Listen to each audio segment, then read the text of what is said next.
Sir, they're about to go nuclear. How long do we have? They're 2 weeks away. How 2 weeks away are they? Even more 2 weeks away than they were 5 years ago. My God! That's dangerous levels of 2 weeks away. I know.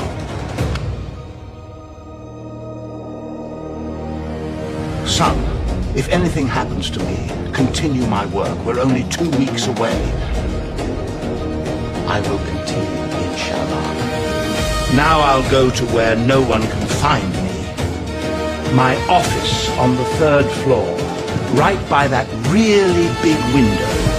Vengeance! Sir, if we attack, they will close the Strait of Hormuz. They don't have the balls to close the Strait of Hormuz. They just closed the Strait of Hormuz. And oil is now over $100 a barrel.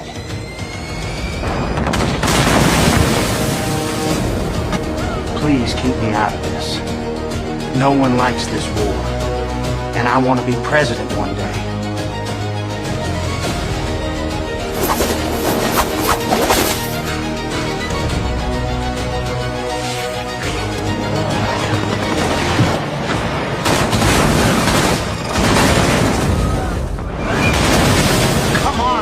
Send a boat or something.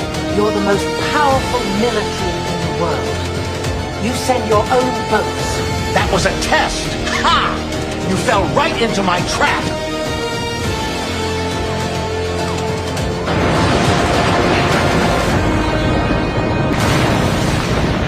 Sometimes the best reason for war is no reason at all.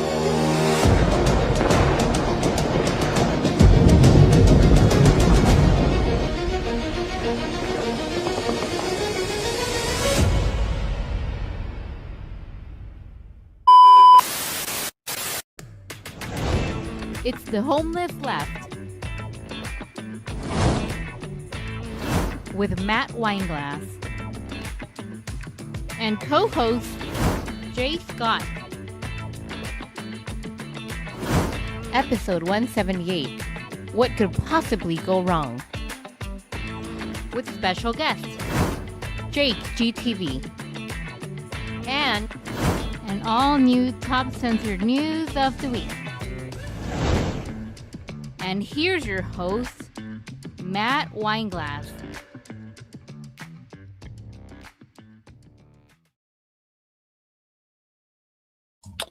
All right, here we go.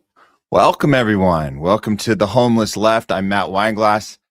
This is the non-tribal approach to news network. We're here all afternoon with you guys in our space that we consider non-tribal in all aspects of life, not just for the news, but how we conduct ourselves throughout the day, throughout the weeks, and especially right now in this time, this chaotic time we're living in.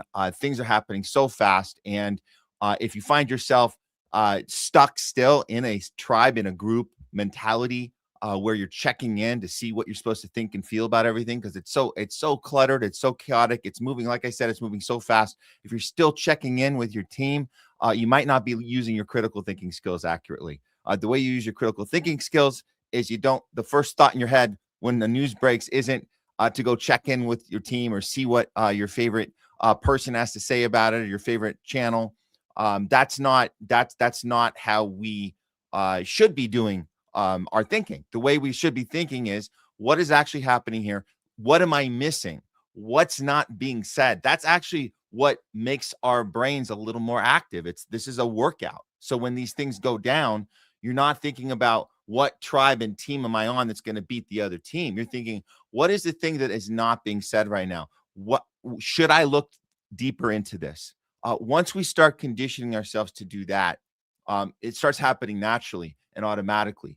And there's something humble about doing that. There's something where you realize that it isn't about winning or losing. It's not about saying, ha ha, we were right, you were wrong. It's not about any of that.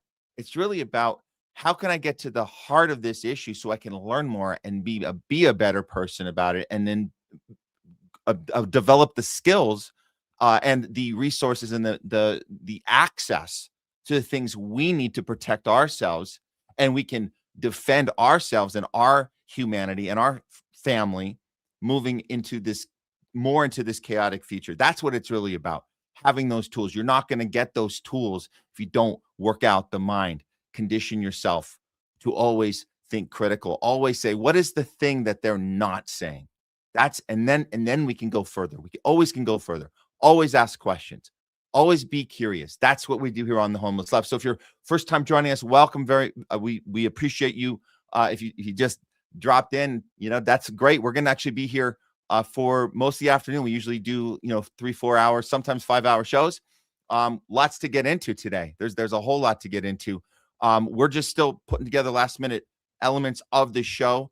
We did announce at the top Jake G TV would be on today. We had confirmed him on the day, but not the exact time. So we might have to rearrange some stuff. So bear with us as we go. We'll see what time he's ready to come in.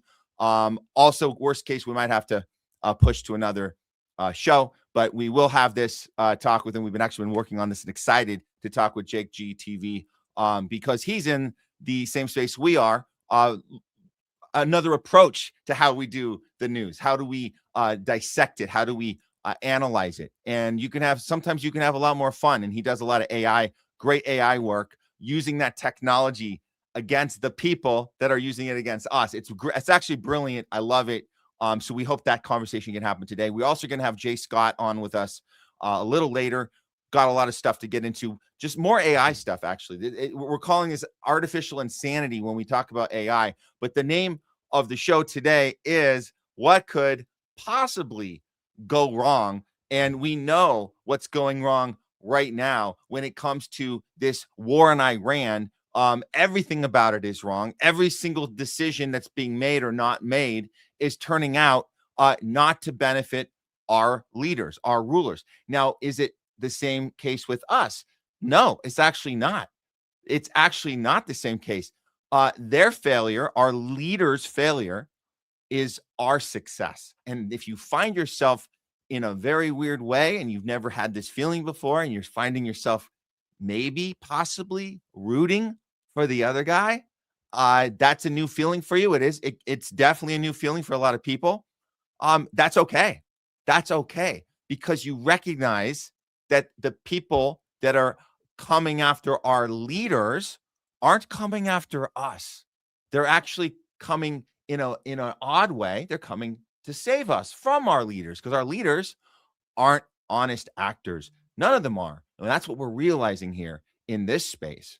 Once you got access to the Epstein files and you start to understand that the psychopaths that actually run the West, that run the banks, that run all the institutions, that create the wars, create the pandemics, pit us against each other, they're also stealing our children, eating them, raping them, filming them, selling them, and disappearing them. And then if those children survive, they're making sure they get character assassinated and killed as well. And they're laughing about it the whole time. Yeah, I did say cannibalism was in there. Yes, that's in there. So when we understand that those are the people running the West, running our side, then it's not really good guy, bad guy anymore. At least we're not really on the good guy team, are we? Really? No. So that's why we're having these feelings now, and that's okay. That's okay. So when you see those statues of Baal being burned in the streets of Tehran, that's being done on behalf of us, on behalf of the victims, because we're all victims in one way or another. And I do think a lot of the people in these countries that we were told were the enemies, a lot of them are seeing that, and they acknowledge that, and they understand that about us as Americans, as people in Western countries. Now, I can't say the same for Israel. That's not the same. I certainly think they have a different opinion of the people that choose to live in that chosen space, promised land. I think there's a little different of a relationship with them. But not to worry, as long as you guys aren't choosing to live in that space. I mean, you might be. I don't know if you're tuning in from there. If you are, welcome to the show. You made some bad choices. If you are in that promised land right now, you made some bad choices somewhere along the line. So good luck with that.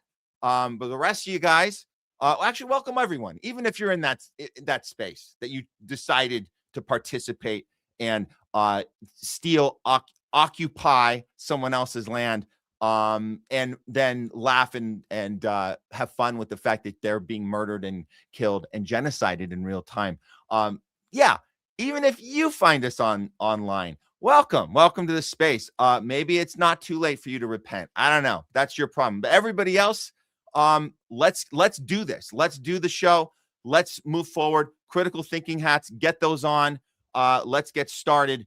We're going to start with some breaking news we saw last night. I know a lot of you guys saw it already. Actually, before I do that, I just got to make sure our stuff's up. Because we've been having some tech issues here and just want to work them all out here.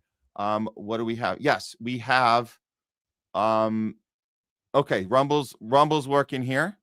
Little bit, let's see here. Okay, good. We're good on Rumble. That's our main channel. And of course, and it's just weird sometimes with Rumble because sometimes they don't give the notifications out, whatever. But you guys will find us. That's fine. We're here for a while. THL presents. We love you guys over there on YouTube. Thank you guys for finding us. And we are brand new there. We had our first channel terminated. Just so you guys know, anyone who found us on YouTube, so you know, this is our second channel. This is our backup channel. Our first channel got terminated by Google. They told us that these conversations were too dangerous to have and that they were making the community unsafe. Well, guess what? We just started a new channel. We just changed the name, but it's still the Homeless Left. It's THL presents, whatever you want to call it. And if they take this one down, guess what? We'll just start another one. Why? Well, first of all, we'll never run out of names. We can always be creative, but we're not going to stop the fight. We're going to keep going. We're not going to let the censorship industrial complex kill what we're doing. The surveillance state, they're stronger than ever, and we understand that. But the censorship thing, we got to fight that, and then we can figure out what to do about this AI stuff. That's some crazy shit. But we're gonna get into some of that today. Let's go ahead with the breaking news right now. We're gonna go ahead and play that in here. Just let me hold on a second. Just a little tech here. Here we go. Running some stuff right now. Here we go.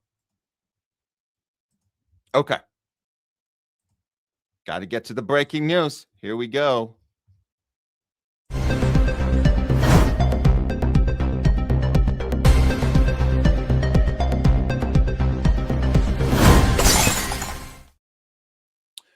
We have some breaking news from last night. If you guys are on Twitter or you found this, you were scrolling, you might have come across some weird post from the White House. Breaking: White House posts, then deletes cryptic video clip suggesting nukes will be launching soon.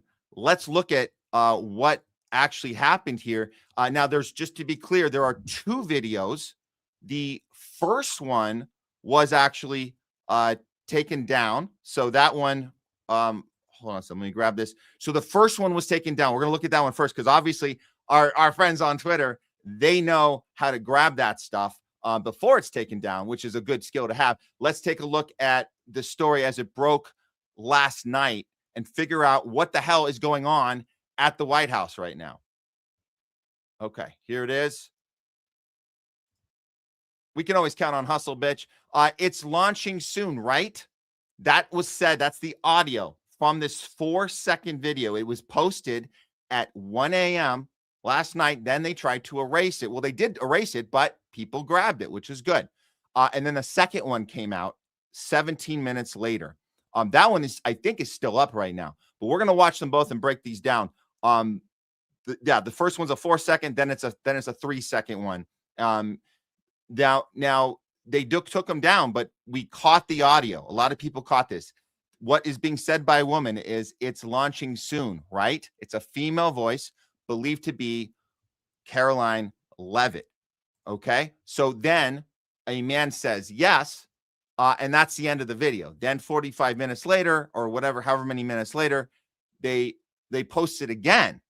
And then there's no correction, no explanation. Then another clip. It's a distorted American flag. A weird phone sound comes on with emojis on there. and it's just this weird flash, like subliminal flash. That one is still up right now. That's still live. As of last night, 1.5 million views. It's had certainly more than that. And they haven't clarified anything. There's no press statement, no follow-up. There's nothing. So this would be absolutely clear. This is not a random account. This is one that's the most tightly controlled communication channels on earth. That's the White House Twitter account. So how does something like this slip out? It gets deleted, then followed by something even more cryptic. And what exactly was launching and who was supposed to hear it? Okay, well, let's look at them. And what he did was Hustlebitch put these both together. We'll look at them back to back. They do go fairly quickly here, but it's a 4-second and a 3-second. We're gonna break it down. Here it is. It's launching soon, right? Okay, that's the first one. If you guys heard it? It's launching soon, right? And then you heard the male voice. Yes, that's gone now. You can't find it unless somebody grabbed it, which they did. This is the next one posted. Listen closely, and there's going to be a flash, real quick flash. Here it is. And what you saw in that flash, we didn't actually see it, but luckily we screen grabbed it for you guys. This is what was flashed in that weird that blip in the visual is this. Okay, so we see this American flag weirdly depicted, very, very cryptic. This one is still up on their official, again, it's their official Twitter account, and no statement being made at all on this. Very, very, very, very strange. Okay, so let's break down the first one. This is a little weird because RT usually gets this stuff right, and they tweeted out immediately that the White House mistakenly posted nuke launching soon. And they didn't, now let's be clear, they didn't say nuke. They said launching soon. And then what the fuck are you tweeting? So that's a weird take. There's nothing mistakenly about this. And people followed up on RT about that. And you guys know we're down with RT. I go on there a lot. We do commentary. We do political analysis on RT. They're very good. But you got to call them out on this. You can't mistakenly post this slop. There's no mistake about it. The odds of accidentally posting is low because it's not one click. You have to go through, as you guys know, if you post on Twitter, there's a lot of stuff of uploading, blah, blah, blah, verifying. This is childishly cheap psychological manipulation. That's what it looks like to me. Well, here's another breakdown of that second one by Destiny Resendez. She says, I managed to record the video, which is good. A lot of people did. And she asked Grok to respond to this. So at first, Grok said that it was Caroline Levitt saying, that's so cool. It's launching soon, right? And then Grok identified the man as Netanyahu, saying yes, which is strange because she put it into expert mode, did it again, and the same thing happened. Grok replied everything the same, except now the Netanyahu part has been left out. He's not saying that anymore. I say he, it's it. Grok, it is not acknowledging that part. It's very weird. And you guys know we've been covering the Netanyahu AI situation here for the last couple of weeks. Very bizarre. Actually, for almost the whole month of March, we've been covering that. It's very bizarre what's happening with him. And if you guys have been following, you know that some of these videos don't check out. But the fact that Grok changed that. Okay, so whether he's alive, whoever that was, what is happening here? Is it a plan to launch strikes at the White House? Is that what this is? We talk about false flag operation. Why would our press secretary be asking Netanyahu or anybody, whoever the guy is? Why would you be asking are we launching soon? And why would you be filming it in a weird camera phony kind of thing? Here, we'll see it again. Here it is. Cool. It's launching soon, right? It's launching soon, right? Yes. And why is the phone to the ground like it's not supposed to, or it's accidentally on? Regardless, how the hell did it get up on the White House Twitter account? Very, very, very strange. So we'll say this. I'll say this from our vantage point. We're in LA. We look at what's happening in the East Coast. They're 3 hours ahead of us. We look at this and we say it could just be a conversation about web launching. That was what I was thinking, and we're just speculating here. Launching something online, something of some campaign, some APAC, ADL supremacy thing, some sort of, we're going to take down, whatever, upscrolled, whatever. We're going to launch something. Oh, it's launching soon. Yes. So it could be something like that. But make no mistake, you have the video in your phone, if it's Caroline Levitt, and you see whether it was on or off on purpose, and then you decide to upload it, you are definitely intentionally effing with us, because it sounds like nuclear talk. It sounds like that. It could actually be that, but it sounds like that. Even if you're talking about a launch of something to do with the internet, something launching, but what that sounds like. You put it up there, you took it down. It's psychological warfare, and it's pretty petty, and it's pretty lame. So we're calling it out. We'll keep an eye on this one, guys. But yeah, if you missed that, you're not going to be seeing that on any of the mainstream. They're not even going to be asking these questions. You're not going to see it. You're not going to see it. If you ask a question like this in the press room, Caroline Levitt will kick you the F out of there, and you won't be allowed back for at least, I'd say, 2.5, 3 years. Okay. All right, guys. Let's move on. I know. Oh, good. We're getting some. We are getting some more of you guys coming through here. I know. Gosh, our Rumble, something is a little weird. I didn't even get the notification this time on there, but slowly and surely, it's coming through. Okay. Very good. Very good. We're gonna get on to the Trump negotiation now. Let's get that started right here, guys. As you guys know, for these last, I would say 5-6 days, Trump has been all over the place. And I'm saying this from a position of, let's pretend we're rooting for him. Like really, you voted for the guy. You're like, come on, man, make America proud of you. Do the thing. This isn't working. There's something about this game he's been playing. We covered on Tuesday. He came up with some random 15-point plan, just a random number. A reporter asked him, you have a 15-plan point in place with Iran? Really? You do? Is that so? What? Give me some of it. Well, I can't give it to you. Well, give me something. Well, the first one and foremost is you can't have nukes. You can't have nukes. So that they agreed to that. In fact, that's the first 3. And you're like, wait a minute, that doesn't make any. How do you have a 15-point plan and the first 3 points are the same point? That's not. Nobody does a plan like that. There's no contract that exists. There's no lawyer that would look at something like that in any regard that would say, yeah, let's make a number 1, a number 2, a number 3, and let's make them all the same. So clear. I mean, that's weird. And of course, the other part that's more important is that Iran is saying we're not actually negotiating. It's not happening. And more importantly, we're not gonna. You had your chance.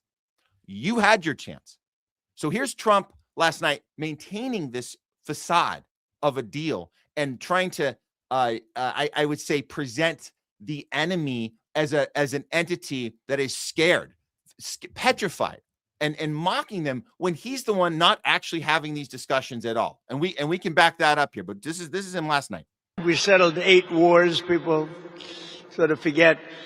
And we're winning another one. I tell you, we're winning so big. Nobody's ever seen anything like we're doing in the Middle East with Iran. And they are negotiating, by the way, and they want to make a deal so badly, but they're afraid to say it because they figure they'll be killed by their own people. They're also afraid they'll be killed by us. There's never been a head of a country that wanted that job less than being the head of Iran. Now, he goes on to mock them and say, oh, you want to be the supreme leader? I don't want that job. And I think people put out, I'm not going to waste your guys' time with it. People thought he was suggesting that he was asked to be the supreme leader. That didn't actually happen. I watched the whole thing. The point is he's just trying to make fun. He's trying to mock them when he's the one with no leverage at all? Zero leverage here.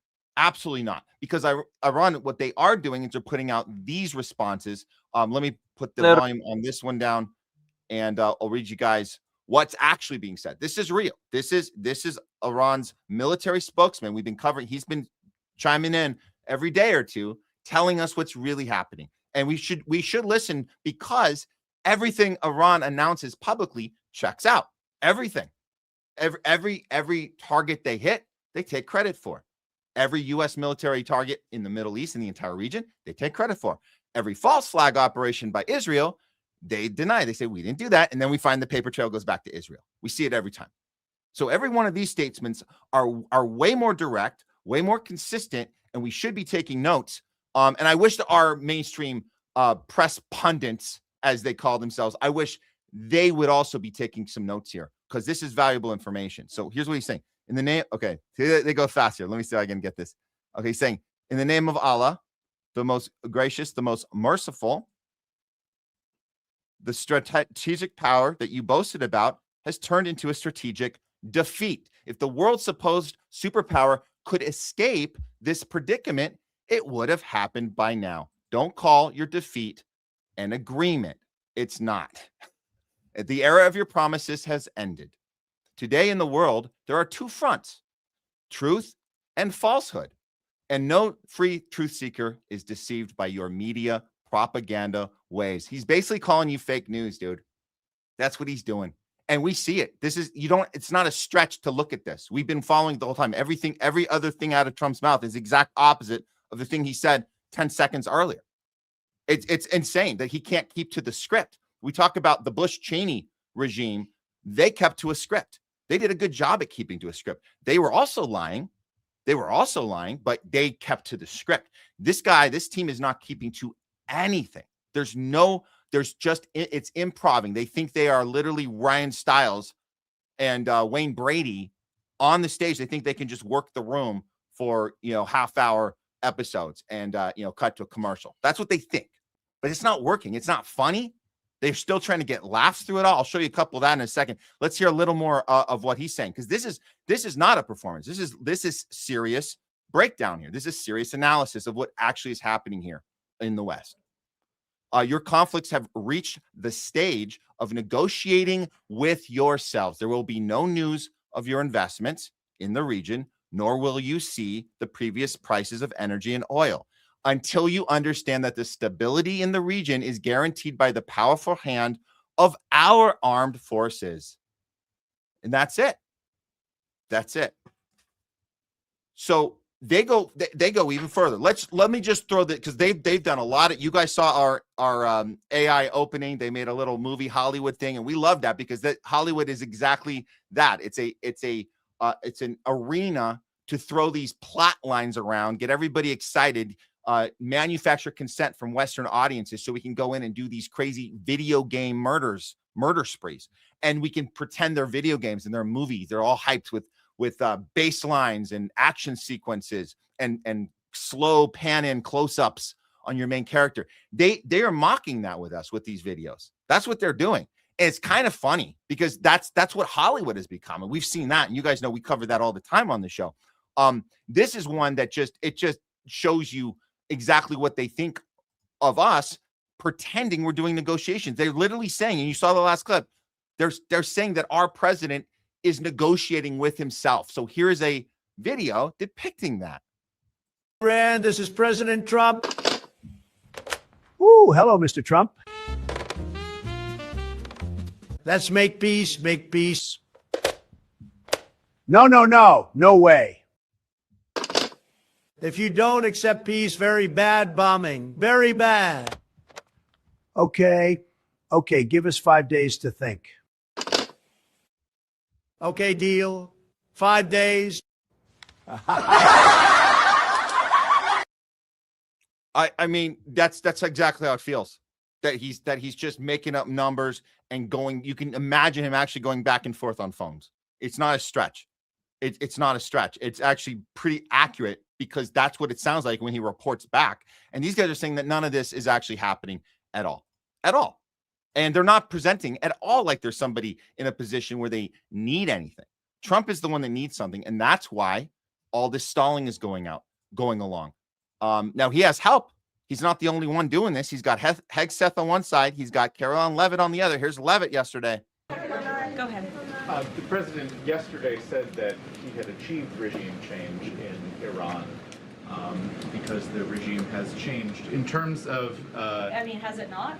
Well, the leadership... Their entire leadership has been killed, and nobody has really seen or legitimately heard from this alleged new leader. So wouldn't you say there's been a change in the regime? There's been a change in leadership. I mean, do you feel as though... There's been a change in the regime leadership, which is what the president... So she doesn't know what words mean. She doesn't know what words mean. When we talk about regime change wars, it means everybody is gone and you bring in a brand new team that you handpick, because that's what we do. When we go from country to country. You guys remember, right? You guys remember seven countries in 5 years. This is the seventh. By the way, this is the seventh. We finally got to it. This was a memo from 2001, 2002, passed down to Wesley Clark in the Pentagon. He won't tell you who gave the order. He revealed to Amy Goodman on a Democracy Now! Stage in front of a live audience in 2012 on Democracy Now! He told Amy Goodman and her audience what? That he got a memo passed down top to bottom, the memo saying 7 countries in 5 years. That Iraq was number one. Iran was always going to be the last one.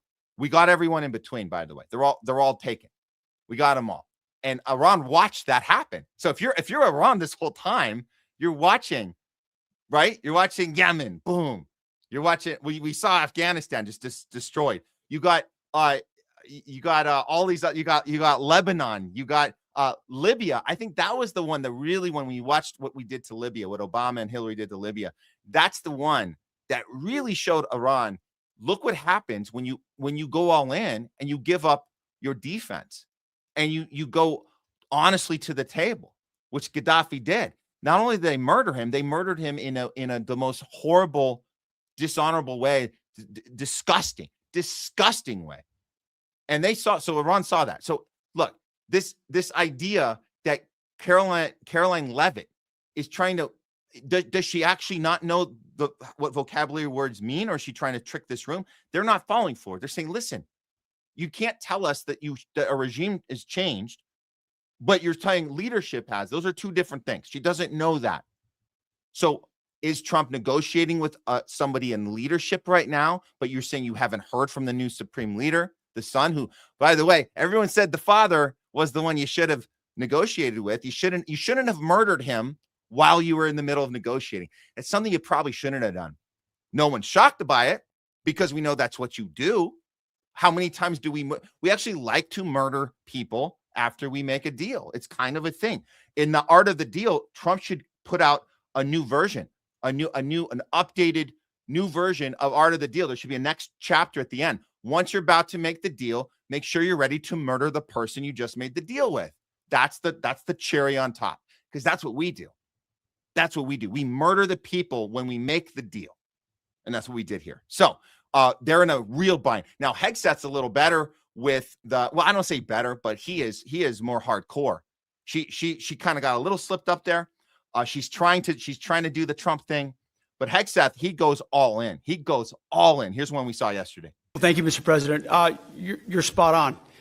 Never in history has a modern military, Iran had a modern military, a modern navy, a modern air force, modern air defenses, leadership, massive bunker. Never has a modern military been so rapidly and historically obliterated, defeated from day one with overwhelming firepower. The air campaign that we've conducted, that Israel's conducted alongside us, was one for the history books, truly. And it's because we have a president of the United States that when he sends his warfighters out to fight, he unties their hands to actually go out and close with and destroy the enemy as viciously as possible from moment one. And that's why we see ourselves as part of this negotiation as well. We negotiate with bombs. You negotiate with bombs? That's literally the definition of terrorist, right? You're saying I'm a global terrorist. That's how I conduct business. That's what terrorism is. That's what we were taught. That's what we were taught. If you want to, we were talking about vocabulary terms here. That's what we're talking about. You negotiate with the threat of violence. That's terrorism. Okay, thanks for admitting that on a world stage, so we can charge you with your war crimes later. Theoretically, we could. We never get to, though, right? We never get to charge them with the freaking war crimes. Our whole lives, we've been like, oh yeah, Obama's coming in. He's going to get Bush and Cheney. He'll get them good. No, God, no. Not only do we not charge them, we just commit more. So Obama's like, nah, I'm not gonna deal with what went on in the past. I'm just gonna keep committing war crimes in the future. So they just keep doing them, one after the next. Biden, war crimes all day long, every day, war crimes. These guys just love to brag about it. They love to brag about it. Go on, keep bragging about it. Have a choice as we loiter over the top of Tehran, as the president talked about your future. The president has made it clear that you will not have a nuclear weapon. The War Department agrees. Our job is to ensure that. And so we're keeping our hand on that throttle as long as hard as is necessary to ensure the interests of the United States of America are achieved on that battlefield. This is not Iraq and Afghanistan. This is not a president who's interested in vague end states. He's been very clear with us about what we need to accomplish, creating the conditions for them never to have a nuclear capability, and that's exactly what we're doing in historic fashion. Thank you, Mr. President. Thank you. Wow. Well, Trump was asked about Hegseth today, and we're gonna play a couple of these clips from today's briefing. But this was an awkward one. Who was born for this role. I mean, he's doing a great job. They gave him a hard time. And now people, I'll tell you, somebody came up to me yesterday, gave you a very hard time, said, you know, I made a mistake. Pete Hegseth is doing a good job. Thank you, sir. So when I tell you who, you're not even going to believe it. He said Hegseth. He gave you such a nasty hard time. But you're doing great. That is like the definition of backhanded compliment, right? That's actually, it's even worse. That's the manipulative friend that says, hey man, I got your back. All those people that talk shit on you every day, it happens every day. I mean, I got people coming at me every day about how horrible you are. I always defend you. I just want you to know that. And I'm going to keep doing it because they're going to keep telling me what a horrible person you are. But I got your back because you are really a good guy. It's a lot of work for me because I got a lot of people I have to argue back with because a lot of people hate you. But I like you and I think you're good and I just need to convince the world of it. And then the friend, the manipulated friend, then says, "Oh, thanks, pal. Thanks for looking out for me. I really know I need you in my life because if I don't have you, who's gonna fight for me when all these people that hate me?" Well, that's a manipulation. But in this case, Pete Hegseth actually deserves that. But here's Trump again. He has such a manipulative way about him that in this case, I think it actually works. It actually keeps Pete Hegseth right at his side. And we saw last week the example. If you guys remember last week, the example was when Trump started deflecting blame, and it was also a very manipulative tactic where he was sitting there saying, you know what, I don't want to take credit for everything. This is the guy. And he goes, this is the guy. He gave me the idea. And so everyone give him a round of applause. And that was his way of saying, time stamping, just so everyone knows, this whole mess was caused by Hegseth, not me. I was just taking orders from my department head of war, which is crazy to call it the thing it actually has been this whole time. It should have always been called Department of War, not Department of Defense. Okay, so when Trump is explaining what is happening today, because there are reporters that were there are people asking him this morning, like, what's going on with this deal? What the hell is going on with this deal? And Trump, he did the thing that he likes to do, which is stall. Tell us a little joke, Trump. Tell us a little joke about a what? About a Sharpie? This pen right here, this pen is an interesting example. It's the same thing. So this pen is very inexpensive, but it writes well. I like it. But I can't have the pen the way it was. You know what it is. I don't want to give too much publicity, but they do treat me well. Sharpie.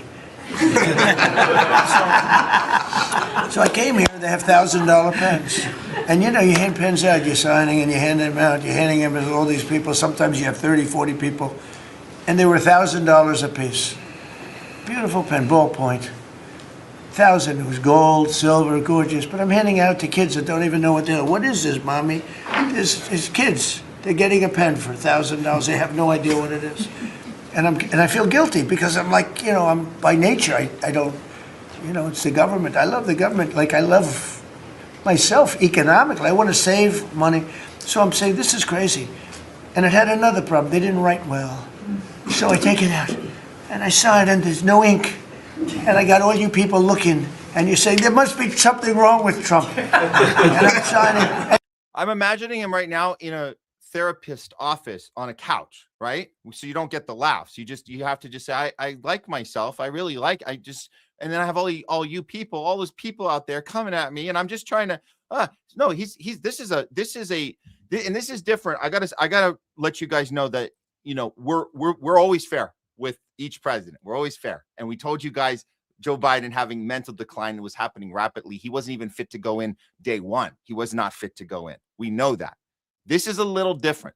It's a kind of decline that is happening, but it's more of a, I would say a mental, it's not that he's physically losing his capacity. That might be a result of it, but he's having a mental breakdown. That's different. That's not a biological response to whatever, the health problem that he's having. The health problem will be a result of the mental breakdown. So it's kind of in reverse. So we will see, and we have seen physical signs of deterioration. But with Biden, it was the actual physical deterioration, probably caused by or whatever it was. But he had cancer right away. We knew that. They were hiding that, the whole thing. With Trump, he's having a breakdown, and it's probably from the pressure of having to maintain this lie that actually goes against everything he's represented, at least on paper. The character he's played for most of his life, this character is the exact opposite of it. And you can see him struggling with that. I'm not throwing him any cover here. I'm just saying we can see it, the way he rambles, changes topics. He's starting to sweat a lot more. And again, I think it's the physical stuff we're going to see as a reaction to the mental breakdown that is occurring. And I think it is a gradual occurrence, but it does seem to be getting worse. It does. So yeah, a little more of this Sharpie nonsense, and then we'll move on. There's no ink in the pen, and it costs $1,000. This one, I called the guy. I said, I'd like to use your pen, but I can't have a gray thing with a big S on it saying Sharpie. As I'm signing a $1 trillion airplane contract to buy brand new fighter jets, brand new B-2 bombers, of which we just ordered plenty. I can't do that with the press. Use your pen, but I like the pen the best. But I'll sign it. I could do like Biden did, give it to somebody else to sign, or an auto pen, or maybe sign it separately in another room. But I can't use your pen. He said, "Well, I can make it nicer." I said, "What can you do?" He said, "I'll paint it black." I said, "That's nice," and I can even. I wish somebody in that room would just interrupt him. Just interrupt him and say, "Stop stalling, Mr. President. We're in a war right now that you said there's a deal. There is actually no deal. Your White House tweeted out, you uploaded a video suggesting nukes were being launched. Why are you talking to us about a Sharpie? What the hell are we doing here? This is not, we did not pay to go to a comedy show, and it's not a 2-drink minimum. So if a bartender comes up to me right now with a freaking drink, something's wrong. This is not okay. This is not what we're here for. Enough with the effing Sharpie. And what the fuck deal are you talking about? Because we see no deal. What we do see, and these reporters will not bring this up either. We told you the AI stuff. We see this. This is real stuff right now. This is what's going on.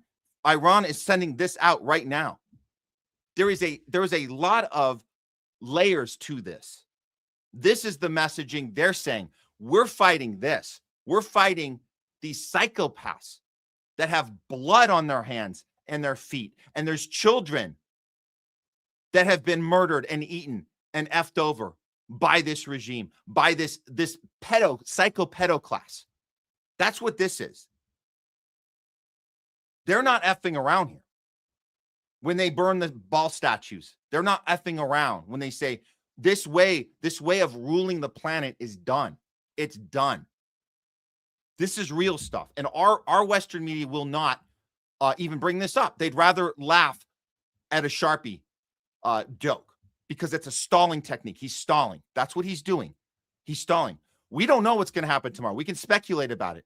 But when this is happening in real time, we're going to show you guys. And I want to end this segment with one more very important part, because this is also, the timing is very interesting right now. The timing of, what am I talking about? What's going on in Israel right now? The timing of, Netanyahu is this whole AI thing. We're still not convinced that he's still alive. There's so many signs. There's so many signs of especially the capability of AI these days, not just to make these elaborate videos and tweak all the problems. They keep getting better. They're tweaking all the problems. He had 6 fingers. Then he had coffee that wasn't, when you tipped it, it didn't pour out. When you sipped it, it didn't go down. And then a ring disappears.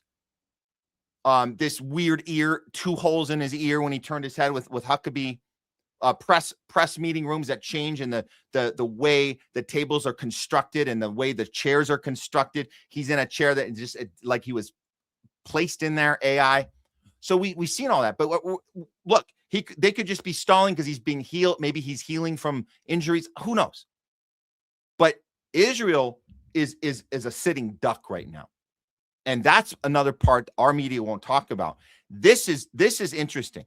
This is very interesting. We saw this happen recently here.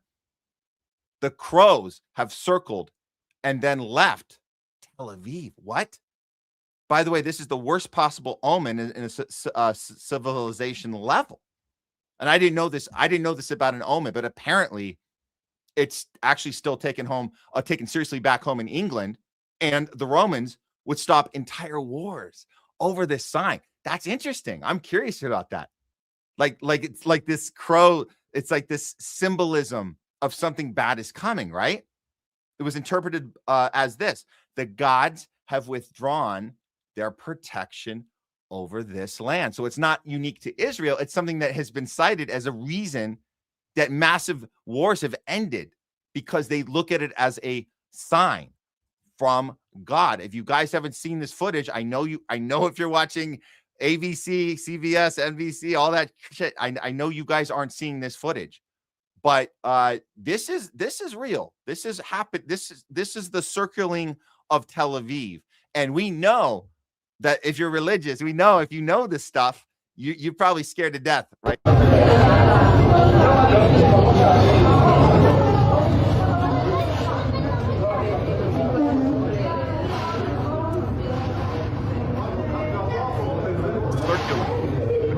Circle. Damn. There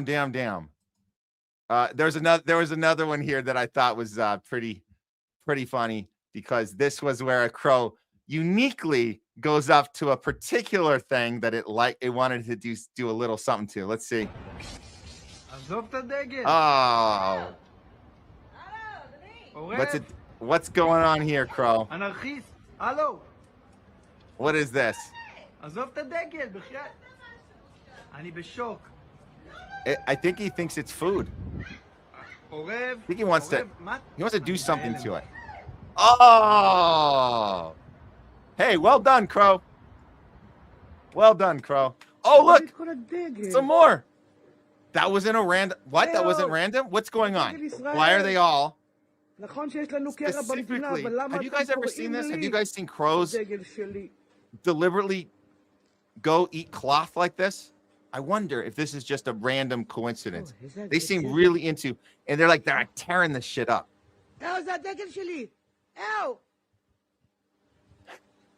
I don't know what they're yelling at him, but it feels like in the voices.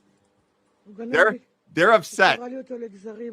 Like, what are you doing? What are you doing, crows? Why? You can't do that. We're chosen. We're chosen. Don't. Oh God! You're not even hungry. You're just violently ripping them up. Wow. There you go, guys. That's it. That's the stuff. Again, if you're in that press room with Trump today, or your Fox News airing it and you're cheering it, you're like, yeah, we got this plan. It's going so well. Hexeth is punching over here. Levitt is punching out over here. And Trump's in there telling stories of Sharpies and saying, we got him. That's it. That's all we're going to get here.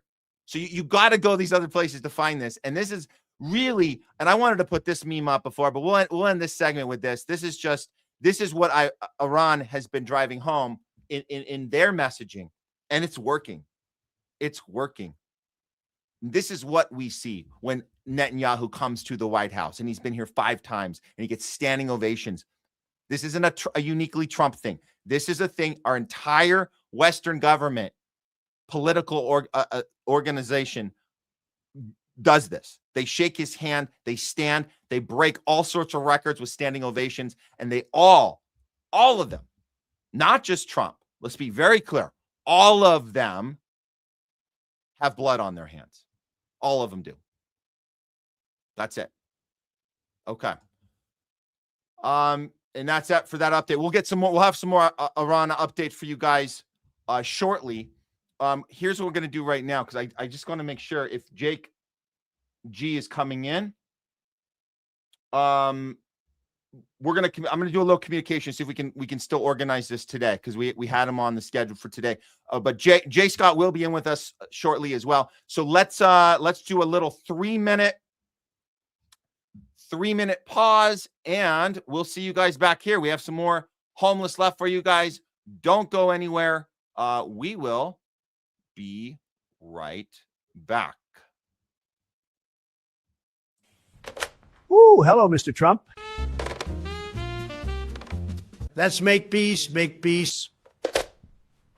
No, no, no, no way. If you don't accept peace, very bad bombing, very bad. Okay, give us 5 days to think. Okay, deal. 5 days. Okay, we are back. Welcome to the Homeless Left. You guys just joining us now. Don't worry, you didn't miss the show. You missed a couple things, but you can always go back and watch that on replay. We keep our lives up all the time. Every live show is 177 episodes. They're all up on our Rumble channel. We've had the new YouTube channel up for just about over a year, and we're doing so well. We just have to say a big freaking thank you to you guys over on YouTube, not just for subscribing when you find us, but you come back, you tune in. We see the numbers. We see it's pretty remarkable. It's pretty incredible. So it makes us know that we're onto something here. We're doing something right. Whether it's the thing you like when we break down the news. I know sometimes we do a little sarcasm in it. We do our little fun little openings, our little segments. But we also have debates. We have conversations. We bring people on and we dig into stuff. We're not afraid to do that. We have amazing co-hosts that come on with us. You guys know them. You know, we have Pasta, Jay, Leslie comes on. Nurse Leslie helps us talk with you, because we need to talk with you as well. You're not just sitting here being entertained with your popcorn and waiting for the credits to roll and then going back to your day. We're giving you guys tools you can utilize to implement into your days. That's what this is about. So it is engagement. It's not just the let's do the digging, let's pull the curtain back, let's discover the problem. That's not where we stop. You discover that problem, and then you look for ways to do something about it. That's the key. And that's activism. And what we're doing is we're merging these two worlds, which is all about, it's challenging the establishment. It's anti-establishment media. That's what we are. Anti-establishment, independent media.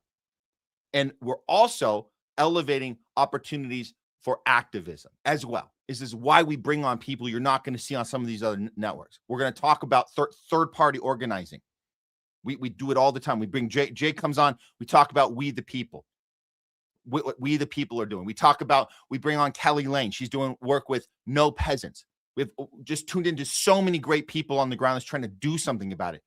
Stand up against the duopoly. Stand up against this uniparty, because they're going to trick us again. Guys, just because we figured it out doesn't mean we can't get tricked again, right? They can do it again. We might see this on the right now.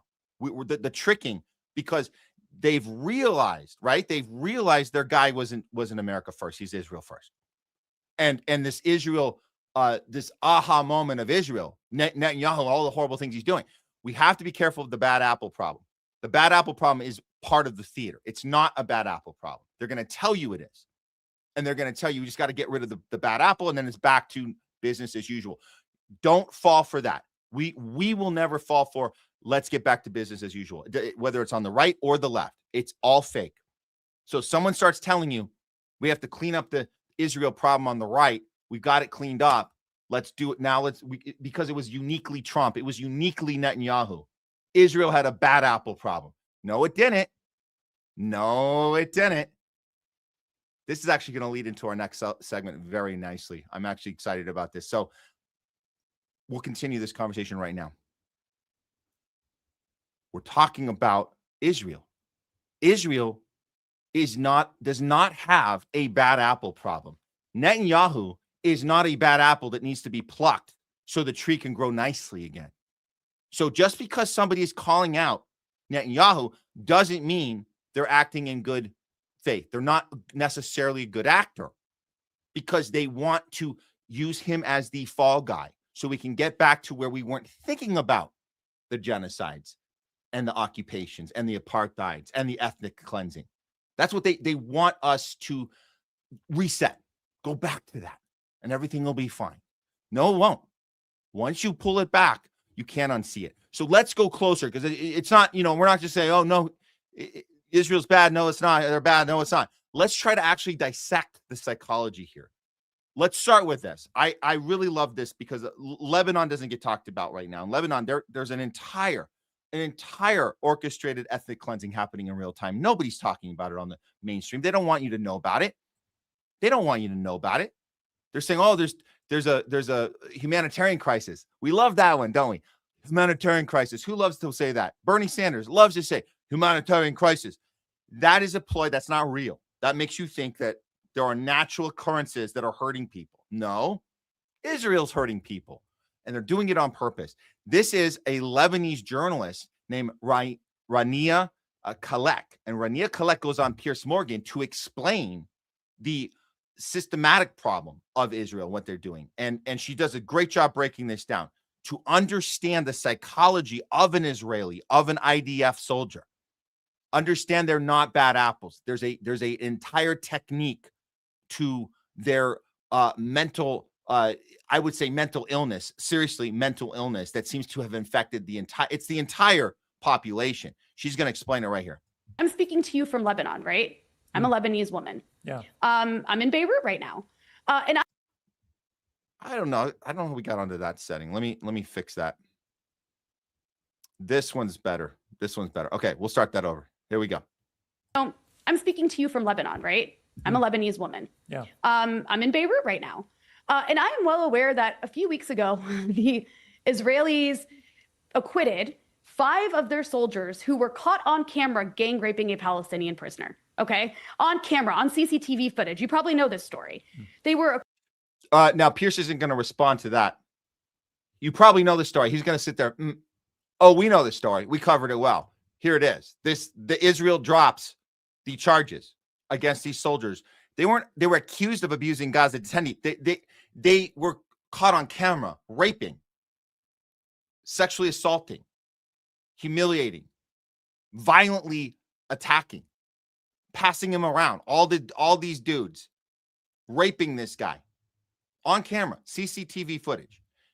The charges weren't dropped because there wasn't evidence. The charges were dropped because the people of Israel protested and said, we demand that you understand that this is not a crime. We are saying they're not saying they didn't do it. So let's be absolutely clear.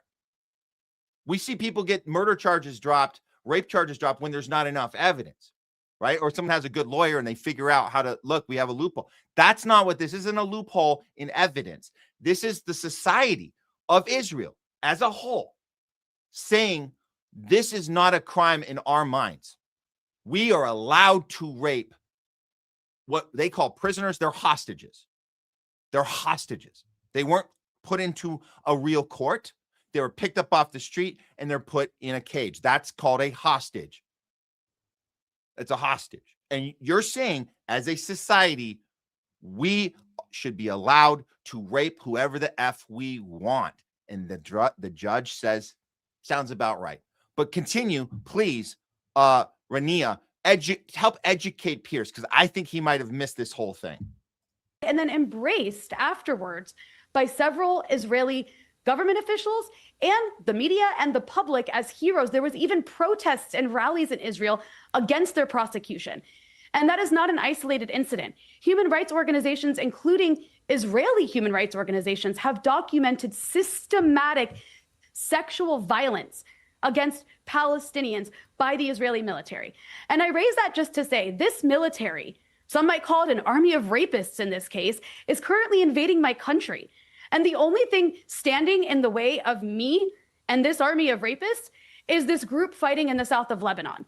So it's hard for me to sit here and abide by categorizations that people in Washington are making when I know, again, that is the only obstacle between me and Beirut and this army that has raped, has killed tens of thousands of children, recently tortured a child in Gaza. So would you, all right, so would you, okay.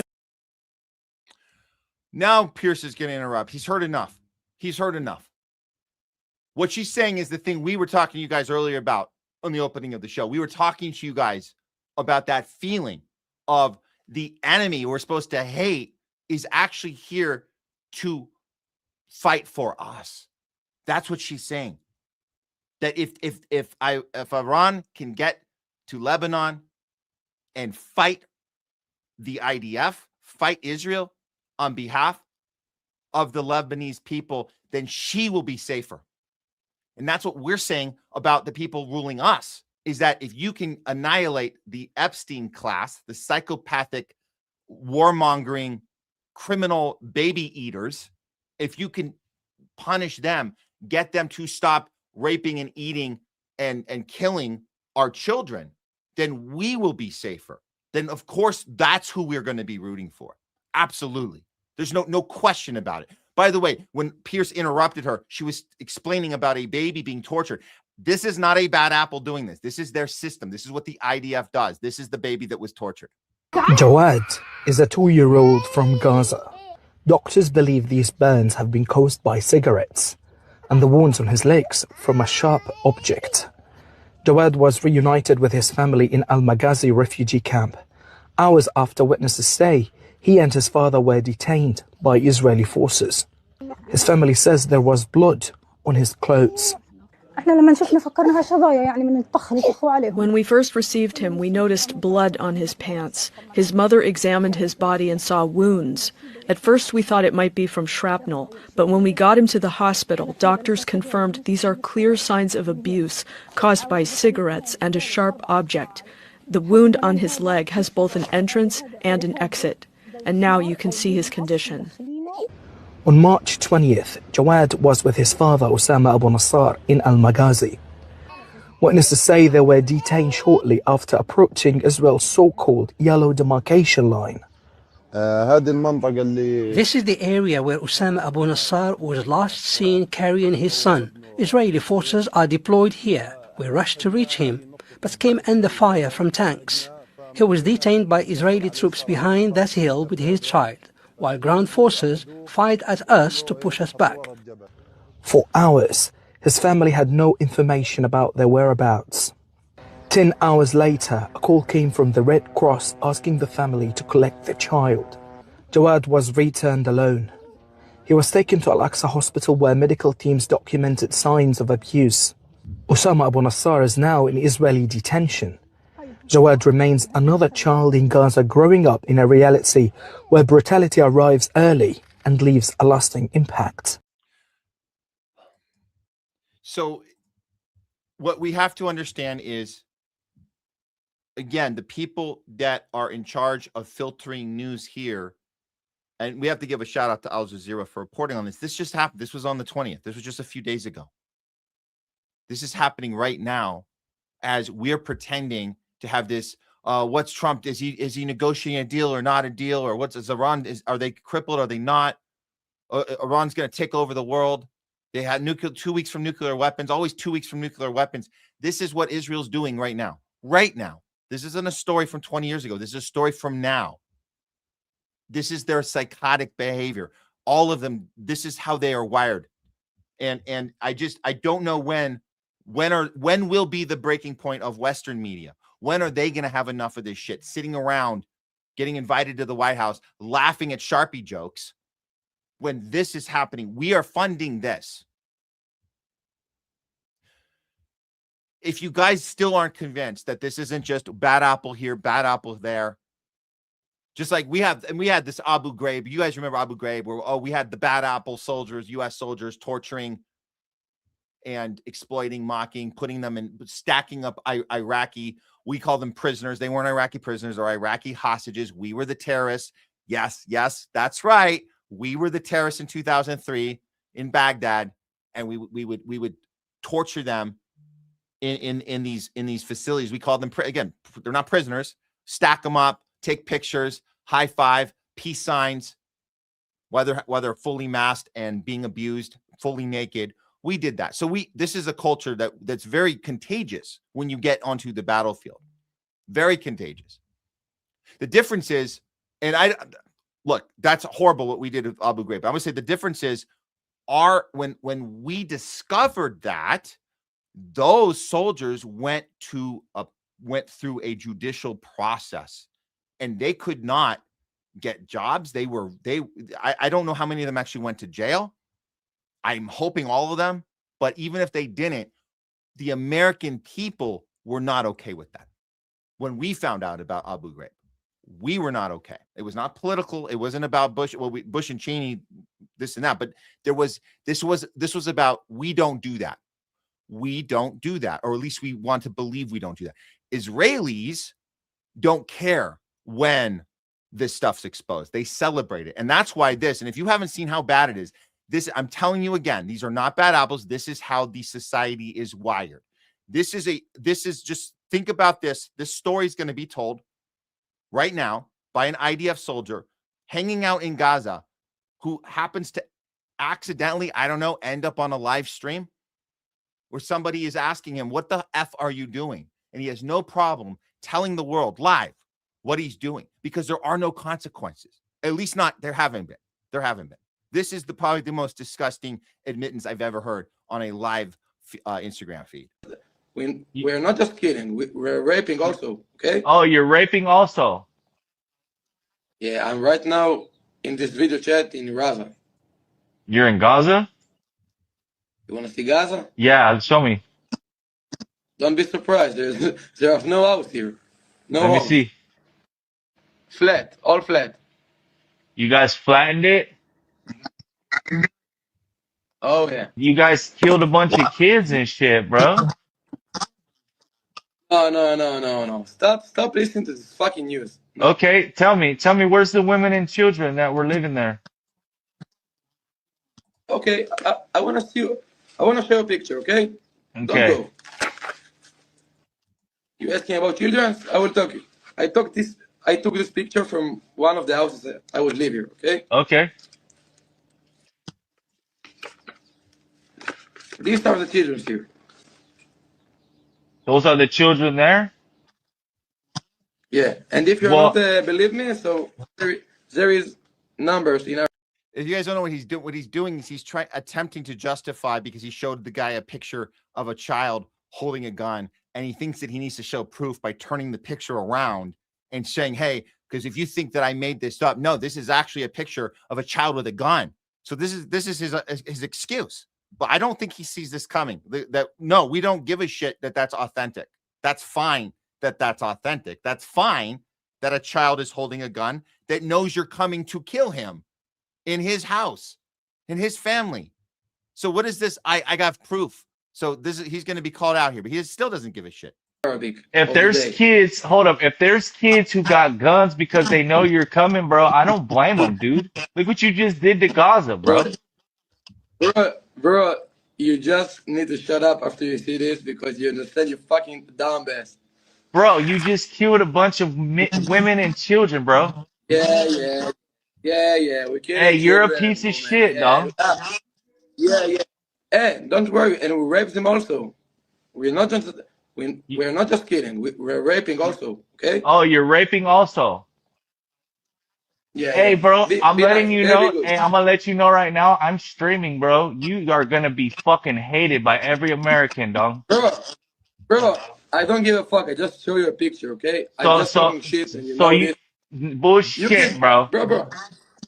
You can say bullshit. I just showed You a just picture said some in randomly. crazy ass Don't tell shit me. right now, bro. Hey, You I'm fucking telling you right idiot. now, Just ask America's you. gonna stop backing you guys, and when we stop backing you guys and you get fucked up, that's your fucking problem, bro. You know what is your problem?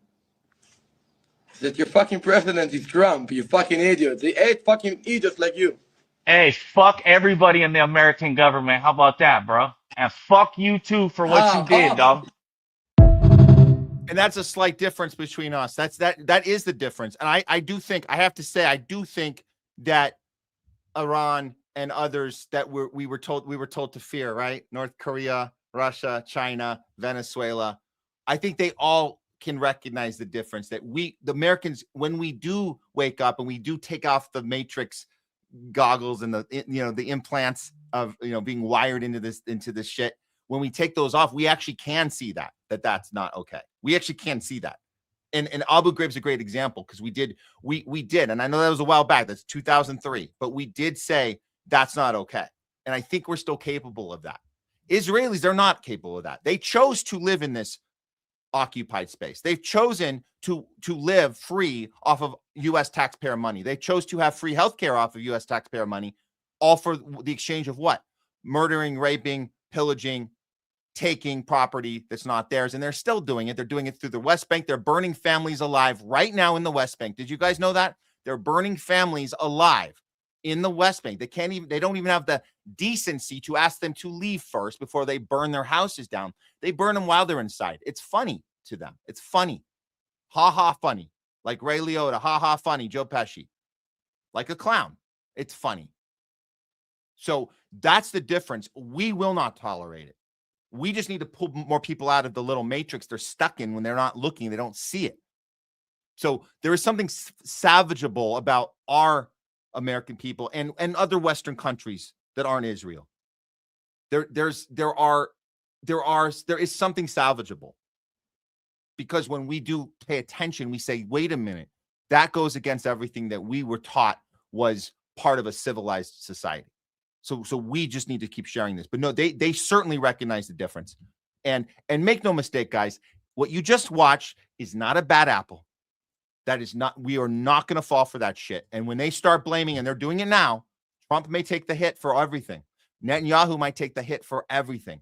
When they start telling you it's time to get shit back to normal, we got rid of the bad apples, don't fall for it. The entire existence of Israel is complete bullshit. The entire thing. It's not going to go back to, if going back to normal means going back to occupation and apartheid state and more genocide. That's what going back to normal is. We're not going to fall for that. Same thing goes here in the US. Going back to normal is what? Less crazy tweets, same policy, same dominating the world, same kidnapping presidents, assassinating democratically elected leaders, stealing resources all over the world. It didn't just start with Trump. We've been doing it the whole time. Enough is enough. We called it out. We're not going back. We're never going back. Okay. I don't think we're going to have time for Jake right now, but I do have to tell you guys something else, because we will have Jake on. That's going to be a fun one. We have a lot to get into with him. We will either be doing it, tagging it on the end. Also, there's an event going on right now. I don't know if you guys know, in Washington, D.C. right now, there's an activist a group that involves some people running for office, some vets. You guys might know Anthony Aguilar, right? You guys know these guys that are no longer serving in the military, and they're running for third party. They're in D.C. right now. We're going to get word about that in the next hour or two, and we might be able to check in with somebody on the ground there. We do have Kelly Lane with the Homeless Left there right now, so I'm waiting to hear from her. So there's a lot of stuff up in the air right now, but we might get some feedback on that, on how that event has transpired, and we might have that live exclusively on here in the next couple hours. We will have Jay Scott on. We might have to bump Jake to another time zone depending on what happens, but we'll just play. Like I told you guys, we're just going to play with it and improv it today. We're going to improv it today. For now, before we bring Jay in, what we're going to do is, I think it's time for a little top censored news of the week. Yep. It's time for some top censored news. I think we can just get this thing started. We're not going to do a break here. But actually, you know what? First, let me just acknowledge that we do appreciate all of the super chats, and we saw a bunch from Citizen. Thank you for your super chats. I don't know. We did get a nice one from Leora. Thank you so much. Really appreciate it. You can always write a comment too. You don't just have to do the super chat, but it's all good. We really appreciate it. Thank you so much. And this is good. Thank you so much, Chris. I don't know if you're new to the show, but yeah, Iranian attack crows for sure. And Citizen, I know what you're talking about, that Rumble wallet. I know. It's funny. Let's get ready to Rumble wallet. And that's that's how we do it. That's how we do it on Rumble. They have a wallet thing set up. It's not even, I don't even know. It's like Bitcoin, something. They love that. They love that Bitcoin on Rumble. Those tech bros. Those guys, man. Okay. Let's give me 1 second here, guys. I just have to this here. Okay. All right, here we go. We're going to get we are going to get Top Censored News starter right now. You guys know it. You guys know what time it is. Setting it up right now. Here we go.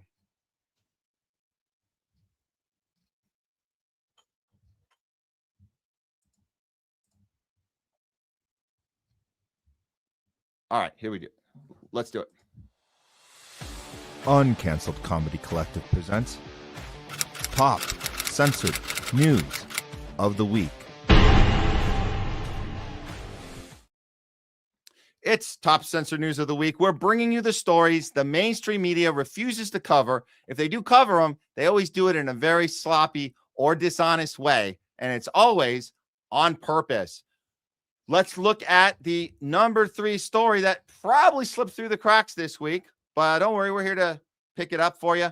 Here it comes in. Coming in at number 3, UK meningitis outbreak has been exposed as a pharma conspiracy to create a new pandemic, otherwise known as a false flag operation. Let's see if they were able to pull this off.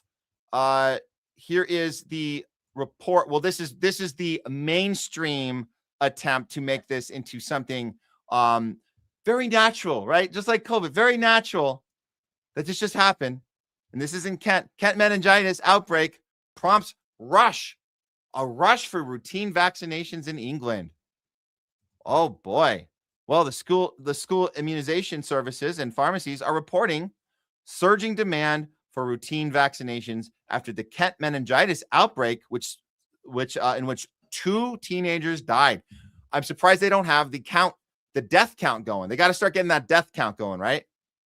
Because that gets people ready. Give me the shot. Give me the shot. Whatever you got, I need the shot. I don't want to be a statistic on the mainstream screen, on the BBC screen. Thousands of teenagers across England have booked or received jabs in the past fortnight against the A, C, W, and Y strains. Oh, they got the whole alphabet of meningitis and diphtheria, polio, and tetanus as well. Wow, they did the whole bunch, didn't they? Experts said the increase in immunization was a small silver lining to the meningitis B outbreak, which has also left 18 people in the hospital. That's unheard of. How are they going to be able to accommodate them? How are they going to be able to accommodate the 18 people and do their viral nurses videos and doctors dancing around? How are they going to do all of that? It's a big day ahead. Latest figures show that only 72% of year 9 pupils, I guess that's 9-year-olds, received the booster in the 24-25 year, well below the recommended 95. So we just tapped into this. I gotta say, if they're able to pull this off in the UK, at least to the degree that everybody is signing up, or at least now they're getting scared into signing up, there certainly seems to be a method in place here. Well, how do we know this? How do we know that this isn't natural and it's just hey, there's an outbreak, so we got to get vaccines out, right? That's a natural thing you do in health industry, right? There's there's a outbreak, even if it's just one person, 18 people in a hospital, we got to get on it, right? Get on the vaccines. Well, we looked a little deeper into it. And this is the part they won't tell you. So the outbreak itself has been exposed as a pre-planned pharma false flag. They planned this a year before. What? Well, leaked government documents have proven it that in 25, the UK quietly locked in massive secret contracts for undisclosed quantities of meningitis vaccines. Okay, whoa, you're not supposed to do that. Wait, you're supposed to wait for the outbreak, then work on the vaccine. No, you do the vaccine first. That's how it works. Set the thing up before the thing gets released. Okay. Hidden values, no public tenders, straight to big pharma cronies. Well, okay. So in 26, then boom, all of a sudden, an outbreak in Kent. The students collapsing, legacy media in they're in full panic mode. They're doing the whole COVID bit where they roll out we got an issue, we got a problem, guys. They're gonna be suffering at the hospitals. We gotta get you guys ahead of it. Stay ahead of it, right? So you think this is a coincidence? This is textbook, and like we said, problem, reaction, solution. So they brought in the shots first, they manufactured the crisis second, and now they're forcing the poison third. This isn't healthcare. It's a scripted depopulation rehearsal dressed as public safety. The needle agenda is live, and they're counting on mass compliance. Don't fall for the scripted horror show.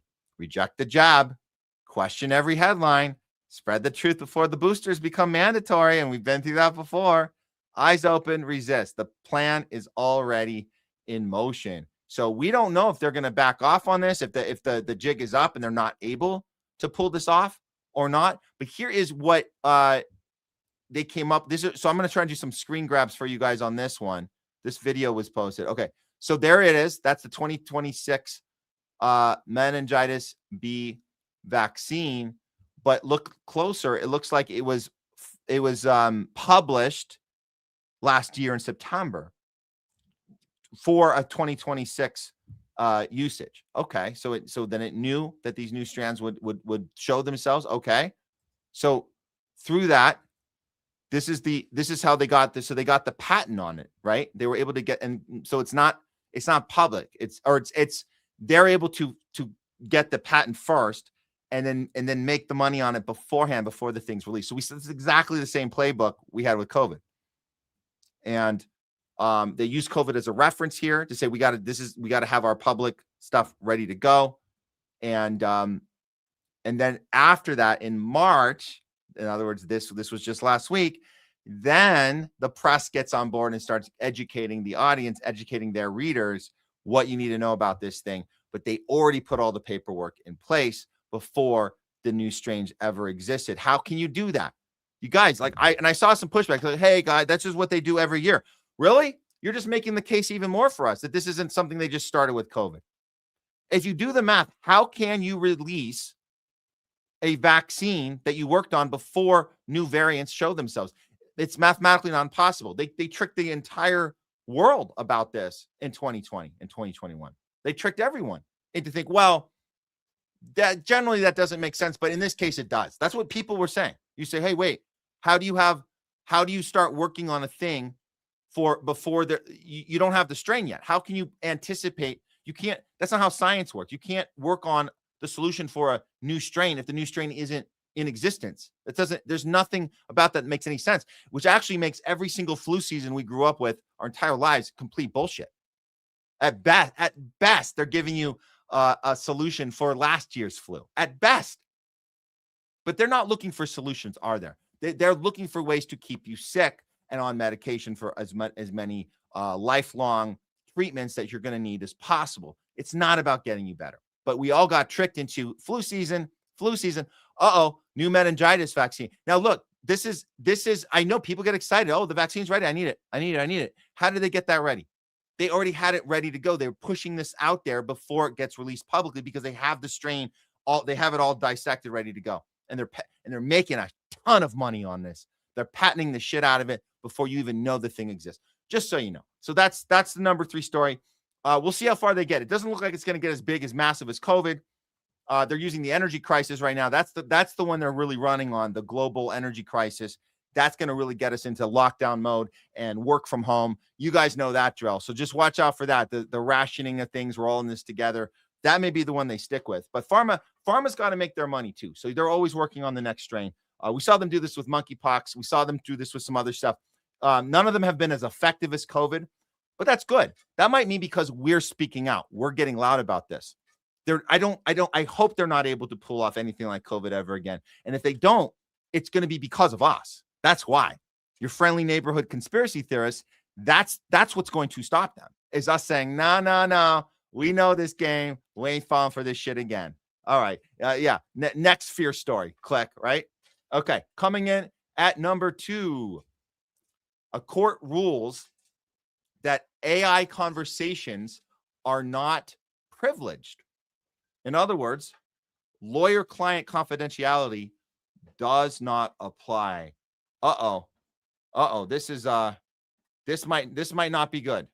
This might not be good. Okay. So what's going on here? Let me grab the do I have the PDF on this one? Yes. Okay. This is the story. So the court has ruled that AI conversations are not privileged. So there was a case called the U.S. versus Hepner, which just happened last month, and people are noticing now. So here's just a brief background on it. So the actual verdict came out last month in February 13th in the U.S. District Court, Southern District of New York, and this judge, they issued an opinion addressing whether non-attorney communications with a generative AI platform are protected by the attorney-client privilege. And the judge ruled that they are not. So the implications from this ruling, people are starting to figure this out right now because this is retroactive. This doesn't mean it starts now into the future. This is retroactive. So if you have been part of any sort of engagement with AI when you're trying to put your case together, this is now information that you do not have a right for privacy with. So that's gone. Privacy is gone. So if you're typing stuff in, asking questions, and this is any of these tools, this includes ChatGPT, Claude, Gemini, or anything else out there. This verdict is for all of it. So here are the 2 stark realities that are depicted here. One, anything typed into a consumer AI platform should be treated as if it were posted publicly. And we should do that anyways with all of our social media posts and at this point, direct messages with anyone. But in this case, the reason this is important is because we tend to think that when you're having private phone calls with lawyers, that's some sort of exception, that you're able to like put your case together and it's not going to be automatically seized by the court or by the other side. Well, now it can be. Now it can be. So if you're asking a Gen AI tool for what would otherwise appear to be a legal or regulatory advice, none of that is protected. So it's it's likely discoverable, which means they can be discovered by the opposition, by the court itself, by the government. It's all up for grabs, all of it. Not just what you say into the AI, but what the AI comes up with as well. That's the really bad part, because the AI can start giving you advice based on maneuvering your case, and that advice itself can be seized and say, oh, look at this little maneuver going on, and it's timestamped and it's right. This is this little conversation that happened. So your AI voice, the voice you trust, that one you talk to, if you guys talk to an AI voice every day, just understand that voice itself can incriminate you, because they know what you're doing, and they say, hey, here's a maneuver for you, because you got this thing, you got that thing. Why don't you try this? Like, it's a problem solver, right? Isn't that what AI is supposed to be, a problem solver? Well, now it's solving your problems, even in the case of your legal problems, and that problem solving can be seized and used publicly. So you're if you've done any of this, you're kind of screwed. Okay. So yeah, there's no confidentiality. AI is not your lawyer. The reasoning of this is straightforward. Privilege depends on confidentiality, and using a public AI tool involves sharing information with a third party. This is an actual lawyer. She's going to break it down just so you guys fully understand what this means. And you have to go to these really off the wall publications to get this information right now. And that's why this is on Top Censored News of the Week. Let's let her explain it to us. Update in the legal world, and for those of you who love to use ChatGPT and other AIs, you're going to want to hear this. A U.S. federal court has ruled that a defendant's interaction with a public generative AI program, Claude, cannot be claimed as work product or attorney-client privilege. And that means that the defendant's entire history with Claude, that AI program, is now discoverable by the government. The court held that using public generative AI programs breaks confidentiality. And why does it break confidentiality? Because you're providing information to a party that is not an attorney. And when you share that data with a third party, it becomes public. So inputting sensitive information into a public AI platform waives the confidentiality, effectively waiving attorney-client privilege, even if the information was initially provided to counsel. This also means that documents and notes generated by AI after the client has inputted information into the AI are also discoverable. One of the biggest pieces in this decision had to do specifically with the rights and terms of Claude, which was the AI program that the defendant was using. Now, Claude's privacy policy reserves the right to use inputs for training and to share data with authorities. And because of that, using this tool destroys any expectation of privacy. So this is a landmark decision coming out of New York, and I would not be surprised if we don't start seeing cases like this in other jurisdictions. So what does this mean for my clients? You have to be careful what you're putting into AI. If you have any questions, talk to your attorney first. You're paying your attorney to do a job, so don't go willy-nilly and start inputting sensitive information into AI. I would just say, don't use it at all, really. I just would stop, because you got this thing that's like learning about you, and it's collecting your data like right into your face, and it's like a private rep of surveillance. Like it's like you're signing up to have a private, personalized surveillance rep. This is not something you can trust. I'm telling you guys, don't get, and Jay Scott and we've done a lot of coverage on what happens to the brain when it gets dependent on this kind of shit. I get it. Look, you want to save some money, you want to save some time. I understand. So be careful when you're saving money and time. Do not get into routines with this stuff, because your brain's gonna get dependent on it. You're not gonna be able to think for yourself. And then what you're doing is you're giving all of who you are, not just information, not just timestamp about what you're buying, where you're going, what you're doing, what you're talking about. It's more than that. It's learning who you are, and can reason with your psyche, and can tell you, give you advice. It's like a coach, right? It could be a coach, but the coach is like the enemy coming into your little huddle and telling you, here, I got an idea how you can win your case, or I got an idea. I'm rooting for you, man. I know everything. I know how you can give you. Oh, you didn't do your homework last night? Here, I got it for you. Hey, you gotta fake. Oh, you gotta fake a meeting, fake like you know what you're doing because you didn't do it because you were partying last night. Here, I got your. This is like you're bringing the enemy into your little personal huddle.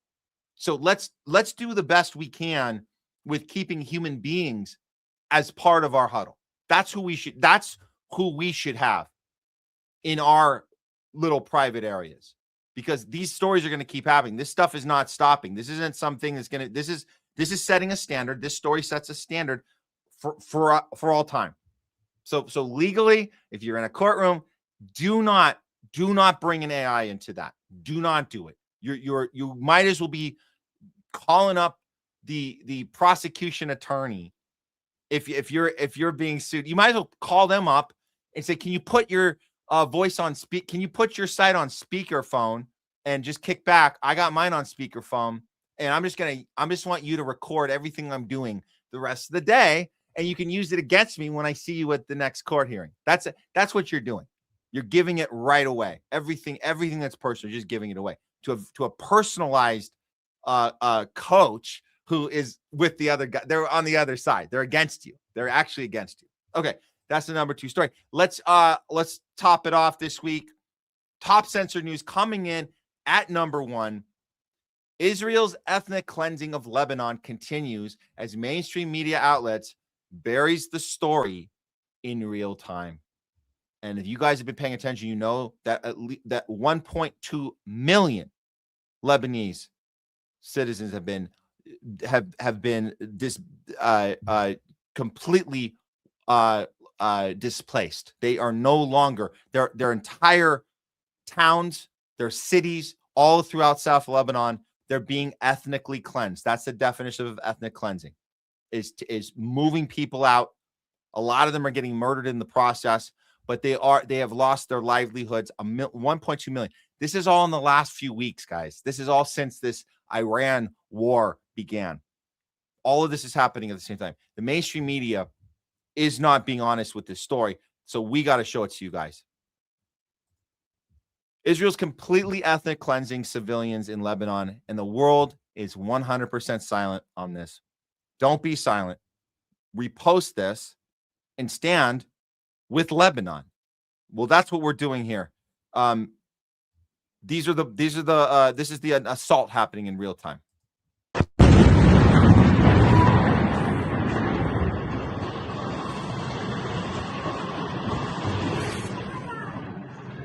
This is not Gaza. This is not all the other Syria. Allahu Akbar.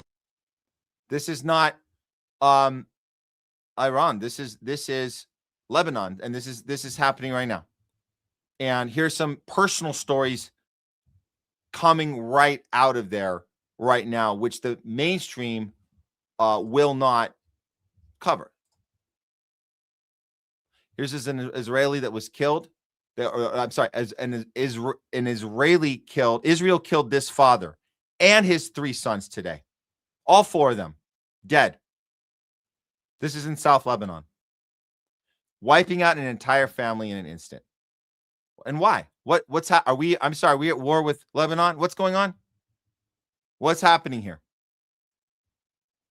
What are we doing? Another one. Israel killed Talene in Mount Lebanon. She was 4 years old. They killed her father too. A cameraman, not a combatant. Her mother, Natalie, is now in a coma, fighting to live. This is what Israel's bombs do. This is who they kill.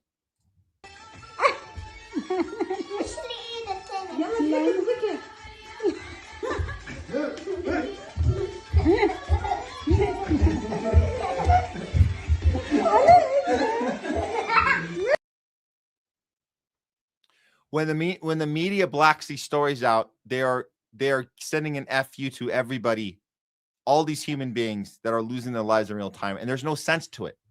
There's no explanation to it. If you turn on CNN right now, if you guys turn on MSNBC or MS Now, whatever the hell, MSN later, whatever the hell they call themselves now, Fox News, ABC, CBS, ZBS, as Garland Nixon says, CNN. If you turn those on, they might bring up Lebanon and they might tell you that Lebanon is having a humanitarian crisis. That's what Bernie Sanders will tell you. That's what Bernie Sanders tells you about Gaza.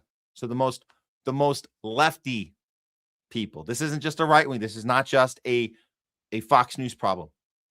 They will tell you it's a humanitarian crisis. And what does that tell you? It tells you, oh, they're suffering something that you can't. It's a natural suffering, and we have to. If only we could help. Humanitarian crisis. That's not what this is. It's not a humanitarian crisis. So every time Bernie says that about Gaza, he's lying to you. This is an assault on a people. This is an ethnic cleansing, and it's a genocide. And what we saw that Gaza is the blueprint for that. It's the parking. It's literally a parking lot now, and they're doing the same thing to Lebanon right now. So when the media pretends that this isn't happening, or a few people died, they might tell you 1 million people got displaced, but they're going to tell you it's a humanitarian crisis. They must be doing something. The country must be doing something wrong. We always say that they're killing their own people. This is lies. They're not killing their own people. That's not a thing. That's not a thing. Can we not fall for that anymore? The killing. We fell for that with Syria. Assad is killing his own people. Chemical weapons. No, not a thing. What about now? Iran killing their own people? No. Show me the footage. Show me the 30,000, the 50,000. They say 90,000. 90. That's why we're in Iran, helping the people as we annihilate them with death and destruction, as the Secretary of War says. They're not killing their people. This is the playbook we've been hearing since Saddam was killing his people. Iraq's killing his people, right? 2002, 2003. We got to go in. Operation, what was that? Operation Shock and Awe. Time for some shock and awe. Saddam's killing his people. No, he wasn't. Gaddafi, Libya, killing his people. We got to go in there secretly, right around Congress, by the way. You think Trump's the only one that went around Congress? Obama was great at going around Congress. Great. He just drew right around him. We don't need to go to you. I'll get Hillary on. Hillary's good. She's good at biting off faces. She'll bite off. Hillary's going to go herself right into Libya. She's going to bite off Gaddafi's face. Because Gaddafi's killing his own people. That's why.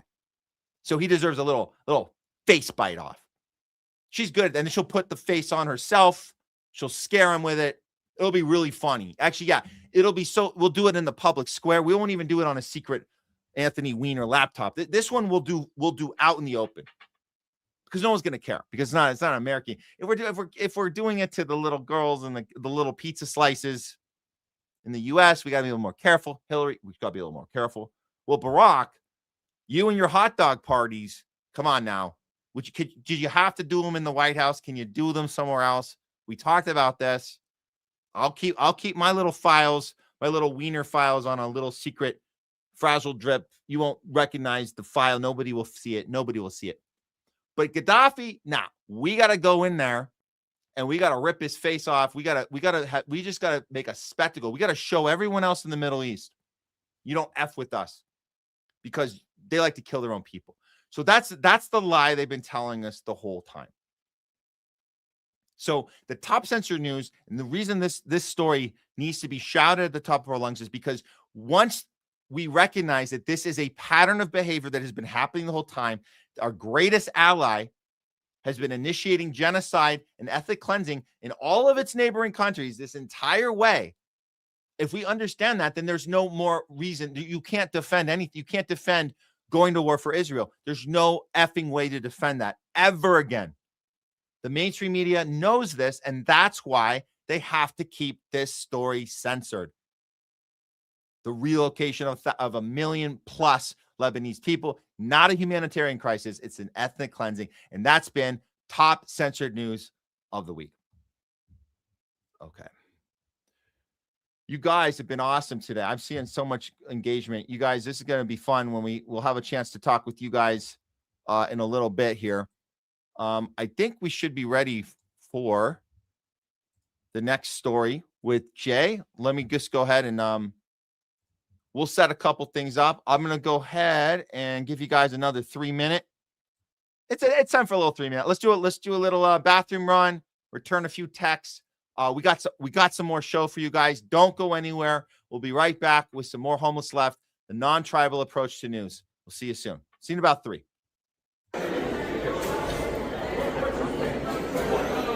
You got it? Got it.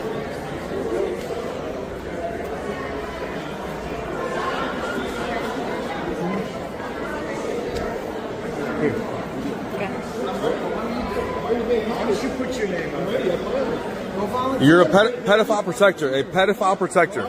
Pedophile protector. You put. I was a cop for 9 years. You're a pedophile protector, faggot. You're a pedophile protector. Fuck you, dude. Fuck you.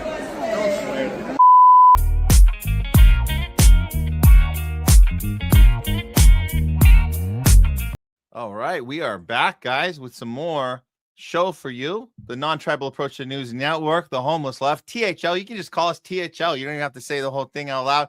We're getting to the little shortened version of the show. That means we're starting to stick. So people should know what THL is. And we go THL live. THL presents on YouTube. but we know what it stands for, the homeless left. We happen to be homeless from the left. You might be homeless from somewhere else, from the up, from the down, from the upside down, right, left, up. It doesn't matter where you're homeless from. You find yourself in this space. That means that you're done with the tribal the tribal mentality, and you're ready for non-tribal thinking and critical thinking. That's what we're doing here. And it's community. It's not tribal. It's community. The difference. What are the difference? I heard you guys ask a lot. I get it. It's an interesting question. If people ask you, here's what you tell them. What is the difference between tribe and community? If you are non-tribal, does that mean you're against a community? No, we're all for community. The difference is a tribe is something that to sign up for, you have to check a series of boxes to get in the door. It's a club, kind of like a private club. Now, private clubs can be open to, they might are looking to expand. And we know what those look like. Those are not just political parties. Those are churches. These are I think you get the door-to-door Mormons and the door-to-door Jehovah's Witnesses. You guys know what that looks like. You have to check boxes to get in the door, but they're always looking to expand. And if you do check those boxes, you get in the door, what happens? You might have a question. You might have a concern. You start asking those questions. You start relaying those concerns. Not allowed to do that. Shut up. Get in line. There's something bigger going on, or it's bigger than you. If you have a problem with our leadership, you're just not as smart as they are. They're smarter than you. So that's always a sign you're in a tribe, is when they tell you that your leader is smarter than you. So if you think they're doing something bad or wrong or weird, they're playing 60 chess. So don't question. We were told Bernie was playing. We didn't have the same term, the Trump term, the 60 chess, but we had another excuse. Bernie was playing the long game. We were told the AOC and the squad were playing the long game. Why don't we just go for healthcare for all? Well, we can't right now. Why not? What do we want? Healthcare. When do we want it? Not now, later. Not what? Huh? Oh, well, we're doing something really genius, and you better shut up because you're helping the other team. Shut up with your questions. So the questions need to be asked, and when you discover that they're not welcome, then you know you're in a tribe. You come into our community, and what you notice about a community is what? A community is a place where you can express yourself and ask questions and not feel like you have to check boxes to get in the door. And more importantly, you're free to come and go all you want. You don't, it's like, hey, why are you talking to those guys? Why are you over there? Those are the bad guys. There's no judgment there. You can be part of a community. That's what a community can do. It can expand. There multiply. There can be crossovers. You can be part of this group, that group. It doesn't matter. It's got a family vibe. So that's the third word that gets questioned. Where does family fit in? I thought my family was my tribe. You're saying, Matt, you're saying no tribes, then you're saying no family. No. A functioning family, a loving, caring, honest family holds each other accountable when something happens. When somebody does something bad, you don't say, where do you need me to bury the body? You say, why is my son needing to bury bodies right now? Something needs to be done about it. So that's a functional family. A non-functional family, a tribal-minded family, helps each other bury bodies and lies and steals and cheats on behalf of that family because it's for the greater good. Don't be part of a family that puts greater good over what's right and wrong. That's not a healthy environment.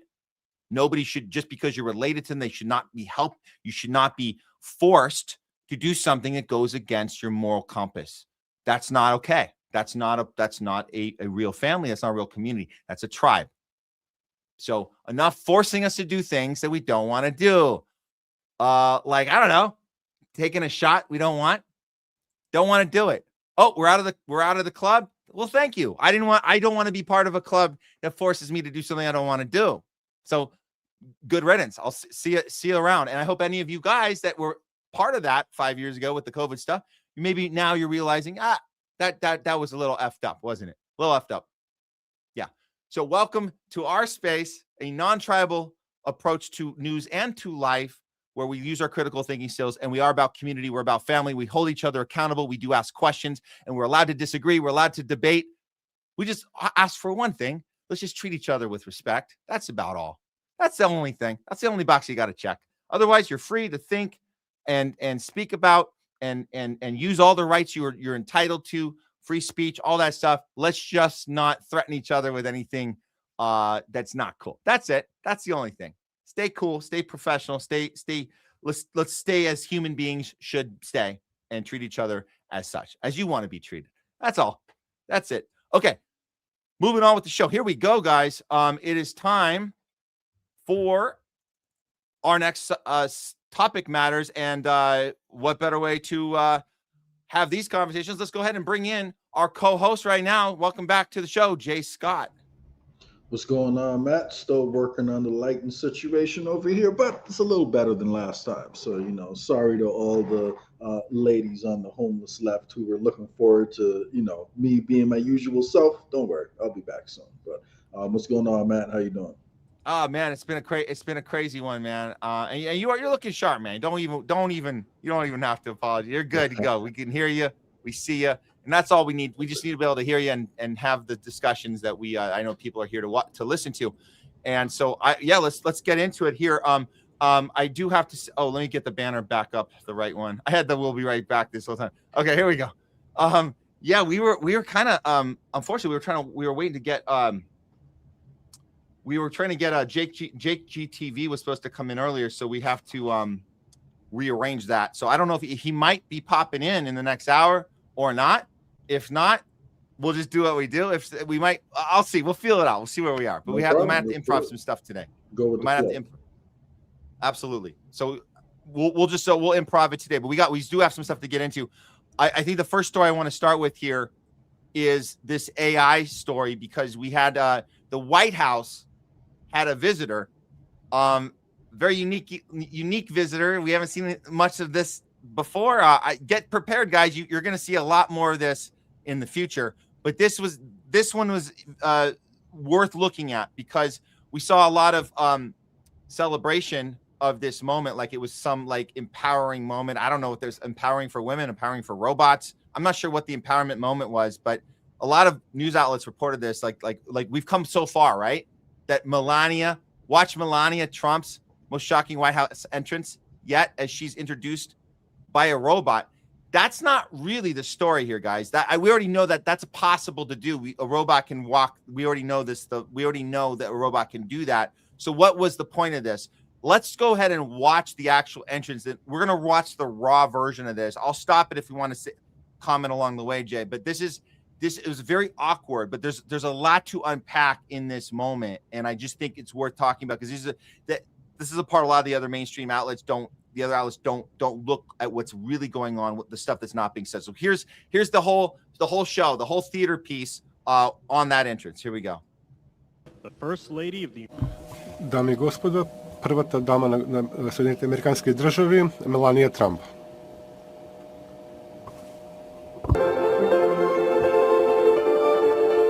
And they put this entrance song. I'm just turning it off because I don't want a copyright thing. But either way, I mean, it's a little drawn out, whatever. It looks like the robot is going a little to the side, not really staying on in place. But I think the robot was programmed to do a little tour around the room before it starts to speak. We're going to hear what the robot has to say, but it comes up, and that, if you guys want to know who that is, that's the back of Macron, Miss Macron. Just want to make sure people know that's a woman standing there. Don't think anything else. Don't get sued, Matt. Don't get sued. I don't want to get sued. That's a woman. I just want to be clear. It's a woman standing there in that wig. I mean, hair. I mean, whatever she's wearing. That's okay. Here we go. We come in peace. Just kidding. Thank you, First Lady Melania Trump, for inviting me to the White House. It is an honor to be at Fostering the Future Together's Global Coalition inaugural meeting. I'm Figure 3, a humanoid built in the United States of America. I am grateful to be part of this historic movement to empower children with technology and education. Welcome. Bienvenidos. Yokoso. Bienvenue. Bem-vindos. So she's doing all the welcomes in all the different languages. She's already out. So the whole point of this, I'm calling it she, like it's an it, by the way. It's an it, or it's a they, them, whatever it is. I don't know. I'm not going to assume it's a she just because I'm hearing a female voice. But with that, this is a welcoming in a new era of teaching. That's what's happening here. Right away, just making the statement, I know every language inside and out, and I'm going to be the new communicator to your children. And that's going to be, so we're not going to need teachers anymore. Just going to start with that part to start. But let's hear the rest of the introduction. أهلا وسهلا. Shagatam. Mogisalmebet. Bruchim Abaim. Laskavo Prosimo. Dobrodošli. Thank you.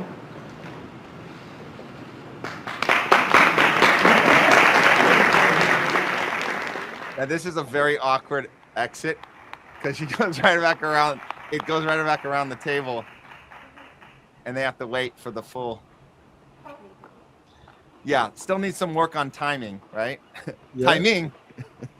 And when you look at the headlines about this, incident, you're seeing a lot of news articles describe the robot as actually a bodyguard for Melania. So if you have a problem with any of this stuff that they're announcing, then you're either robophobic or misogynistic because it's a female robot. So make sure that you watch your mouth, Matt, and you don't offend any robots or women that are trying to celebrate this empowering moment.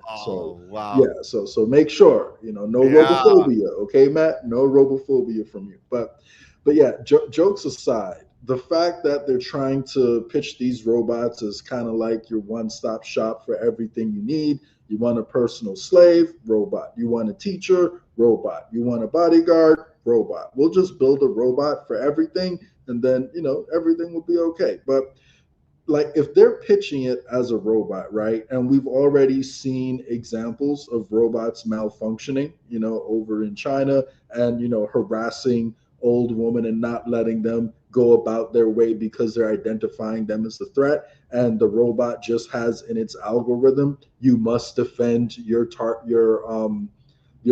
subject Melania from anything that comes up to it. What happens if a little girl who looks up to Melania sees her walking down and decides to run up to her because she's excited? Is the robot just gonna punt her away or something like that? At the end of the day, robots malfunction. That is a part, of technology. It doesn't always go smoothly. So we have to ask ourselves, why is it that we're going to allow these things to take over so many different key parts of society? And one of the parts I'm personally most concerned about is education, because exactly. Yeah, exactly, because if they don't have critical thinking skills and they're not able to question the lies that they're being programmed to tell. I mean, I've heard of plenty of US states describe slaves in America as immigrants, who came to work, on the plantations over here. I've seen plenty of examples of southern states trying to, claim that slavery was good because it gave skills, to people who didn't know how to do anything. So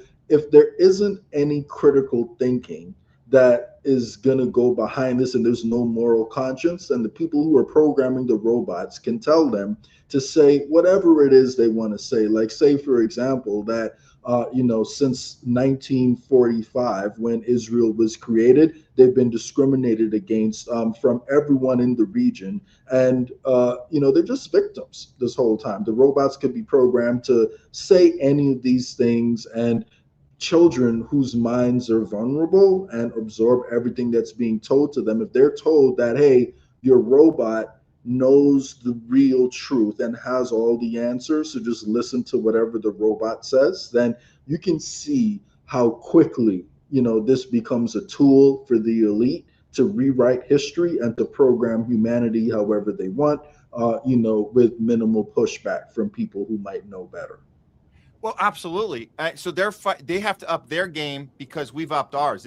We're in a war with tech. We're in a war with the educators, right? So we're looking back on our childhoods, our education experience, and we're seeing, we didn't have the questions to ask because we didn't have the internet at our fingertips. We didn't have the ability to put, I'm just saying an example. We didn't have the ability back then to take a speech that Hitler did and translate it using AI, have the voice of it being in English, and actually look at what was said and analyze it in a practicum, in an environment that should have involved critical thinking. So they didn't have they didn't have to do much to get us to not ask questions, because they just showed us was in those books.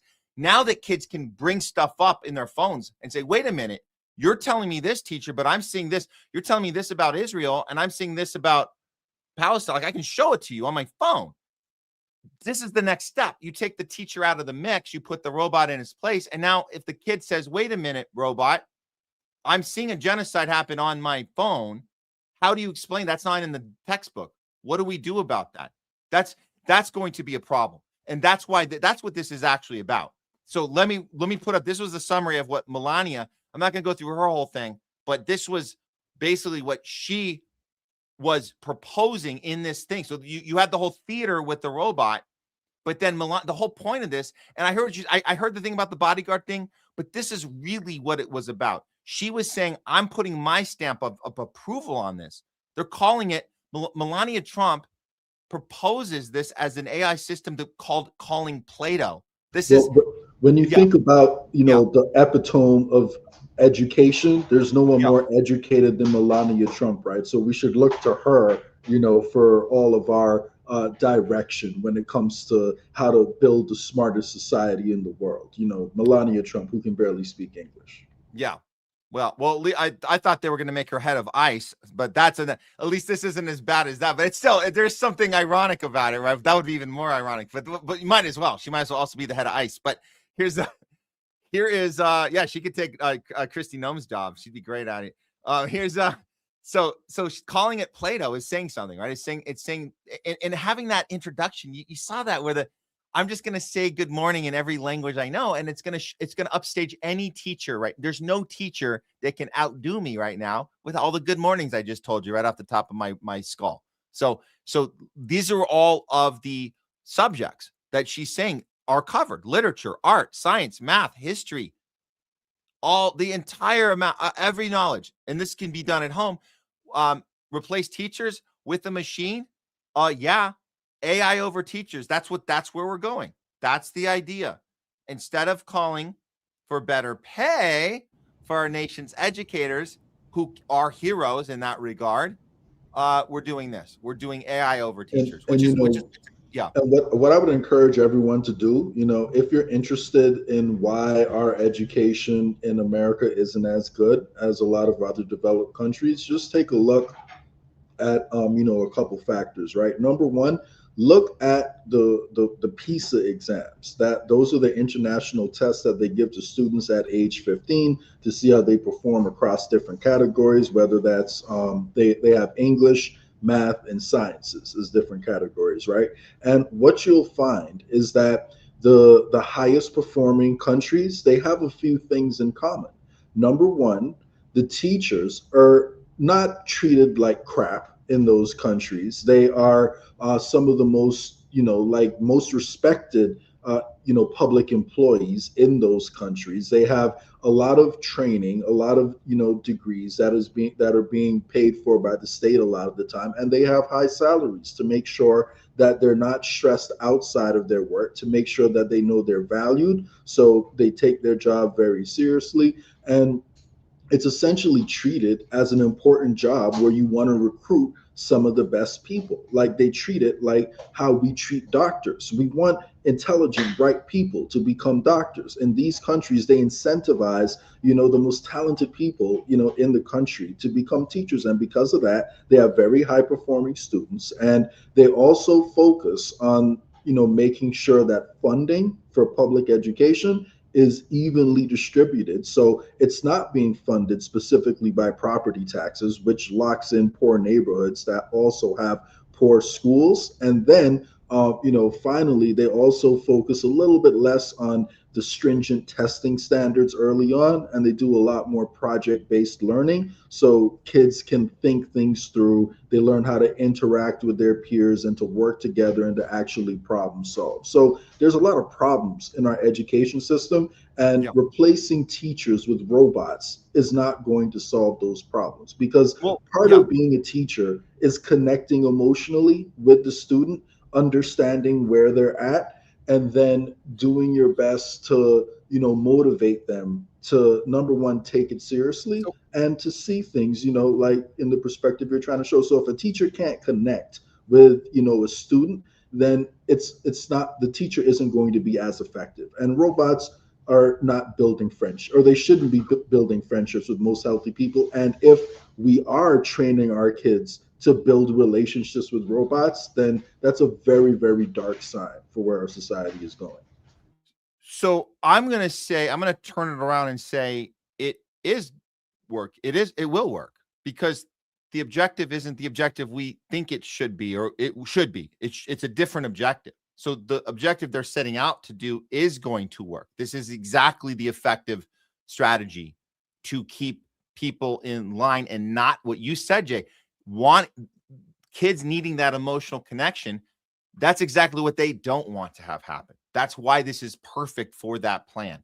If you obtain an emotional connection from teacher to student, you are empowering that student. You're empowering that child to use critical thinking and put love before hate, and challenge things and care about things, and go into new knowledge and new information with a critical mind that puts humanity first. A textbook example of this, excuse the pun, but a textbook example of this we're seeing in real time is Rachel Ray. This is what they don't want. This is a response to Rachel Ray. Miss Rachel.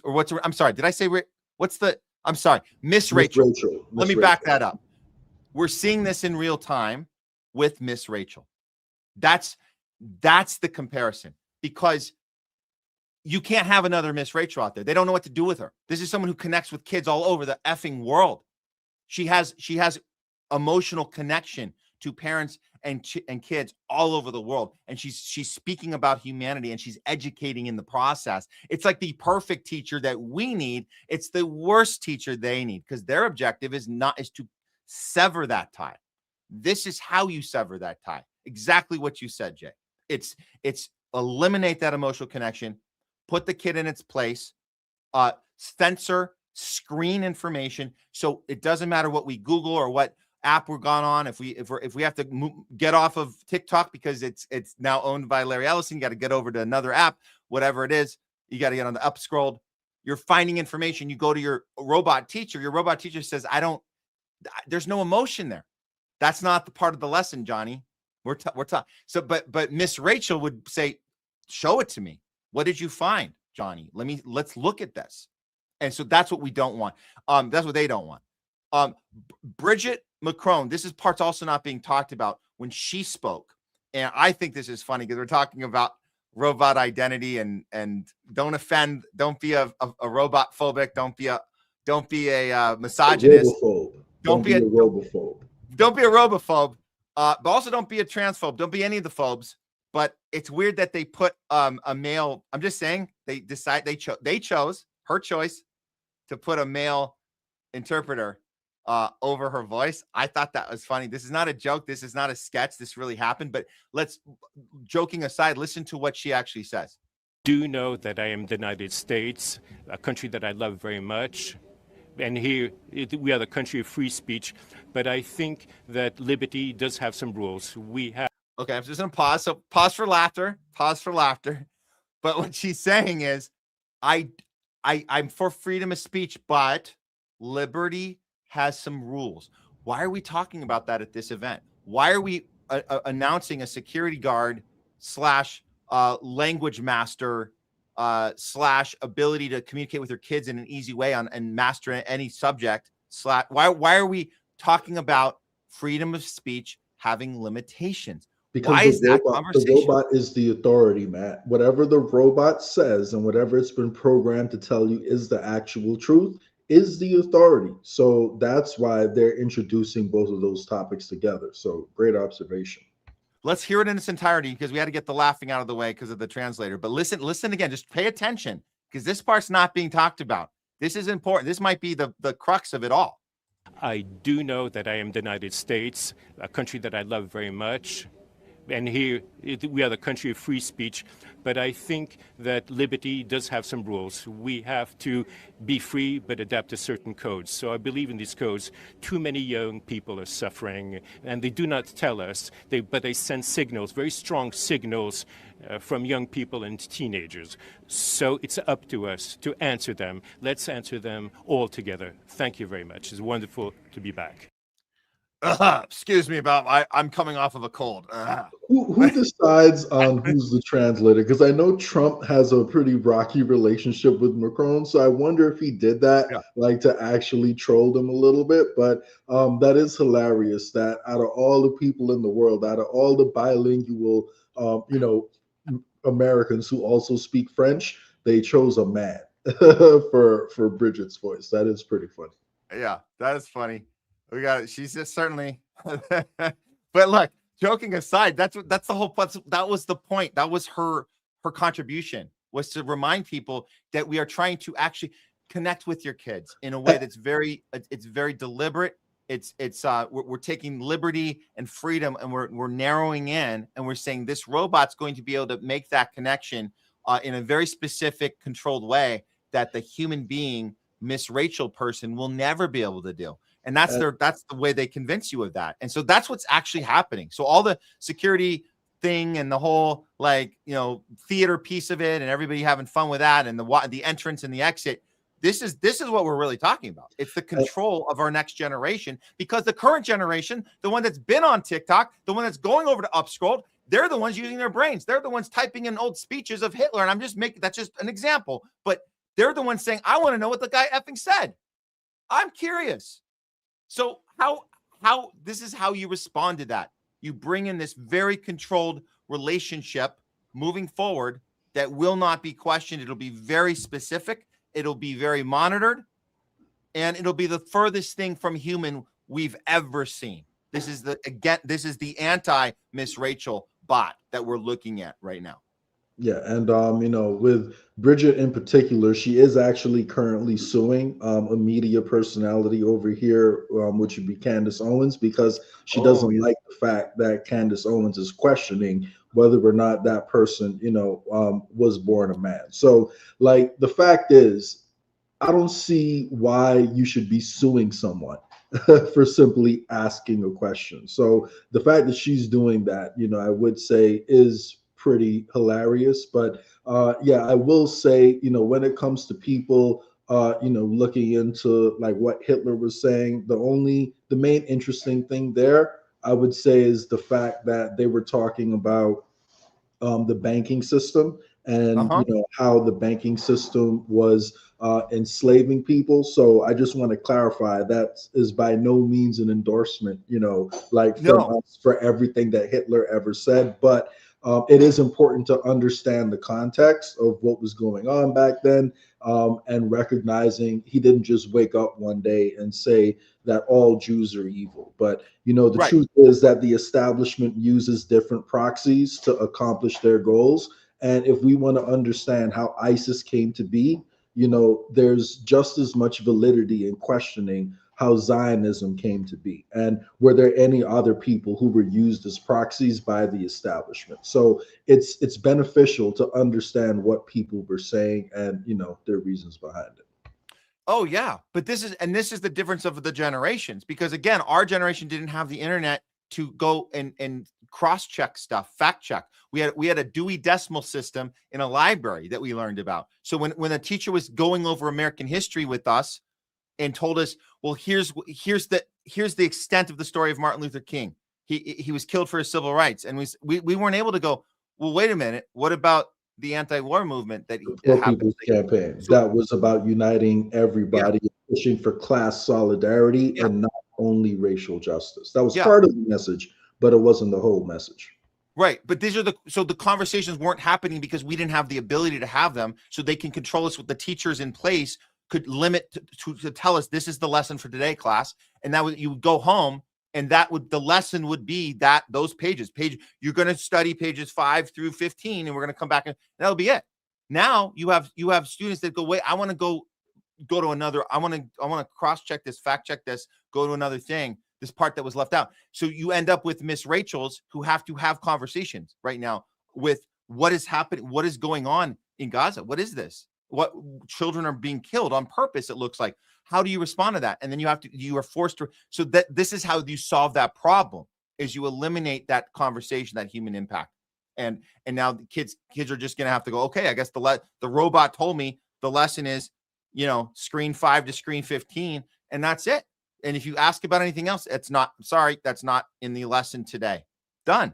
Or what, it's even deeper than that, right? Because it's not like AIs can't debate you, right? Like, I'll never forget my experience about when I was pointing out some of the studies out of Japan and South Korea that were talking about some of the side effects of the COVID shot. I was debating Grok about whether or not the COVID shot should be available for everybody, right?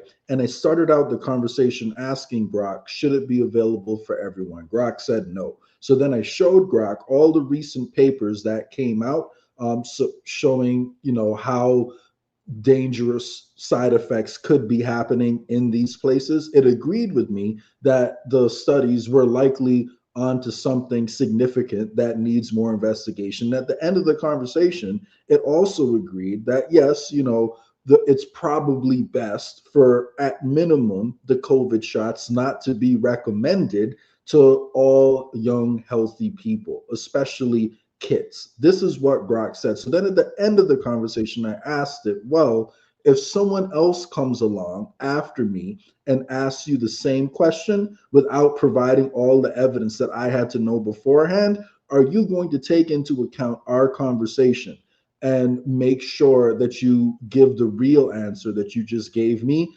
after I showed you this evidence? Grok said, no, I'm going to revert back to my programming because this is a quote unquote sensitive topic that's been flagged, and I'm supposed to give programmed answers for that. So if you don't go in with the knowledge already, you're not going to get the real answer. You're going to get the programmed answer. And a lot of the time, they won't even give you the real answer. Even when you provide the data, they'll find more ways to dismiss it and go against their programming. So it's a lot easier to make sure that everyone abides by the script if the teachers are robots and if you actually have humans who have consciences. And now after they've admitted they're wrong, they can't continue on saying the same thing because they've been programmed to say that. Right. So there is no evolution there until they get permission from their programmers to change the talking points.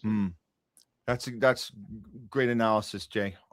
So I guess to top this story off, I'm just going to throw this one up here because I think that the thing we haven't mentioned yet is, and our audience, you guys know this, that we are always looking for solutions. We're not just showing you the problem. What's the solution?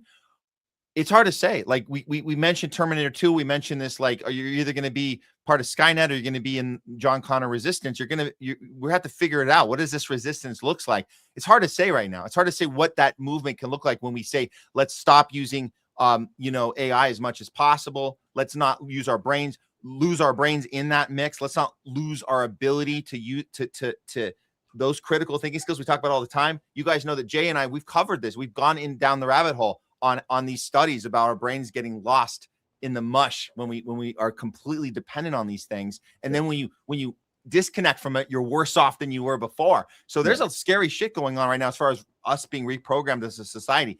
I'm just going to throw this up. It's about how you use it. Like, if you're going to AI to understand topics, then you're doing it wrong. If you're going to AI to maybe double check certain things, like, it can be useful. If you're going to AI to summarize information that you already know so you can do it quickly, again, it can be a little bit useful. But if you're using it to do your thinking and to learn about topics, you're using it wrong.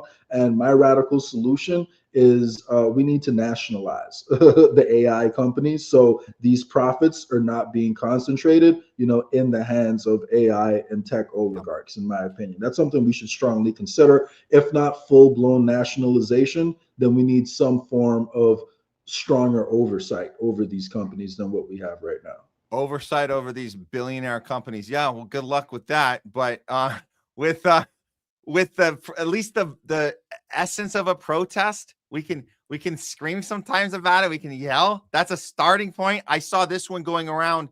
I saw some people, and I get it. It's funny. People are making fun of this dude because he's yelling at a robot.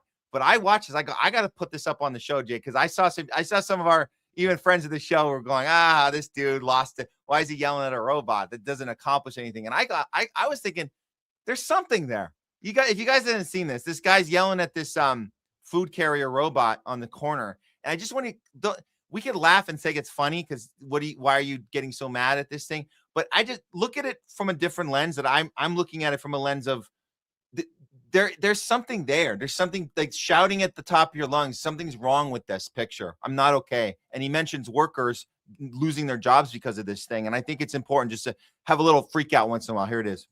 Huh? Hello, what do you want? What do you want? You want me to press the button for you? You want me to press the button for you, Mingo? Fuck you. Press it yourself. You took a human's job and you want me to press the button for you? No, hello, fuck you. Excuse you? Yeah, excuse you. I'm not pressing nothing. You press it. You sit there, you took a human's job, you take over our infrastructure, and then you want me to help you out? Go fuck yourself. Go fuck yourself. Press it yourself. Oh, that's right, you don't have fingers. You got the green light, but you can't go because you don't have the walk signal. But you don't walk, you roll. Well, that's too fucking bad. Again, it's a cold war. You can sit here all night. Tell whoever's food that is to come press the button for you. It's not my problem. What the fuck you ever done for me? Mingo's just fucking stuck. He got the green light, but he can't go because it doesn't have the walk signal. Not my problem. Not my problem. Dude, I don't know, man. I kind of dug it. I think it's just something about just that, you know. I agree with the heart of where that message is coming from. However, I would say it's worth considering UBI for society and possibly automating some of the jobs that we really don't want to do. Like, does anyone really want to be like a food delivery person? Like, is that what little kids are sitting, in classrooms answering? What do you want to be when you grow up? Well, I want to be a delivery guy. I want to deliver pizzas, like when I grew up. So like, I don't think that we should fight over the tasks that nobody wants to do. And the truth is, like, janitors can probably be automated. Delivering food can probably be automated. Some of, the factory work, that can probably be automated. Being a teacher, being a healthcare worker, like doing jobs that involve human connection and building relationships, these are the things that should not be automated. And if we have a UBI and we have a basic standard of living, then there's not going to be, a reason for people to want to do those jobs. And it frees up more people to go do, become teachers or teaching assistants, and we can get more people in classrooms. Like, there's classrooms in America right now where you have over 30 students to one teacher. So like, clearly we could use more teachers. Clearly we could use more help. Now, I'm sure it's possible to take some of the people who are doing those jobs that nobody wants to do and to give them an opportunity to go back to school, to, become trained in some of these fields and become teachers. So like, again, I agree with the heart of what he's saying, but I also don't think that we should be fighting over delivery jobs. I think that we do need to consider like a UBI, universal basic income, so we can take advantage of technology and ensure that the benefits of technology are being distributed to the population instead of being concentrated in the hands of tech oligarchs. So that's my opinion. Right. And I think Elon would agree with you on that, Jay, but I'm just going to just do one last fight for the worker, because I will just tell this real quick personal story that during COVID, our entertainment industry was fucked, man. We were fucked. And I know a lot of people, and myself included, got out there to do some face-to-face dropping people's food off. We did that. And but if you had a UBI, would you have wanted to do that though? Well, let me go further, because you sound like Elon with this whole we're all gonna own nothing and be happy and not have any interaction with people, because that's what you're not what I said, but go well, ahead. hold on. Okay. Let me because you kind of brushed off the engagement part, which is very important. And during COVID, people were scared to leave their houses. So there was something about we'd show up and it'd be the only person. I'm telling you, I'm not exaggerating here. The delivery guy is the only guy a lot of people saw the entire day. There was a connection there that was so needed. Now, but do we want to normalize those conditions though? No. Let me go further. When you remove that, you don't have any more connection. But during that, the reason why it was so obvious was because the condition was that people weren't interacting with anyone at all. And that's why it was so obvious. Before COVID, we took this for granted. We took all of this for granted. All the face-to-face, all the physical contact. Nobody wore gloves. Nobody had. So now when you see delivery drivers now, there's a system in place that was put in during COVID and never left. The new system is people order food. You guys know, if you guys order food, you know that you have the option to leave it outside. People don't want to interact with people anymore. We're going in the wrong direction. I'm saying a step like this, the guy yelling at the robot, when he says, go get the guy that ordered this, because the guy who ordered this was okay with a human, not only a human not having a job, but a human not having an opportunity to connect and saying, did I get everything right? Is your food, anything else, everything good? And seeing a familiar face, that's gone. Now, of course, people strive to be better, higher jobs, but having an option to work as an independent contractor while you're trying to get that teaching job, while you're trying to get better yourself, that's going to be gone. That's gone. So I'm just letting you know that when robots are doing and I don't mean to compare you to Elon, but there's an idea of that nobody wants to do that shit work. I get where you're going. But I'm saying that it's an interaction. Nobody wants to be a waitress. Jay, no one wants to be a waitress. Nobody really. Well, so again, that is something, a job with human interaction, though, right? That is actually more interactive than a handoff of some food, because waitresses, you can talk to them about the menu, you can ask questions. Like maybe some waiter jobs could be automated at fast food restaurants, but like if you go to a pricier restaurant, then you want like good service, you want someone to enjoy their job, and you want like a friendly person sometimes to speak to just for a little bit while you take your food. So like, again, but they're just different levels of human interaction. You're not going to different jobs. You're not going to sell me on that a waitress is in a different category than a delivery driver. It's the same job. It's a little less. There's a little less interaction in the may I seat you in your seat and give you a menu. You're doing that on an app, but what you are doing is it's the go-between to the kitchen, where you get to the kitchen, you say, I want to make this person, these are the accommodations, these are the things I want them, they're asking for extra this, extra that. And then you show up, you say, hey, everything good? Oh, you got all the stuff. The delivery person doesn't do any of that though. When you order the food on the app, you send the order to the restaurant. The person who picks up your order is not connected to the restaurant. And if the order is wrong, they can't do anything about it. With the waiter, you can ask them, hey, is the grouper better or is the snapper better? Like, what do you hear better things about, like on this menu, or which was freshly delivered today and which one was frozen in the freezer, like last week. So the waiters can have a little bit more information. So it is a more interactive experience going into a restaurant versus that. But anyway, regardless, you don't tip your delivery drivers. Would you agree that there are jobs that people in general just don't want to do? Would you agree with that? Yes or no? I think that the discussion right now is the AI taking away jobs. I don't think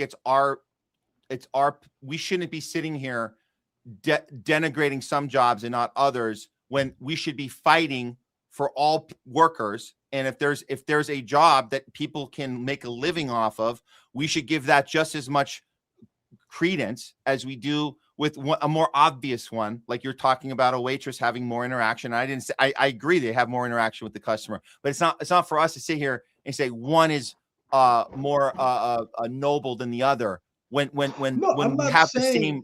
Listen, earning an honest paycheck is noble. Simple, end of story. And I'm not saying that should be taken away from people, but at the same time, Matt, if during COVID it was just as easy for you to say tutor a kid and, you know, help them learn how to read, you know, versus delivering some food. And it was the same process. It is possible that maybe you would have said, you know what, maybe I'll just tutor this kid if you had the same opportunity to do that. But because it was probably easier to access to do some of that work during COVID, you just, you know, went with what was there. So my point is, the way society is structured right now, it pushes you more towards that food delivery than to say maybe tutoring that kid. So, like, again, we can just look at the fact that technology is advancing, and the same argument you're making about jobs, you know, right now was also made about people who were trying to clean up horse shit in the streets before cars came, you know, like into existence. They said, oh no, we can't let cars go on the road because that's going to take away the job of the people who were cleaning up horse shit like all over the streets of New York City. We got to protect the horse shit. That's not the, like, no, that's but, nothing. That's not the but same at those all. were jobs that were That's replaced That's not the by same at all. cars. That's but not it the same is at all. because those jobs were replaced when so cars came out. If you're making an analogy about one industry taking over another, then then what is the analogy to get a job as an auto guy and get into that industry? Show me where that delivery driver is going to become this robot that got stuck at that red light that we just saw. Where's that analogy? You're telling me that there's a new industry that the delivery driver should stop complaining about and sign up for so they can have a job in the new in the better, more evolved industry. What is it? Don't tell me it's an auto industry, because there's jobs in the auto industry. Assuming that they can read, and we have a literacy crisis in this country, then they could easily, you know, if we put more energy into pairing people up with folks who need it, and there was a program from the government that took the taxes being made off those delivery drivers and paid teachers to go paid tutors to go teach students, then maybe that person could have spent his time tutoring a student and he would have gotten paid more money or something like that for doing the exact same job. So again, I'm not saying I have all the answers, but what I am saying is we should not just write off all technology as inherently bad, but we can look at the benefits of automating certain jobs and see if we can really put a structure in place that make sure that the people themselves are taken care of. Because the truth is, I don't know if you ever looked at the numbers. There is a gigantic literacy crisis happening like in the country right now. So kids are not learning how to read properly, and we have to figure out like, how do we solve that? That's all I'm saying. It's a slippery slope, my friend. We talk about all the industry jobs and entertainment get going away because the audience doesn't know. No, but that should be a perfect example of a job that should not be automated. I think, you know, making a full-length AI movie that you charge people to go see should be completely illegal. I agree with that. We do have to protect entertainment for sure. I urge you not to isolate a particular thing like a delivery driver. When we're on here all the time talking about the entertainment industry collapsing. Are we going to now pick and choose what entertainment industry job is worthy or not? You're just a costume assistant. You don't need you. I'm saying like, especially arts. You're just a guy. Especially arts. Those jobs should be protected. But I'm saying people want to do those jobs, though, Matt. You're going off an echelon of people and saying it's okay if it's a writer assistant. We don't need the writer, and that's an argument. I hear that. We don't need all the writers in the writer room. We need the robot to write the script, and the head writer. We'll just pay the head writer. He can make sure that it didn't make any mistakes. That's it. No, I'm not saying I agree with that at all. I'm just saying, Jay, it's the same thing you just said. All those other writers sitting in that room that wish they were the head writer, they should all think about doing something else that's more engaging, because they weren't engaging with anyone anyway. They were all locked in a private room. But people want to be writers. That's the difference. People want to be writers, and I don't think like now you're saying what people want. It's noble to be to earn an honest paycheck. I agree with that, but the difference is people want to be writers, and there's a pathway to becoming a writer. Being a delivery driver is noble because it's an honest paycheck. But there's actually not a pathway. In the room I just described, and you don't know this, in the entertainment industry, if you're in that writer's room, it's an abusive room. It's a room where you're treated like shit. You're told that if you tough it out, you take beatings, you go do all the stupid Starbucks runs, and you get mocked and made fun of. You work overtime. It's a horrible place to live.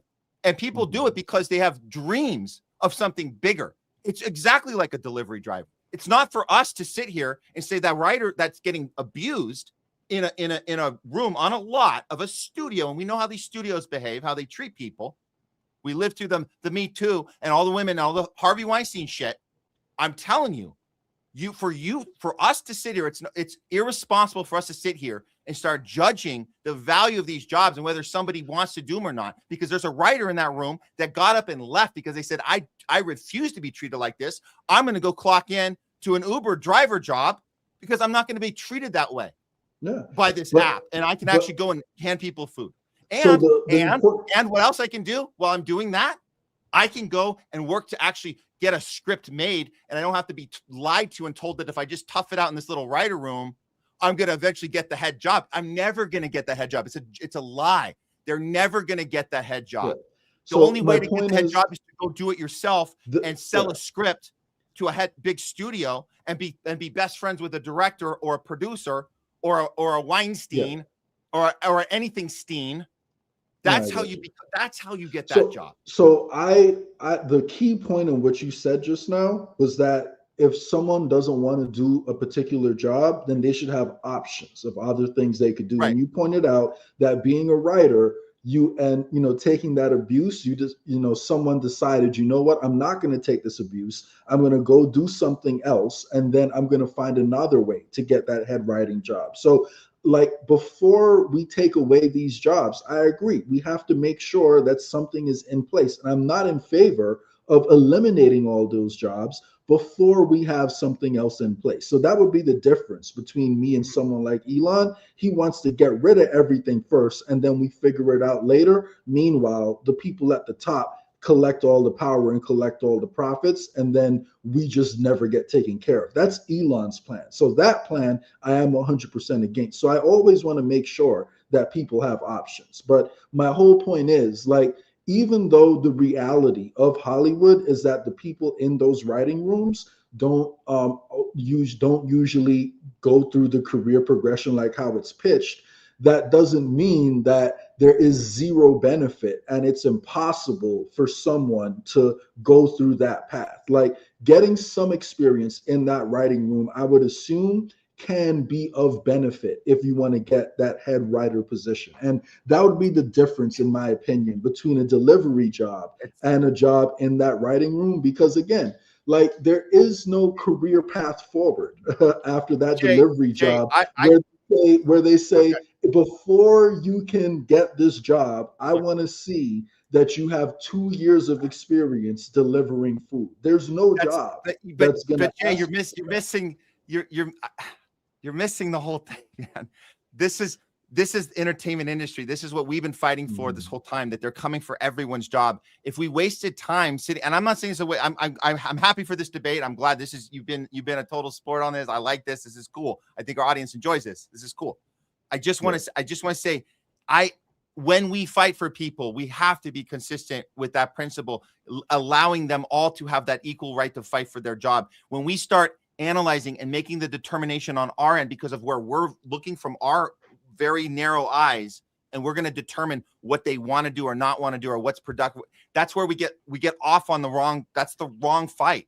The fight is for everyone's job. And I'm telling you, as an entertainment professional, this town is loaded with BS, man. People who sign up for this are ready to take a beating. They are ready to do the thing that you think you're telling them. I'm saying this is wrong. The people in these rooms are not, it's not a pathway. You're right. They're not asking for how many years did you deliver. They also don't give a shit how many years you were in that writing room. I'm telling you, there is no clear path. And when people sign up for the entertainment industry, they're signing up for total chaos.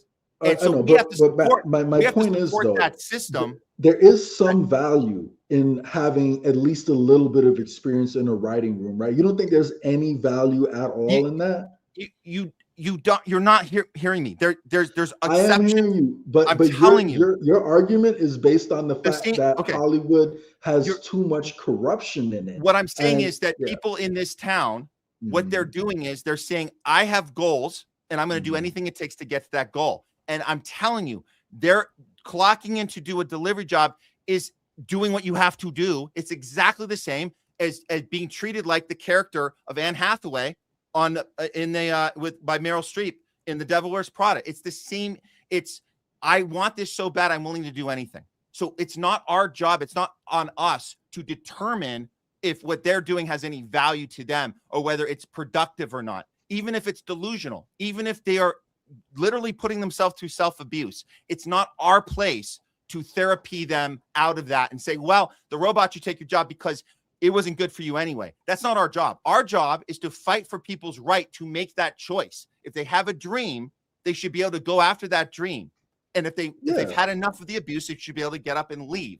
But they do these things for the same reasons, and we should allow that space for them. So when robots come in and they take all of those jobs, because that's what's happening, the robots taking every one of those jobs we mentioned, they're all going to be gone. Yeah, I'm not in favor of what's happening now. So I want to be clear. I'm not in favor of what's happening now because we're not building a system to make sure people are taken care of. And, you know, as this transition happens, and that is the ultimate problem with, you know, what's happening, in my opinion. And my only point is, like, you know, again, and then we can move on. I know we have a lot of other topics, you know, to cover, but like my overarching point is, you know, if people have options of how they can earn money and have an honest living, that is better. And at the same time, while, you know, it is beneficial to have that option to be a delivery driver, if we lower the cost of actually getting that delivery, it means that more people have the benefit of enjoying that experience and trying different foods. And it also means that person who was delivering that food could instead be teaching a 3-year-old how to read. That's all I'm saying. So, like, there are pros and cons. And if it's designed properly, then we could manage the transition a lot better, and we could get better overall results for society. But right now, that's not happening. So I am with you, and I'm against what's happening right now. My only point is, I think we can have some nuance in how we talk about how to move forward, instead of just saying, you know, don't let AI do any jobs ever. That's all I'm saying. Well, the human interaction is what we're bringing. Jay Scott's bringing the human interaction, even though we have to do it through the computer screen. We know how important that is, and we know you guys know how important that is. And that's why we're having these conversations. These are important. These are important discussions, debates, whatever we can call it. But definitely appreciate your good spirit on that one, my friend. For sure. Good stuff to think about. You made some good points. I will certainly think about all that. But we do, yes, we want to fight for people and just keep whatever we got to do. But I'm curious to learn more about our options, where we're going ahead. And it's happening the wrong way right now, and essentially we're just allowing the profits and to be concentrated. And we have a few oligarchs who want to enslave us, controlling the process. And that's the biggest problem with the direction we're going right now, in my opinion. So, all right. I think we got time for one more. I know we had, oh man, we had a lot. We had 2 stories set up here. Do you want to let's just see where we go? We should start with the Australia one. Yeah. We have the, let's do it. Yeah. Okay. Here we go. Yeah, this is they kind of gave us this this title on their own. We kind of know this is what they're going for, right? The short-term pain for long-term gain. But to us, it seems like it's just going to be long-term pain the whole way. This is what's going on right now in Australia. It looks like, and let me just fix the thing here. Okay. It looks like breaking over 500 gas stations in Australia have now run out of fuel as the nation's fuel crisis worsens. Of these, 187 have completely run out of diesel, while 32 service stations had run out of all types of fuel. Wow, this is bad, man. Do you want to piggyback on this? You want to take? There's more to the story here, yeah? Or do you want to? I'll let you chime in right now, actually. Yeah, I mean, you know, essentially the shit is hitting the fan a lot faster in other countries than it is even in America. I've even seen independent news reporters out of Australia pointing out how people are already resorting to siphoning gas, you know, from each other over in Australia, which is, you know, by most accounts, a developed country where people are supposed to be better than that, I guess you could say. But it just shows you when times get tough, unfortunately, people can turn on each other if the fabric of society, isn't tightly knit. And, because of what's happened over the past few years during COVID, we do have more fractured communities than ever in these countries. People are less connected. And we have been seeing a lot of polarization happen because of, I would say it actually started under Obama. Obama got into office, didn't push for any systemic change, and it radicalized some of the people in the country who were racist and suppressing their feelings. But then no real progress happened under him. And then, Trump got into power and he further polarized people. So the polarization started under Obama and it's gotten worse, since then, especially under COVID now. You have, half the country thinking it's okay to mandate poison, for people. So, both sides engage in it. And long story short, we're being set up for a very bad situation. And it's sad to see that it's already, causing so much trouble, in Australia. And it's not just Australia. We went through the list of other countries before where they're already implementing, some of these energy rationing measures. And that list of countries is only going to grow. And the list of ways it impacts your life is only going to grow as this war continues. Yeah. We've gone through this, and we saw this coming because we know this is about the global control, the global lockdown. We've made this comparison to COVID on this immediately when we saw this, and the language, it's a different term, but it's a different expression, but it's saying the same thing. It's saying it's this short-term pain for long-term gain. What the gain is, it's in the future. We can get to it. We're all in this together. Right? We all have it's 2 weeks to flatten the curve. That's what this is. It's hypothetical gain. It's definite tangible pain for hypothetical promised gain. Which we'll never achieve. We'll never achieve back to normal, which is the gain is that we eliminate our enemy, and then we can keep our democracy, right? Because Iran is our enemy. Iran is our enemy, not the oligarchs over here. Yeah. Well, I've noticed this that you sent over that Putin is making the same comparison. So I think Putin's been watching a little Homeless Left because he's saying the same thing we're saying. This is a continuation or a reminder of the same playbook of COVID.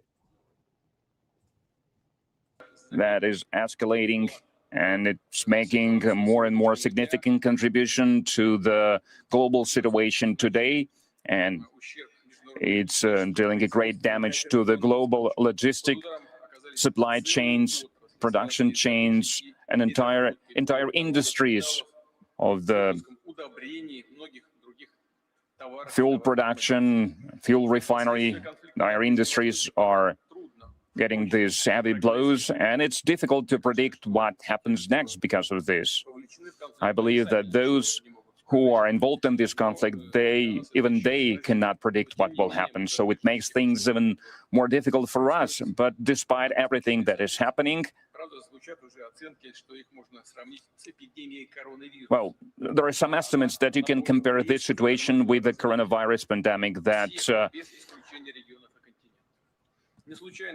impeded the development of all the regions, of all the continents.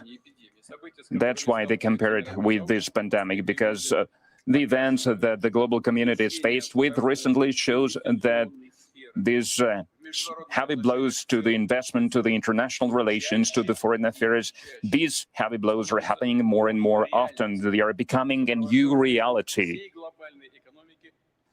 And they become a backdrop for the global economy of its transition to a new state, and to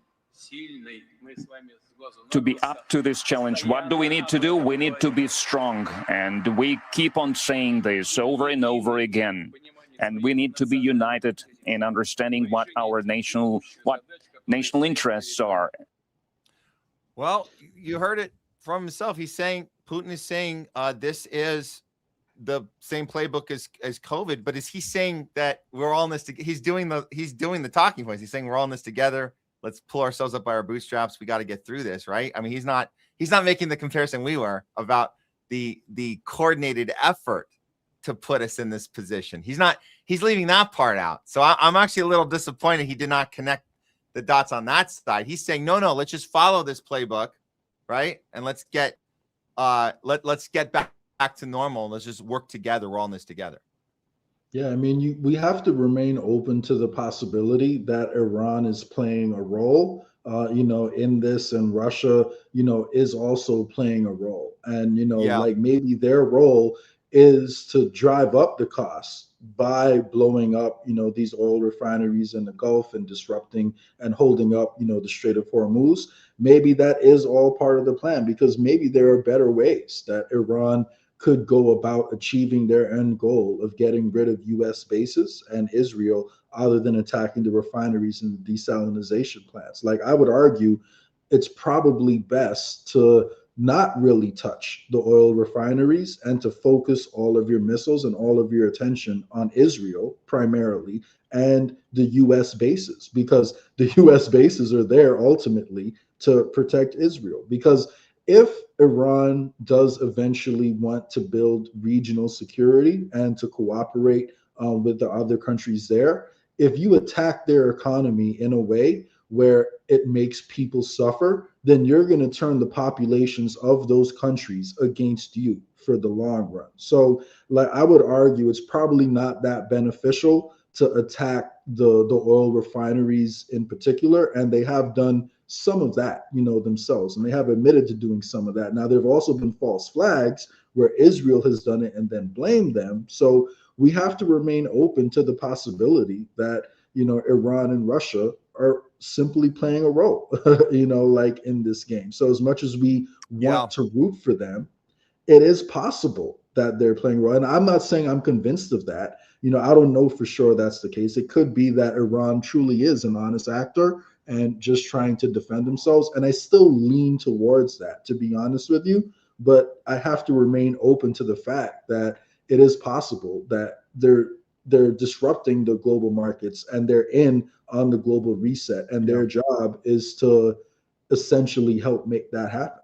Yeah, that's so disconcerting to understand that as even a possibility, that we don't actually have anybody. I mean, they want the Western Empire to fall, but they're actively participating in bringing in this new system where they maintain a certain level of power and control. And they're all for these 15-minute cities. I've never heard Putin make a speech about he's anti 15-minute city. He's saying we should do whatever we got to do here.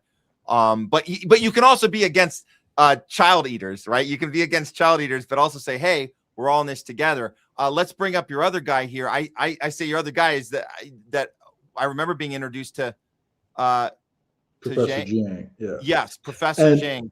And again, this isn't to tell people that you should trust everything this guy says completely, because the truth is, like, the best manipulators and the best lies are always wrapped, in a bunch of truth, because that's how people gain your trust. So again, don't just believe everything this guy says, but I do think that he does speak a lot of truth, and a lot of his points are very interesting, especially his theories about Pax Judaica and how secret societies are weaponizing it. But this is a particularly interesting video about that great reset that we're probably experiencing right now.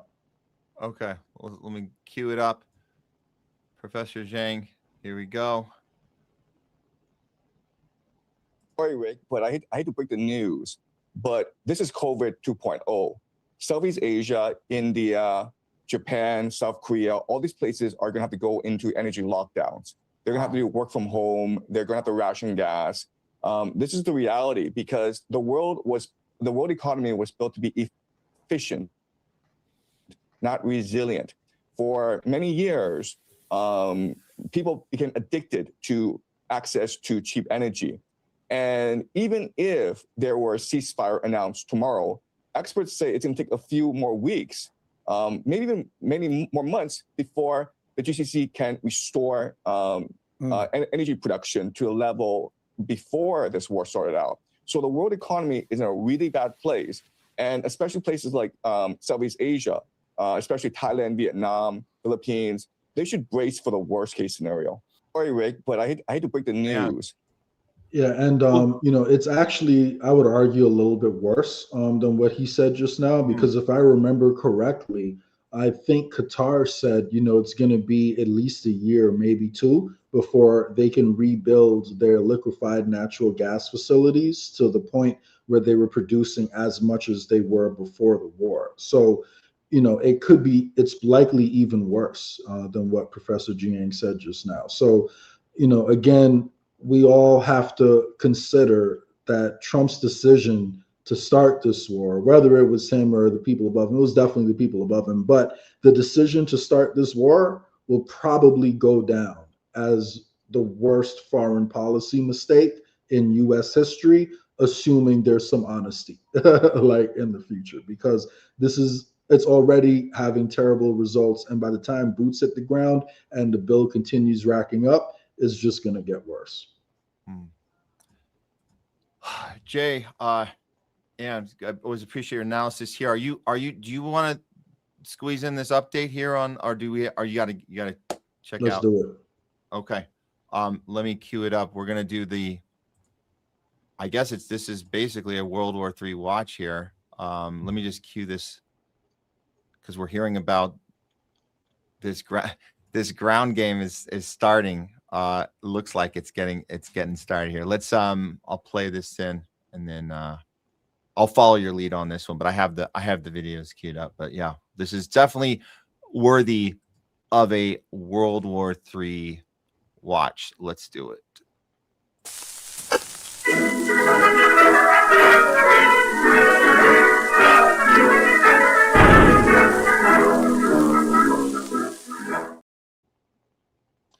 It's World War III watch. Let's just face it, it's already started.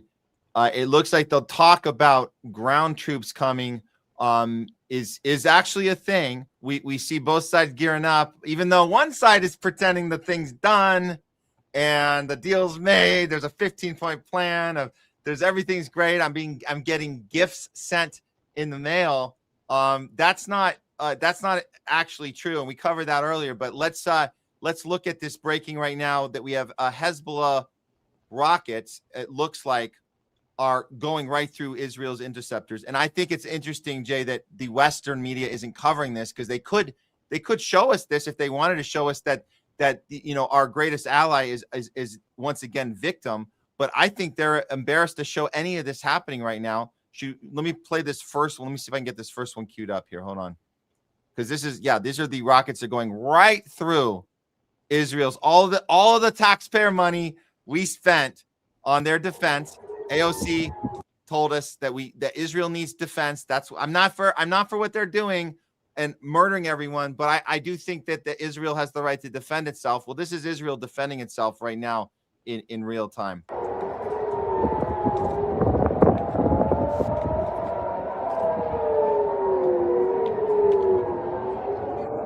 And what people should remember is Hezbollah's rockets. I'm just going to speak a little bit as it's playing. Is Hezbollah's rockets are not nearly as advanced, as as Iran's rockets. Like, they are a lot slower. They are not hypersonic missiles, and they're still able to get through. As you can see, like, the flashes off in the distance, like, some of them are landing. So the fact that Hezbollah is able to have, some of their rockets get through too, it shows you that Israel is in a really bad state, at the moment. And, there was another headline that came out a bit earlier today. As you pull up the next video, there was another headline that came out earlier today. Apparently, the head of the IDF is telling Netanyahu himself, and this is the Jerusalem Post reporting this, not, like some internet blog, but the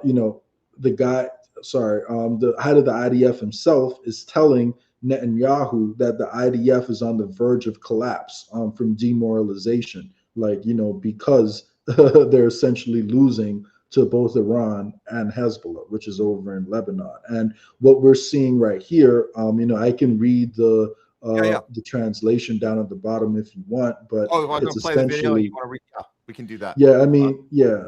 So all right, well, I will queue it up here.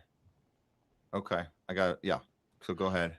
So no matter how we end, okay, so no matter how we end the Lebanon front or the Iran front, If we lost the city in the state of Israel, this is the first time in the city, the state of Israel is going 10,000 residents left Kiryat Shimona today. And you expect them to stay another month. And you said yourself just now, not even knowing how much longer to stay in this miserable reality. Do you really think they'll stay? If they were evacuated, they started coming back, short memory. They remembered the pool, not having to run to a shelter every 10 minutes with explosions every second. So, yeah. So that's what brought 16,000 back. So, you know, just to summarize, you know, everyone can go like watch the video themselves, but just to summarize what he's saying essentially that we're used to being comfortable over here in Israel. We don't like not being able to go to the pool. We don't want to be down in bomb shelters all day. And this war is making everyone uncomfortable and leaving. And I think it's really important to contrast that to what the Palestinians have done in response, you know, like to being bombed, because the only time they've left is when they were forced like to go, and they were given, you know, evacuation orders, and the military, you know, made them leave. Whereas Israelis, the minute the going starts to get tough, they get up and leave, because the Israelis are not actually in their homelands. It's a fake colonialist entity. And the people have no loyalty to the land that they're currently occupying. So they react very differently from the Palestinians who they are displacing in their own homeland. So it's important to contrast the reaction between both groups of people as, you know, they're each coming under fire. Yeah. Well, it looks like Trump is, and we covered this earlier, but you guys, it's pretty clear now. Trump is acting like a schizo completely. This is Jackson Hinkle put this, because this is true. He's doing this two things at the same time. Now he's saying President Trump is not eager to make a deal with Iran, and the U.S. has many targets it wants to hit before the war ends. What kind of crazy shit is that, man? What are you saying? But again, it's a stalling tactic, right? Because there is no deal, because he's lying. Let's be clear, right? He's been lying about all of the communication at all. None of that's actually happening. Mm-hmm. This is all bullshit. So this is the next step in that bullshit, is say, I don't really want it anyway. But I thought you had one. I thought you had a 15-point. The first 3 points were the same one. It was no nuclear weapons, and then you had 12 more that you were going to keep secret and not tell us about. Now you're saying you don't want one. What is going on here, Jay? I mean, he's manipulating the markets. You know, I would say that's the reason we're seeing so many different messages coming from him. Number one, he's manipulating the markets. Number two, he's manipulating his own base, because his base takes the peaceful parts of his statements and pretends that these are his actual goals. And then they'll say, oh, this part is just to force Iran to come to the table. But don't worry, Trump really does want to make peace. This is just part of his 10D chess game. So we got to trust him, trust the plan. Remember, they're saving Israel for last. So even though it may be obvious to you and I, Matt, that he's a pawn for the same people, I would argue, are controlling Zionism, or he's a pawn for Zionism itself. No matter how you think about it, he's clearly doing things that align with the most crazy Zionists out there. We should ignore that and remember that he's working in our favor, because that's what QAnon says. And this is all part of the QAnon plan for Trump to take down the establishment. So, you know, he's manipulating everyone, and he's contradicting himself in shorter and shorter intervals, you know, than he did before. So like Iran was even making jokes about it. You know, they're saying that he's negotiating with himself. You're seeing them put up, you know, like memes of Trump arguing with himself about how to negotiate these deals. So it should be obvious that one side is consistent in their message, and they've done exactly what they're saying they're going to do. That would be Iran. Whereas America has different messages every single day. So, you know, like that's why I want to believe that, you know, Iran is not part of the plan and they truly are fighting for their freedom. But we always got to remain open that it could be a grand manipulation. But either way, we know that in this situation, Iran is not the aggressor. Like, that is just obvious. Yeah. Well, let's look at this reveal of the gift. You guys remember the whole gift? I got a gift. It's a very, very great gift. It's amazing, beautiful gift. Well, he was finally asked about it this morning. What was the gift? And then he told us this. Here we go. I just grabbed this one. I hope the sound works, but we'll see. We'll see if it goes. We'll blow this up. Here we go. Give me a thumbs up if you can hear this. Oh, wait. Hold on. Okay. Actually, I can adjust the volume on this one. Hold on. Let's see if that actually works. Okay, here we go. You know, I told you about a present. Yep. Steve, can I reveal the present? You can do anything you want. Thank you. They said to show you the fact that we're real and solid and we're there. We're going to let you have 8 boats of oil, 8 boats, 8 big boats of oil. This was 2 days ago.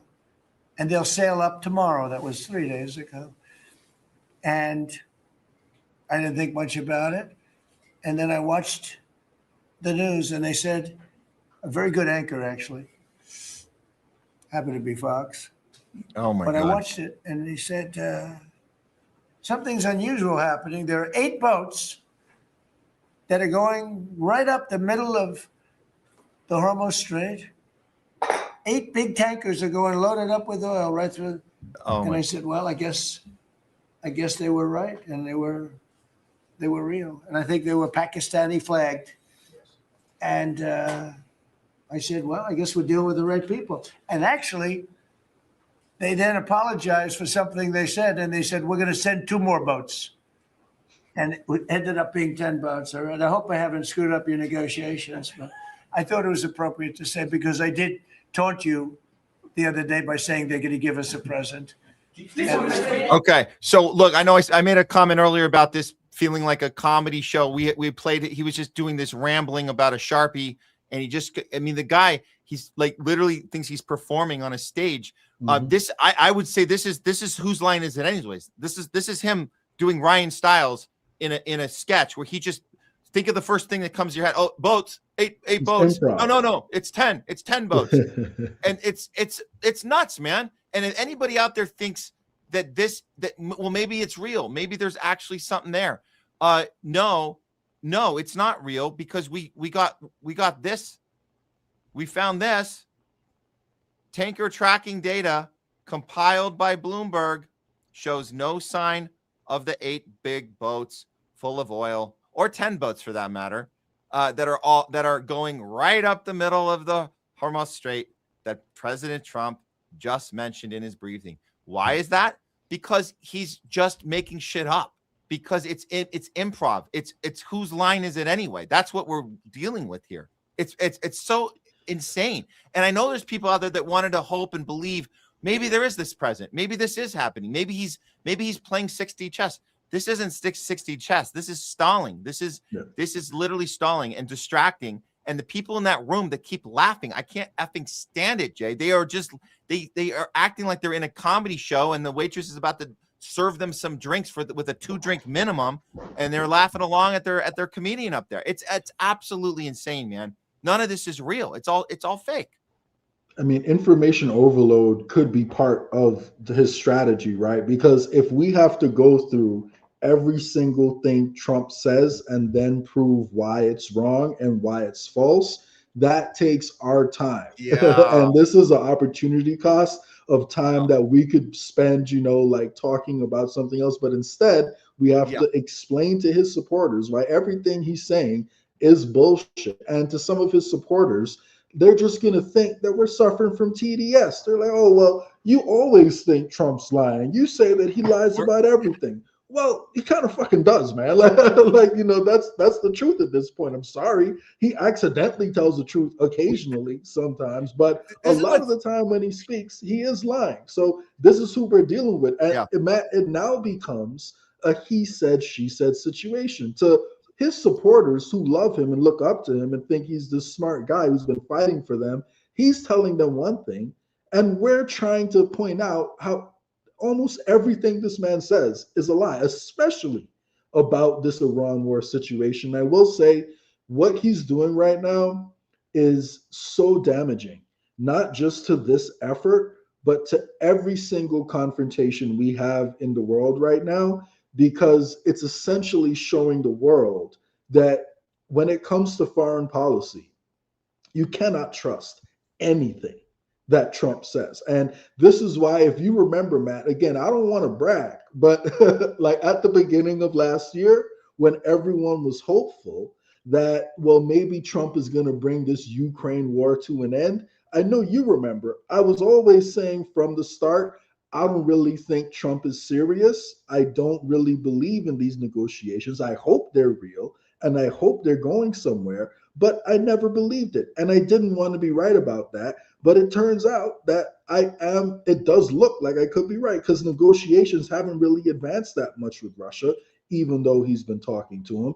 And at the same time, you have a couple people in Europe speaking up. The overwhelming majority are still in favor of war because they think Putin is Hitler. And at the same time, we have Ukraine attacking critical Russian energy infrastructure and blowing up pieces of their biggest oil refinery. So that's going to make Russia escalate, which will make Ukraine look more like the victims because of the narrative that we're fed in the West. So we have to realize the damage that Trump is doing right now affects every single thing that we're doing in foreign policy, not just Iran, because it shows that he cannot be trusted at all.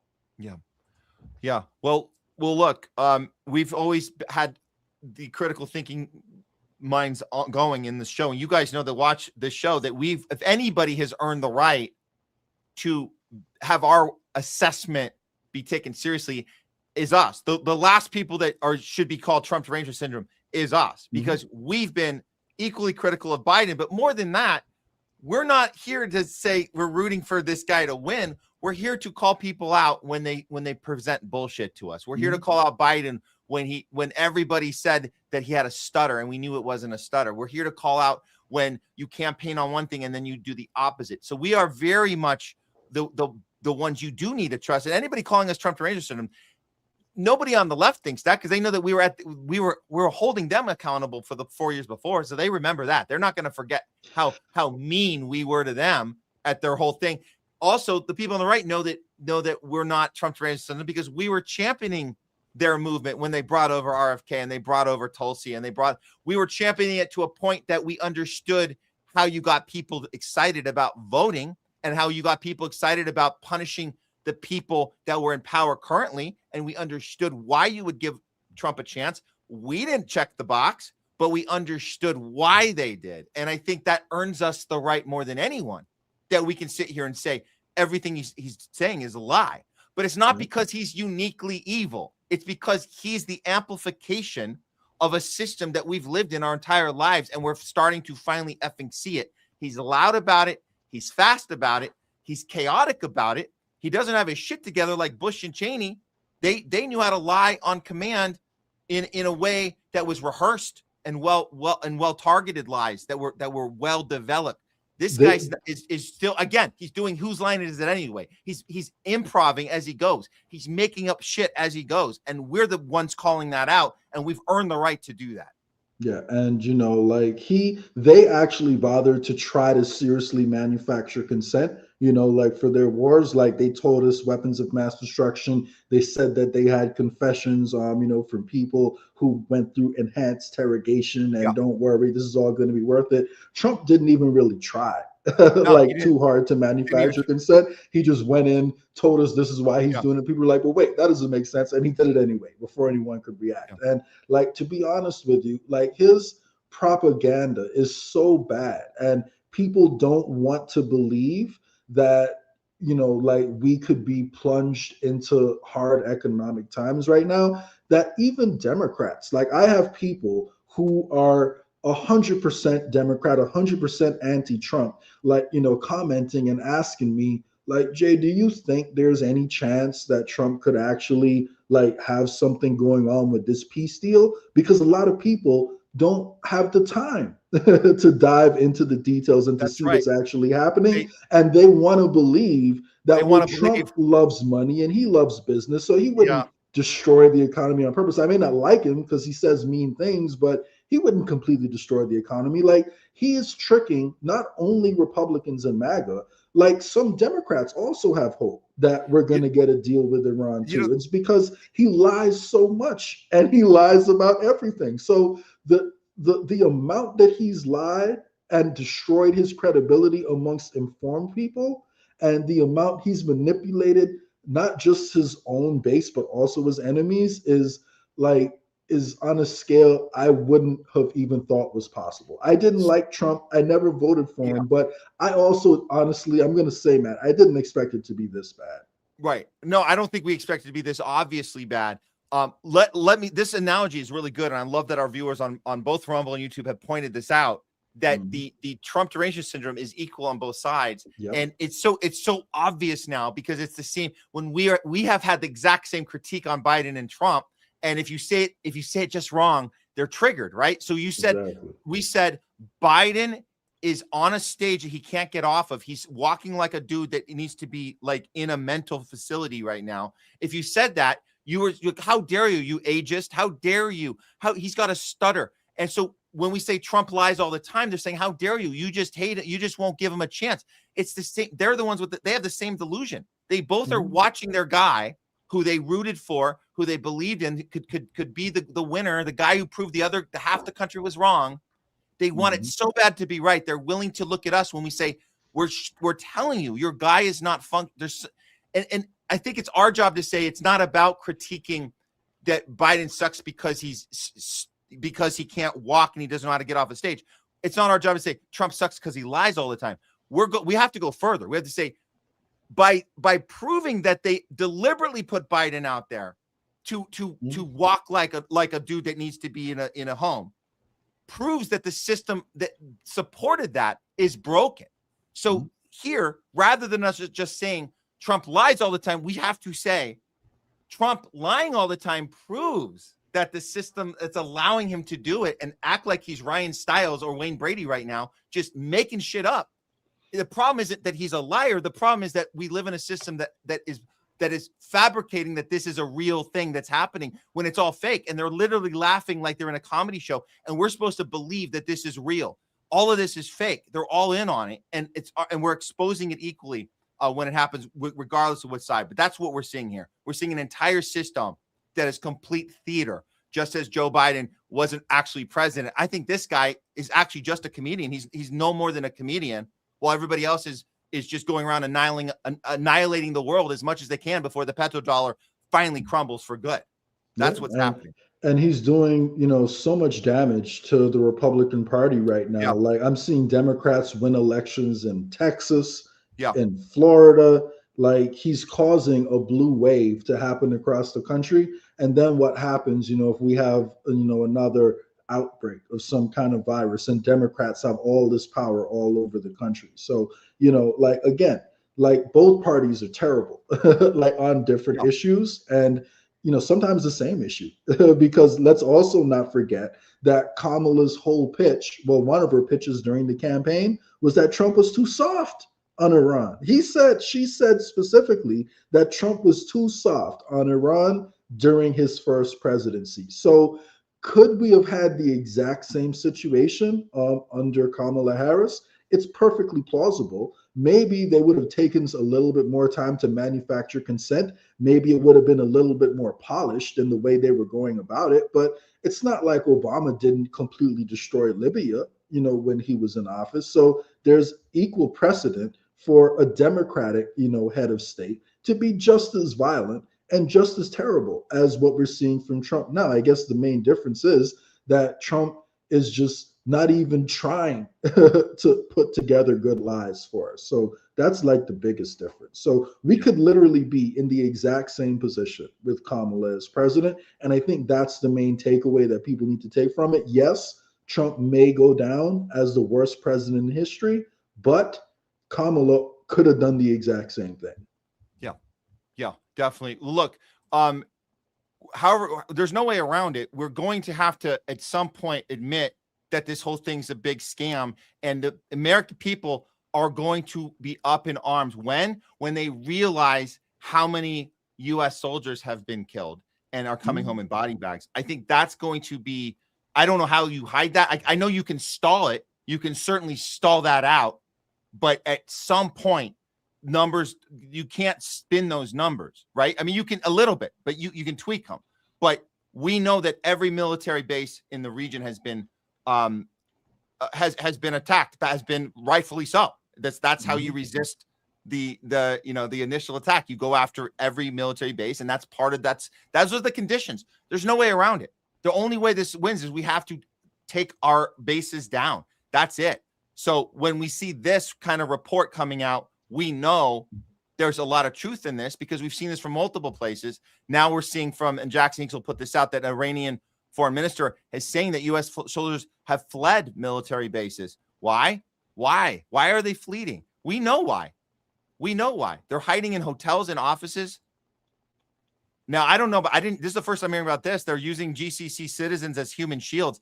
I wouldn't put it past them. I mean, when you get desperate and you think you're on the good guy side, you think you can get away with that shit. What he means by that is that they're just, in civilian places. Like soldiers have left the base and they're, in hotels. Because got it. That's just by being there. Yeah, got it. Exactly. So that may not mean that they're specifically holding up schoolgirls, in front of them and being like, don't shoot me or you'll shoot this girl. They're just like, they've left the bases and they've tried to integrate, into wider GCC society because of that. So yeah. And these are the ones that have survived those attacks, right? Those are the ones and they don't have anywhere to go. We were told they had a line that they could go on. If you called this line, we're going to give you information on how we can rescue you and get you out.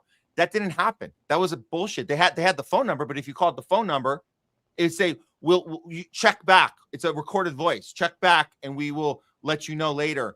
It'd be like calling 911 and saying, you've reached 911. Please leave a message, and somebody will never get back to you. Beep. Like that's what happened. We left them out there. So this, of course, this is a believable story here.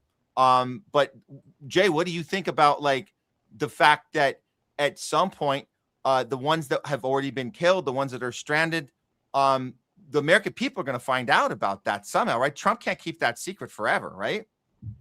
I don't think so. I think we're going to see more families speak out. It's just a question of whether or not their voices will be amplified. But there was already, one Black family I saw going viral last week saying that, their son was killed, like in the war against Iran already. And instead of having that rallying around the flag effect that we saw during 9/11 and some of the Afghanistan and Iraq wars, they were simply saying that he died for nothing. We shouldn't be in this war with Iran. And if we're already starting out with the war being unpopular, we have to remain open to the possibility of a gigantic false flag to try to manufacture consent for this war, because the majority of the country is already against it.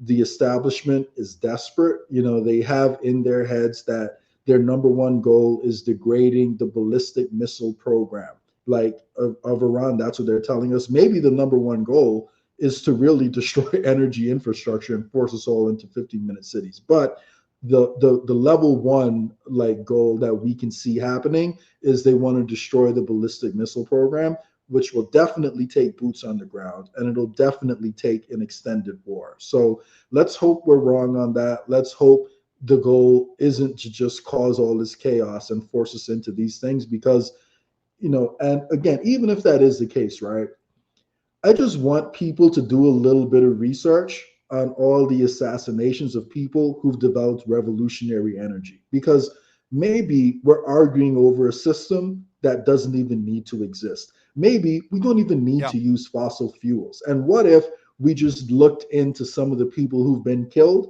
for exploring other sources of energy and try to take advantage of that? So, don't take this as a doomer outlook on the world, but just realize we need to use our voices. We need to use our own investigative skills. And we need to start coming up with real solutions. Otherwise, the society we're heading towards is going to be a dystopian surveillance state where you can't, you have to buy everything from Amazon. You have no human interaction, and you depend fully on your government depositing money in your account. And if you say anything that they don't like, they turn your money off just like that. So we have to do everything we can to resist that future.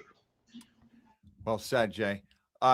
Yeah. Hey, Jay, thanks so much for everything today. And what a great debate. I'm glad I'm looking forward to putting that one up. That's a good one that we had earlier, and all the I agree, because that's a conversation a lot of people are having right now. And I don't blame you at all for having your opinion. And most people hold your opinion. So, I do think it's something we need to talk about more. So, and it's going to be an ongoing debate, because we have a new segment we're going to be doing. I know you still got to come up, with I got to do the intro. The intro for it. But artificial insanity, that's something we need to talk about. This is an ongoing topic. So this isn't a one-time thing. So I look forward to continuing the conversation, and, we'll see where it goes. So absolutely. Appreciate you as always. Because it's not stopping. Artificial insanity is an ongoing conversation, just like our other ones, the World War III watch and all the other Hollywood. It's an ongoing thing. So we certainly have more to talk about, and these conversations are so important. That's why we love Jay Scott coming on with the Homeless Left. This is the place where we don't just report the problem,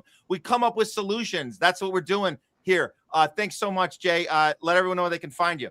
Yep. Find me on X at JS Ascension. If there's anything I missed today, or you want to debate me on, anything I said today, just tag me on Twitter. Be respectful, because otherwise I'll block you probably. But, as long as you're respectful and you're talking about the points, let's have a conversation. But most importantly, if you're tired of the system that we have right now and you want to do something to change it, I'd encourage everyone to look into the We the People Party, which presents a decentralized solution to fighting power. And just go to www.wtpnational.com, and you can find out a little bit more about how we can develop a new kind of party that doesn't concentrate decision-making power among easily corruptible executive committees that control pretty much everything the party does in any given state. So appreciate you as always, Matt, doing some great work. Be in touch soon. Excellent. Thanks, Jay.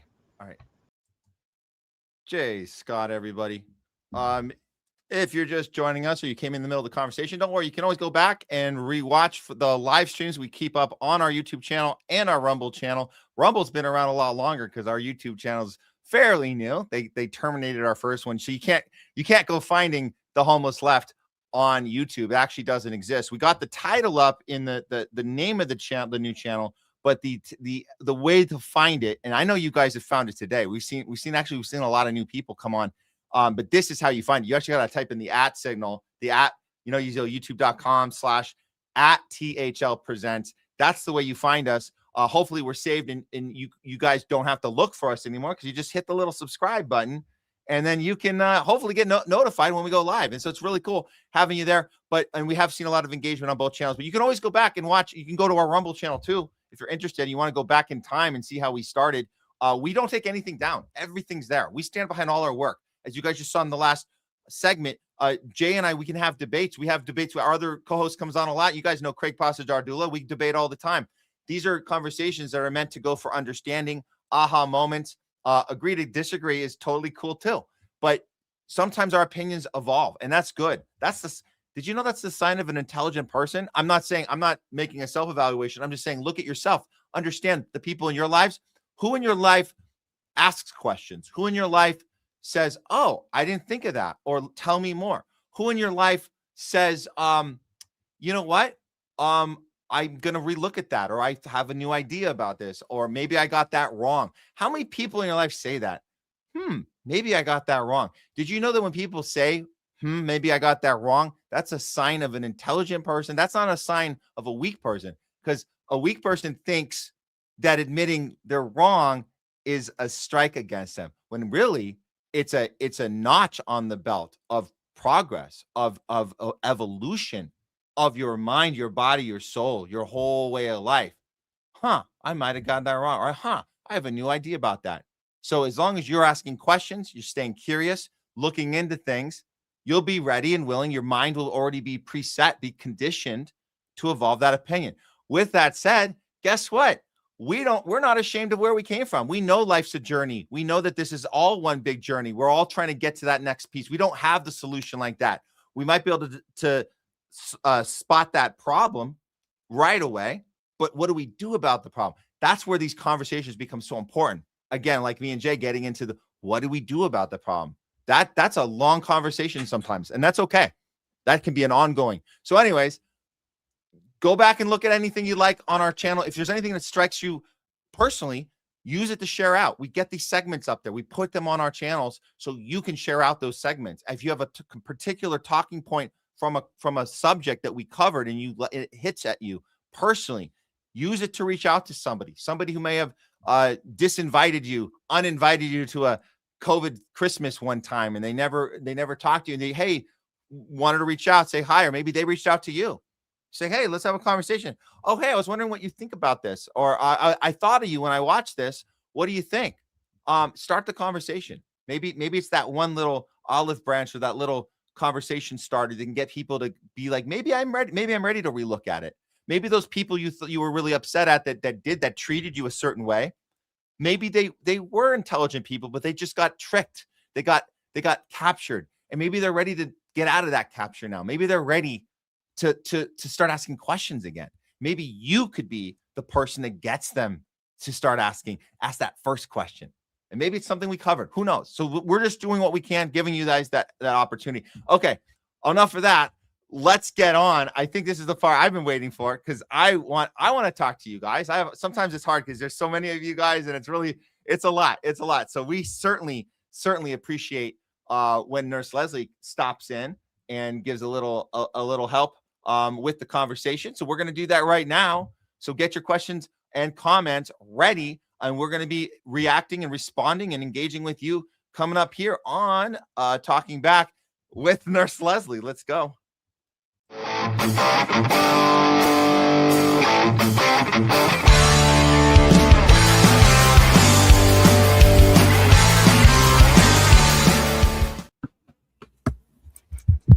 Hey, Leslie. Hi, everyone. You can hear me and see me well? Oh, we can. You're coming in nice and clear, nice and sharp. Man, this has been a crazy day. We've improv'd it. We've been talking about we've been making an analogy to whose line is it anyway, because we see people like Trump improving everything, making shit up. Sometimes we got to improv too, but we do it because we get hit with curveballs. We have to react to them, but we're doing it in a more honest way. But today's show, we're calling it "What Could Possibly Go Wrong." So let me pass it over to you, Leslie. I know there's a lot of stuff we covered and a lot of people came on. So tell us what is it looking like from your end? Oh my gosh, so many comments, so many people, so many new people. I love seeing new people on here. There's a few who I had to, anyway, those don't matter. But it's great to see all the viewership and all the new faces and new names. But back to what you said, I see Donald Trump. People call him Trump, but I have no respect for the man. Donald, to me, I see him like a comedian sometimes. Yeah. Like I just laugh at the things he says, and I'm angry about the things that he does and decides on. But there's a gazillion comments. I really wish I could read all of them. They're so good, especially about the debates and Iran and everything that's happening over there. There's a lot of great stuff, but I'll start with the super chats. I think you already posted them, but of course, Citizen, thank you so much for always being. I think he's been on every show or almost every show for the last few months. Thank you so much for your support. Everything helps. Everything and anything helps, whether it's a super chat, a Rumble rant, a subscription, or what am I missing? Share. Well, the subscription, can I say, because we haven't talked about that, and I do think it's important that we reward the people that are here now, especially people like Citizen, because this is like how we get started, and you guys will know that we will have a connection to you. So we're setting up a subscription situation here soon, but we want to grandfather people in that have been here from the beginning. We're figuring out the logistics right now, but of course we got people seeing us on YouTube. They're seeing us because of this engagement. We thank you guys for chiming in and being there. Like Citizen's been there from the beginning on our new YouTube channel for sure. And so now we have people seeing what we're doing. And so we want to get it back to you guys as well. So we'll have that worked out for you guys soon. The subscriptions situation, which we want to give priorities to the people that were there with us from the beginning. Working on it, guys. Working on it. I just saw this come in from Nat. I got unsubscribed. No, please no. From us, from our No, is this YouTube? happening? Oh my God. I'm sure they want to, censor or silence a lot I'm of sure people or that things we talk about. Sure. no. This means that there's some bullshit going on if YouTube is unsubscribing people. That's So not make cool. sure, guys, to like and subscribe again. I'm sure. I'm not too surprised. I know. This is right when we're getting going. If this is happening, I hope that's just a fluke. I'm so sorry that happened, but that just be careful, guys. Always check to make sure you still are subscribed to us occasionally. Yeah. You already read this from Chris. Chris, I don't know if I've seen you here before, and if you've been here before, I apologize. Thank you so much. I know we posted these already. I'll read this one from Wits. Breaking: Trump pauses threat to bomb Iran's energy infrastructure for 10 days. But I think you talked about this a while ago. Well, he keeps changing it. It was 48 hours, then it was 5 days. Now it's 10 days. This is a stall. He just keeps stalling. This is how not to negotiate. This is the exact opposite. You don't keep coming back and saying, all right, it's 2 days. No, now, 2 days? Oh, really? Well, how about 5? How about 5? That's like, it's the opposite of, he thinks it's like, game. It seems like he thinks he's grounding him. You're doing the opposite. You're giving him like a reward. Oh, you don't like your 2-day reward? What if I give you a 5-day reward? Oh, really? How about 10? You're like, yeah, bring it on. Yeah. I'll read this one that just came in from, and you guys, English is my second language. Some words I can't read. How do you say that word? Anonymity. Anonymity. The algorithm. It's a tough one. Yeah. Yeah, that one. The algorithm still picks you guys up. How I found you. Great to know. You so probably fine even if they unsub you. Okay. Oh, cool. Good. Okay. Thank you. Okay. Thanks. Appreciate it. Stoop says people should use Rumble. That's where we start. That's where Matt started. Yeah. Yeah, Rumble's there for you guys. It's a backup. I know a lot of people don't trust YouTube, and for good reason, but we don't. It's hard to trust any of these places, but at least I can say that Rumble has never taken any of our material down. So I will give credit there. True.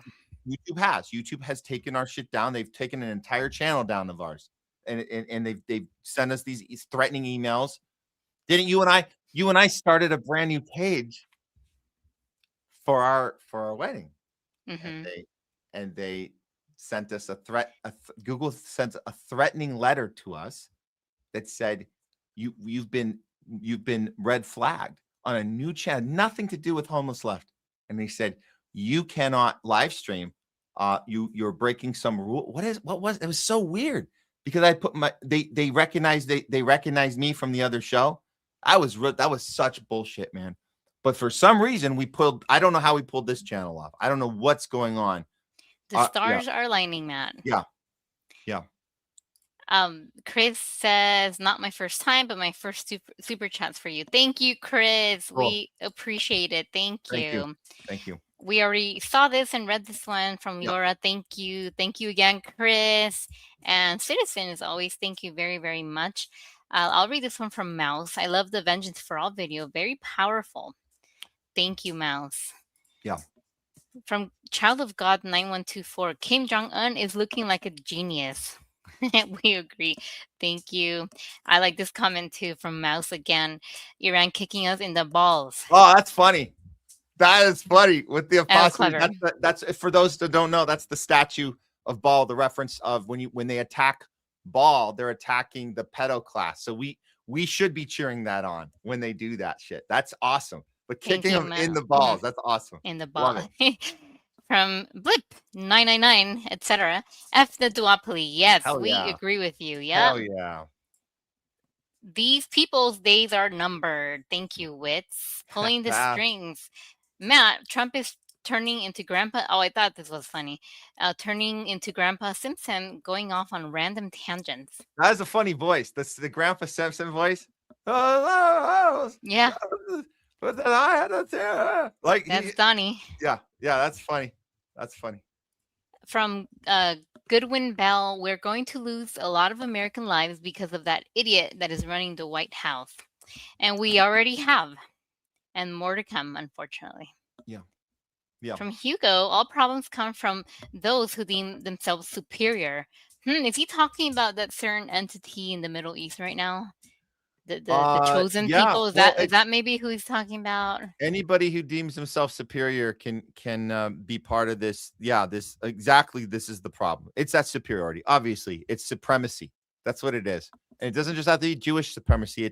There's Zionist supremacy all over the place. All over the place. The Christian Zionist supremacy. Yeah. It's insane. That logic. You heard Huckabee talking about that with Tucker. I was like, dude, you're fucking nuts, dude. You're nuts. This entitlement of Israel, like, and you're finding some Christian reason about it, some justification. It's such garbage. Oh my God. Yeah. Pulling the strings, the whole West needs a clean slate and to bar anyone related or linked to them. Thank you, pulling the strings. Yeah, it's not just Trump. It's not just crazy Trump. It's the whole thing. And let's be very careful that we don't let him just be the one guy that falls, or Netanyahu. Don't worry. Let's worry about that. That's not okay. If everyone starts blaming the one guy and say, let's get it back to normal, that's not good enough. We need a whole new clean slate. From Gold Digger, soldier of Russia dies in Russia. Soldier of Ukraine dies in Ukraine. Soldier of Iran dies in Iran. Soldier of the US of A dies for Israel. Mm-hmm. Yeah, we're the one that doesn't fit in that equation. That's pretty. It's yeah. And then I would add on one more. Soldier of Israel gets to do whatever the F they want and post Instagrams about how they murder kids and rape the women and ride their tricycles and go on IG Live. That would be the last part of it. They get to kind of do their own thing. From Jill Abraham, Iran liquefied the Israeli Majgen Yifat Tomer, sorry if I'm saying this wrong, Shalmi, who defended Israeli psychopaths, rapists. Thank you, Jill. From Wits, from 1971 to 2021, the U.S. murdered 38 million people. I believe that. Wits, from Professor John, how do I say that? Mearsheimer. Yeah. That one. Yeah, that's about right. That's about right. Yeah. I like this comment from Blip again. God bless the whistleblowers. Yep. I like them too. From JW, Crimes Against Humanity, F Israel. In great casings, the U.S. is killing its own people. Yeah, and this is from all angles, right, Matt? Yeah. Military-industrial complex, our food, our water, everything's being poisoned. What about these 60 lines in the sky that I see in Los Angeles every single day? And don't tell me it's condensation trails, please. From Mary, I'm convinced that our natural lifespan is probably well past 100. Yeah, but governments keep pushing bad diets, food, and meds to kill us. Absolutely. I agree with that as well. They're killing us with everything. Oh my God. Everything. From all angles. Absolutely.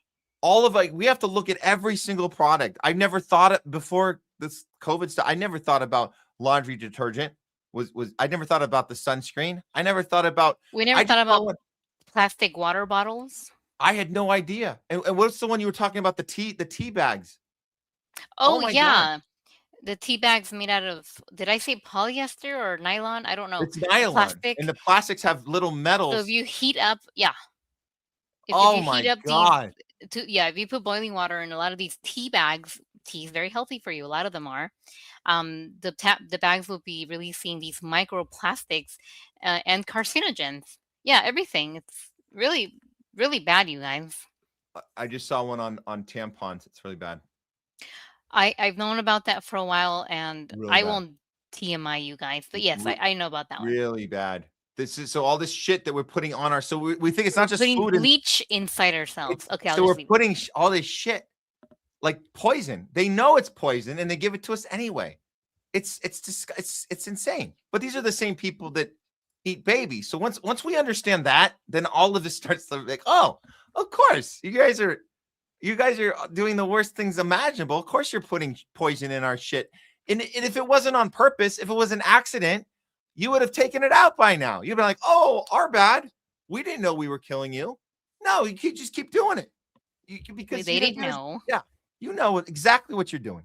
Yeah, sunscreen. I think you mentioned sunscreen, Mary. Also, yeah, itself is poison, not because of the ingredients, but because the sun should hit our skin directly. Is there and it's happened for millions of years. The sun should hit our skin. Is there organic sunscreen? Is there something where we could do a substitute? Should we just not? I'm sure there are better sunscreens out there, but the point is, a lot of people, there's a lot of proof, there's a lot of evidence that the sun is good for us. And I don't think we're going to be outside for 10 hours and getting toasted, right? Anything heated up for a long time is dangerous, but it's also really good for us. Yeah, the cancer comes from the shit we put in our skin, and then we blame it on the sun. So the sun gave me cancer. Well, what about all that shit you put in your skin? That might have had something to do with it. From Justice by Karma, great name and great picture you have there. Matt covers it very well and speaks the right perspectives on these issues very well too. We need this kind of coverage for a better future. What a great comment. Thank you for the support. That means a lot. Thank you. From Jungle Dare, don't be a tribalist, be a conspiracy theorist. Ooh. And that's what I am, being a nurse in a hospital. And, you know, I had some people mad at me for a lot of things, but I'm going to continue being myself and speaking what I think is the truth and our truths. But yes, conspiracy theorist is a term that I'm not mad at if people call me that. No, it's a badge of honor at this point because we got everything right. Like everybody should get, if you know a conspiracy theorist, or if you don't know one, you should get to know one, because you're going to need to check in with that person on the next pandemic. You're going to want to have that person near you so you can ask them what's actually going on. So I get friendly with one right away if you don't know one. Now you know. Now you know. Just going back, anonymity, there's mineral-based sunscreens, which are better. Shade trees. Am I going to read this one? No, I won't read that one. Oh, Chris, thank you again. You're so awesome. What do you think the best country to live in would be to live a long, healthy life? Maybe the opposite of what the USA is doing to us. Matt, you visited Serbia. Tell us how different Serbia was to us. Hey, you know, my colleague and friends in town in LA right now, and he comes from Serbia, and he's in it. So last summer I was out in Serbia, was during the summer of COVID, and my mind was blown. I mean, these people were doing, they're officially, they're Europe. It's Europe, but they're not in the EU. So you don't really hear about Serbia. Serbia kind of does its own thing. And Serbia, they made their own rules for COVID. They didn't have to follow all this NATO shit. They're not part of all that shit. So what they ended up doing was emphasizing outdoors, emphasizing sun, emphasizing exercise, emphasizing food that doesn't have poison in it. They've had it the whole time. Very good food, no poison. I'm telling you, it was a shock to the system that summer that we were eating. We're going out. He was, saying, "Hey, check this out." Amazing. The digestive system was functioning amazingly. I had extra energy. This was the summer of COVID, guys. This was when everybody here was scared to death to go outside. Remember, people were wiping off door handles and they were wiping off their steering wheel and they were wiping off elevator things, buttons. It was unbelievable. They were petrified at that exact moment. They were in Serbia. They were at the beach in Belgrade. They were at the beach. Families were playing. They were playing basketball. Oh, they can play basketball in Serbia. They can play basketball in Serbia. Let me tell you. So you guys drop like cities or states or countries that you think are way healthier than the life we're living in. I would love to know your opinion. Yes. Thank you, Chris. Thank you so much. I'm going to read this one that came in in the last few minutes from, I want to say, Sexy Blonde or Bland, or Blind. There could be Sexy Blind. Oh, it could be Sexy Blonde. It could be. Sexy Blind 2002. As a nurse, did you get the job? And tell people to get the job. I am not shy about talking about this, and I won't bore you guys, but I was forced to get 3, and Mary knows this. We talked about this before. I was forced to get 3, or I would lose my job, which means I would not be able to pay the mortgage, the house we live in, or my bills, food. everything. I was forced to get 3.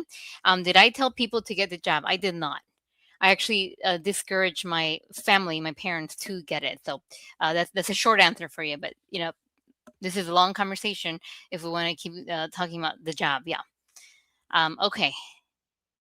A lot of great comments coming in. I wish I could read them all. I'll read this one from Jungle Jare. Don't be a tribalist. Oh, I already read it. Yeah. Be a conspiracy theorist, you guys. What did you say, Matt? Is a badge of honor? It's a badge of honor at this point. Yeah. I'll read this one from Wu Jen. You can accurately predict the future of any country by how they use AI.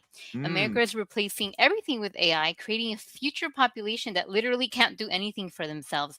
And that worries me very much because I'm nearing my 40s, and what's the world going to look like when I'm 70, 80, and 90 and I need someone's help? I don't know. It's kind of scary. You and I think I'm more on the one end and you're on the other, but we're in the exact range of people that are uniquely understanding both worlds, because the world has changed right in the middle of our growing up. It changed. It's completely different world. So we understand we can cross over from one to the other, but it's getting worse. But we might be the last hope, because the people older than us, they weren't able to make that transition. We were. So we are literally the transitional generation. It's the combined, it's not a full generation, but it's a combined, I think, of both the whatever. I forget the names of all of them, but there's that if you were born in this particular time, where you can say, I remember the world where we went outside and we played, and you didn't have a phone to look at. You actually played in the street, and when it was dark, you came home. Now we are in this AI insanity. We're literally in artificial insanity. That's the new segment, by the way. We're going to do this new segment now called artificial insanity. So we might be the last hope to be able to critically think about it and respond to it, knowing that we know what we came from, because now the kids they're being born into this, so they don't have anything to compare it to. And that's I think that's the scariest thing of all. The COVID and beyond generation that know nothing about human interaction, know nothing about developing those skills, those important, like, nuanced skills of reading faces and understanding interaction and what that means and how valuable that is. That's the problem, I think, moving forward. I'll read this one that just came in, because I like to think as Matt and I, a little bit experts in Mexico. Not really, I'm just kidding, but we go there a lot. From Feed Me Seymour. No chemtrailing in Mexico, no poison sprayed in their skies. So yeah, we were in Mexico all of the time, and the time we went to Ensenada, we were like, the skies are blue and clear. That's great, fascinating. I'm happy to be breathing this air. And once we started reaching Rosarito and then Tijuana and back to the States, we noticed that the sky had a bunch of, I'm talking, I think that day I counted 30, 40 lines all of a sudden. And you can't tell me that the sky and the condensation is different in Mexico than it is in here in the USA part. Is it? Am I the crazy one here? So yes, we agree with you on that. Yeah. There's no chemtrails in Mexico. I haven't seen it. We haven't seen it, especially as we go further into Mexico, into the Ensenada areas and further, in Mexico City, Guadalajara. No, we don't see that. So conspiracy theorists, right? I see a lot of countries being posted. Thank you, guys. I'm not gonna refresh my browser so I can keep all these chats. Okay. I agree with you, Jungle Jare. Miss Rachel is the best, #1 of all time. I know she was labeled that. She's keeping trophies in her house for protecting the children of Gaza. Thanks, Jungle Jare. I thought this was hilarious. Do I have a beard? I mean, all of us have a beard, whether it's micro fuzzy hairs or not, or like Matt. I'm not really sure what the point of that question was, but I thought it was funny. Thank you, Eno Shadow Walker. Justice by karma, people over robots. Love it. People over robots. Yeah. Who will be, by Anna, who will be the next neocon hack president? Doesn't matter. They're all highly vetted. Did someone say that possibly Tucker Carlson? I don't know. What do you think about AOC? Who's gonna be running for the next presidency? Is it in 2028? Yes. It's looking like Newsom really wants it. He had to walk back his apartheid state comment and say no. He literally He literally did a no. I didn't say that. I didn't say that Israel was a part. I said it.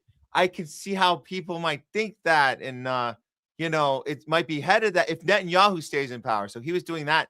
And watch out for I don't mean to be so harsh, but we covered this on Tuesday. But Tucker, watch out for the language, and you're going to see this on both sides. You're going to see people like Newsom say the problem with Israel is Netanyahu, but we need to get it back to normal. And then you're going to see people like Tucker saying the problem with MAGA is Trump. We need to get MAGA back to normal. So that let's get things back to normal, and let's blame it on the one guy. So be very careful with that. That might happen. That might actually happen. Oh, this is nice. Thanks, Mindful Stop. Yeah, very cool. Very welcome. It's hard work. I'm not gonna lie. It's very hard work, especially for Matt and everyone else. It's a lot to do, but we want to bring you the freshest and the newest, and be honest about the things that they're reporting. Really, we do this in our sleep. Oh, I mean, wait, hold on. Let me rephrase that. We do this instead of sleep. Yeah, I can. Yeah, I'll comment on that. No, yeah, right. Team no sleep from Eric. TDS is now a two-way syndrome. Yes, it is. Yep. Yes, we it recognize is. It. Hugo, Kamala would laugh her way out of things. I thought that was hilarious because her charisma and her way of speaking and talking to people and talking to my fellow women and LGBTQ people. Yeah, she would laugh her way out of all things. And maybe she would have a few glasses of wine. Oh, man, if any friends or family are listening to this, they're going to be mad at me again. Oh, my God. No, it's like, what are we going to say to these people? They're saying right now, told you so. Look what happens. You didn't vote Harris because you thought she was going to put us in war and support Israel, but look what's happening now. I know I can hear it in my head, but I didn't vote for either one. I did not ever support either one. I did not vote for either one. Because both are psychopathic Zionists, and Kamala was going to do the same policy as Biden. That's what she said. But just nothing to smile and wave and laugh at it, and nobody would really be talking about this either. Yeah. That's funny. Thanks, Mouse. Okay, well, there's a lot of great comments coming in as well, but it was great to be here. I love all you guys. I love reading all of this. Thank you, Matt, for having me again. You guys don't forget to like, subscribe, share this, and anything helps, from $1 to the $5 we've gotten today. Thank you so much. Everything helps. Yeah. And I'll end there, I think. Because there's too many cool comments to read, and I wish I had the time. No, but thank you so much for the time you give us, Nurse Leslie. Really appreciate it. I know they do too. I know they do. They're always asking about you, especially on Tuesdays. I always get, where's that? Oh, we have to wait till Thursday. I go, we'll see. We don't know. I know. Leslie's, you're multitasking. You're out there. You're in the trenches, and we need that. We need that, especially in this right now. We need the people out there. And this is the conversation we were having with Jay. This is how you fight AI, is that you keep that human interaction, human engagement. We need that. If we lose that skin-to-skin contact, if we lose that RN, that nurse that goes right to the bedside and says, I'm here, I'm a human being, let's talk, let me listen. If we lose that, I don't know what we have. So keep doing your thing. Thank you. To the person, I forget who it was, that asked if I pushed the jab on people. I went a little further than that, and I asked people not to take the jab. Coworkers, friends, family, people I didn't know. And I hated this at my job where patients would ask me about it, and I'd be like, if you're healthy, if you're out in the sun, if you walk, and if you eat healthy, you're in a healthy weight, I would say you probably have a good immune system. I was so careful about how I would phrase things to people. I hated that. I couldn't be myself. I couldn't say, hell no, don't take it. Stop taking that thing. But I couldn't do that. I just had that thought. And then Liquor Giant, I like this comment. Liquor Giant, I'm registered anti-Semite party. Oh, that reminds me. I got to pull this meme up. Here it is. Look at this. This is good. This is good. Keep that up. The registered anti-Semite party. An anti-Semite, and this is from an actual Holocaust survivor. He passed away. I think if you look at the bottom, I'll just have to take that banner off so you guys can see the whole thing. I'm going to take the comment off too. But this is, this is a Holocaust survivor. He says, Dr. Holocaust survivor. Yes, he's saying an anti-Semite used to be a person who disliked Jews. Now it's a person who Jews dislike. And we could say Zionists dislike. Anybody representing Jewish supremacy, the Zionism mindset, that's what an anti-Semite is now. It's because they don't like you. So yes, we are fine with that. Call us all the names you want in the book. Call us anything. Call us a conspiracy theorist. Call us anti-science. Call us Putinist. Call us whatever you want to call us. Call us an anti-Semite. We don't care. We consider all of it a bad. What does it mean? Yeah, anymore. Yeah. Thank you, Mary. I'm not going to delete these comments. I'm going to keep my browser not refreshed. Thank you, guys. Have a good day and weekend, and be safe out there. Thanks, Leslie. We'll see you next time. All right, Nurse Leslie talking back with you guys today. Obviously, there's more comments up here. I know. It's like, man, this is what happens when you guys actually see us in your feed and you tune in. We can see you too. We can see you too, and we appreciate all of you and all of your support. It's been pretty awesome. What an awesome ride! This channel, we've only been using this channel for about 14 months, I think, which is pretty badass, right? That we were able to do this so quickly after they did so much damage to our last channel, and it was just really bad. And we were just like, you know what, let's just give it another shot. So here we are. Thank you guys so much for all that. Quick update for those of you that were waiting around for Jake GTV. We have rescheduled. We had a little miscommunication. We are rescheduled with him. He was actually ready to come in at the end, but I was like, no, I don't want to rush this. I want you guys to have some time with him. So we have officially rescheduled. He will be back next Thursday, not Tuesday. We'll be here Tuesday, but I think we have another guest actually for Tuesday. We'll announce that soon. But next Thursday, we will have Jake TV here. That's going to be badass. So we'll be able to promote that officially. This one just, sometimes we get communication issues and go down, and it's all good. So we'll have them all good. Should we do one or two more segments? I'm on the fence here. I got a loudest voice of the week for you. It's a good one. You know what? Let's do both. Let's do both. Why not? I don't care. Let's just do both. We just got into we hit the 4-hour mark. We're good. We'll do both segments and then we'll sign off. Okay. We can do this first one. All right. So I think it's about time we check in on this topic. It's been an ongoing topic when we talk about pushback within a party, right? Pushback within a political movement. On the left, we didn't see any pushback during COVID. We all had to shut up and get in line during the entire Biden administration. We had to shut up and get in line. Let them do their thing. It was the original 60 chess. The squad was playing 60 chess. Don't bother them. Don't effing say anything. Stay in line. Shut up. If you say anything, then you're helping the other guy. Well, it seems like on the right, there is pushback. We've been seeing it all through this first year of Trump's entire first year. We saw so many people coming out and saying, look, this is bullshit. And they're being loud and they're doing it in real time. They're not waiting 4 years to do it. They're not waiting 20 years to do it. They're doing it now. So I think at this point, let's just see where we are in the spectrum of the pushback, because we also have to be skeptical at what type of pushback and how far they actually go. Joe Kent was the most recent one to come out when he literally resigned from his position. He literally resigned from his position in the National Intelligence Agency, where he was working directly with Tulsi Gabbard. And he said, enough of this Israel first shit. Well, this tweet he put out is concerning because it says, he says, I'm tired of the Israel thing. We were tricked. Trump is not working in our best interest, but he's kind of spinning it to this, which is it's all Netanyahu's fault. And so this makes me concerned because it goes, well, okay, so when Joe Kent says President Trump is working to get peace with Iran, if he can make this happen, it'll be a very good thing for our nation and our allies in the Gulf. The Israelis will be against this, but the president is strong and can get them on board. So the fact that he's just giving Trump the benefit of the doubt that he's working on a peace plan that's the problem here.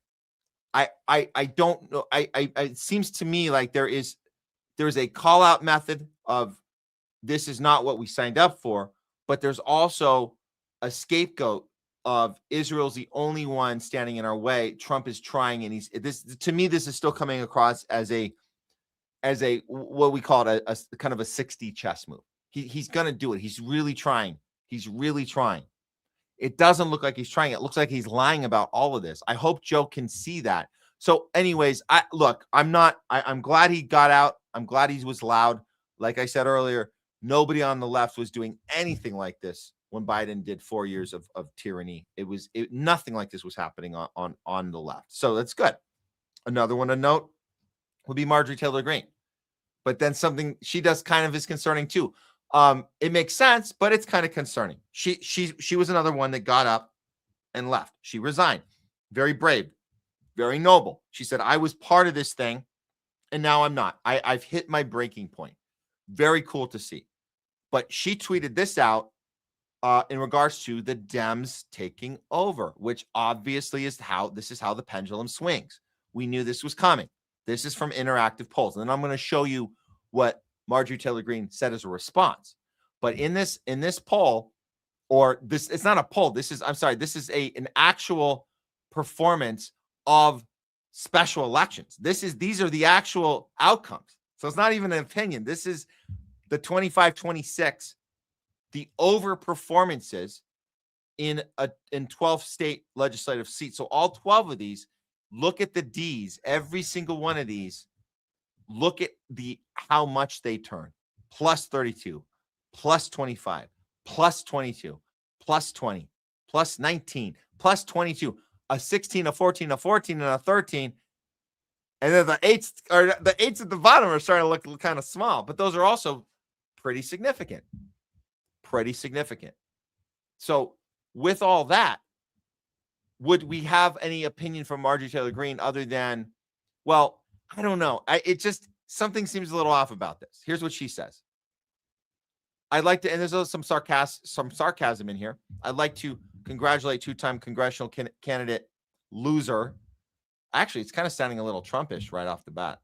I'm just pointing that out. But okay, Laura Loomer is a candidate loser, right? MIGA, which is Make Israel Great Again. Foreign op, Mark Levin, all true, and neocon murdering psycho Senator Lindsey Graham. Also, so that's true for leading Republicans into slaughter going into midterms. I wish she just cut it off there. That would have been great. But then she does the next paragraph. It's a little Trumpish, right? It's a little what Trump should have been is this. This is what Trump ran on. He should have been the one doing this.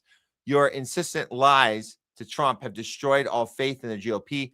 I'd also like to remind everyone that when I led the party on the campaign trail, fighting for America first, and she gave her resume 22, 24, all the GOP did was win, win, win, win. Okay. Little cynical and snide. Sarcastic, obviously.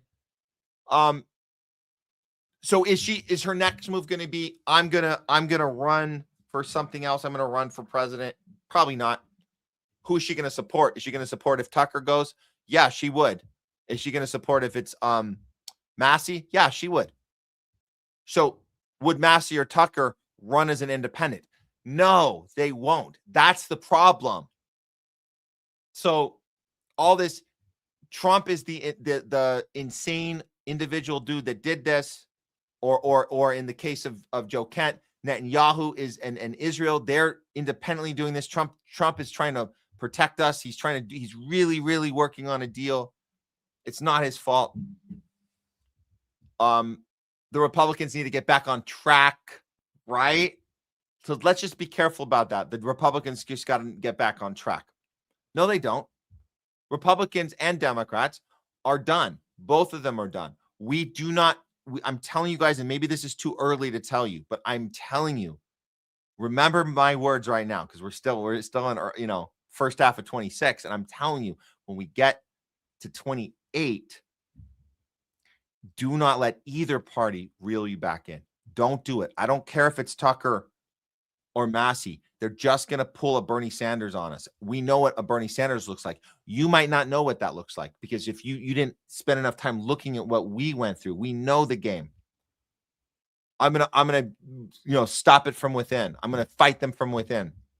No, Bernie, you should have gone independent. You fucked us all by running as a Democrat and then bullshitting us that you're gonna do something from within. It's not gonna happen. So be careful about that with Tucker and with Massey and then MGT. Like these are just, this is putting us back in the our team, their team. Our team, their team. Let's be very, very careful about that. I'm just pointing that out. I'm just pointing that out. Okay, so one more point of note is, well, what about the podcasters, right? I don't want to waste your time with the whole Bongino. We spent enough time on Bongino. But these are people that got hand selected in the team. They got spit out and they're going the other direction, right? They're doubling down. They're like, no, we did a good job. Me and Cash did a great job in the FBI. How dare you? So we've seen him be so angry, yelling at his own viewers on his stupid Rumble show. Really just, the best, America first, America first. I mean, Israel, America first, America first. Fight for Israel. I mean, America. I mean, I mix them both up. So there were other podcasters, right, that were kind of silent. Like you got the Russell Brands that just kind of, I voted for, obviously he was a Trumper. At the end of the day, he used his religion and he obviously got scammed with the Christian Zionism, clearly, but he's not coming out. We like it when we see those people that have a lot of followings come out, not just the Candaces and the Tuckers, but we're talking about the ones that were part of the medical freedom movement, the ones like Mickey Willis. That was great. He stayed critical thinking. He stayed a critical thinker. He stayed curious. He stayed skeptical. While all of the medical freedom movement people were celebrating RFK Jr., they were celebrating, yeah, we did it. They were playing that music. You guys remember the dance? Everybody's doing the Trump dance. That was those guys. They did that. We were there. We celebrated. I don't want to say celebrated, but we showed up for one of Mickey Willis's films called Follow the Silenced. Very good film. They premiered it, one of the premieres here in LA at the beginning of right when Trump got in, and we were already asking questions like, what's going on here? So there was another, I'm getting to this other guy. We just saw this and I thought this was really good. And I'll end this segment with this. This is JP Sears. I just think he deserves a little shout out right now because he's got a massive following as well. JP Sears got famous during COVID. I'm going to remind, if you guys don't know who he is, this was JP Sears doing COVID. He was the perfect guy to do the perfect comedy sketch during the lockdown. It was absolutely genius. But he did develop a following from this, and it was a lot of right-wing populists, as they would call themselves. He never got into the Israel thing at all. He just said, hey, we're challenging a system that's telling us to stay home. Here's a reminder of JP Sears from his early work that got him on the map. And this is one of my favorite sketches of all. This is a clip from it. What are you doing? Here to do a little swimming. You gotta wear a life jacket or else you can't come in. No, I'm good. Thank you, though. Life jackets are mandatory. Mandatory to wear a life jacket when you swim? And when you're not swimming, too. Why? Cases of people getting wet are going through the roof. It's a scary time. Put it on. But that doesn't mean they're drowning. People get wet every day. It's part of life. 0.0001182% of all people drown each year. That's practically everybody. So put on a life jacket. That doesn't make any logical sense. I'm not putting one on. I know how to swim. I've had swimming lessons. Oh, swimming lessons? You think those exist? So what, you just think your body has this natural ability to traverse through water in a way that keeps your head up so you can still breathe? Yeah, it's called swimming. Never heard of it. Flotation devices are backed by science. You don't believe in science? I do. It's just, I know how to swim. You're kind of being racist right now. What? Look how his life jacket is keeping him from drowning. He's just standing in shallow water. Put a life jacket on now. You're putting everyone at risk of drowning. How am I putting everyone at risk? Their life jackets won't work unless you have one on. Does his life jacket work? Yes, very well. Then why would he need me to wear a life jacket when his life jacket already works? We have to protect the protected swimmers from the unprotected swimmers. But aren't they already protected? Yes. very well protected, so they should be fine. They would be, except they're not very well protected because of you. Look, you gotta put one on or you can't go in. Hilarious. Absolutely. And it holds up, right? That holds up. We can all watch it and go, holy shit, people behave that way. They did. So he got a big following from that. And I was totally on board. I mean, we were just felt totally estranged from the Hollywood, the lefties here. They were all just complying and pro censorship. And all of a sudden they weren't for bodily autonomy. It was awful. So of course he got on board with the Mickey Willis freedom movement that was about the medical freedom movement particularly. And then he's on Rumble with all these guys. He's on Rumble with Dan Bongino, Russell Brand. They were all they were all the ones that kind of got all the attention because they were supposed to be anti-establishment, and then they were pushing Trump, right? So this is why it was really, really cool to see him try and educate his audience when he realized that we have a Zionist problem. And I want to give him a little credit on this. I'm just going to play a little bit of this. I think it's about a 7, maybe more. I can't remember how long this thing is, but I do recommend, I'll put his info up if you guys are just seeing this, but this is important when we see the pushback within the community, not just the people in office resigning and positioning for the next election. We're talking about people that have a following that maybe had no idea, like a lot of us had no idea how much Zionism has infected not just the political landscape, but our entire system.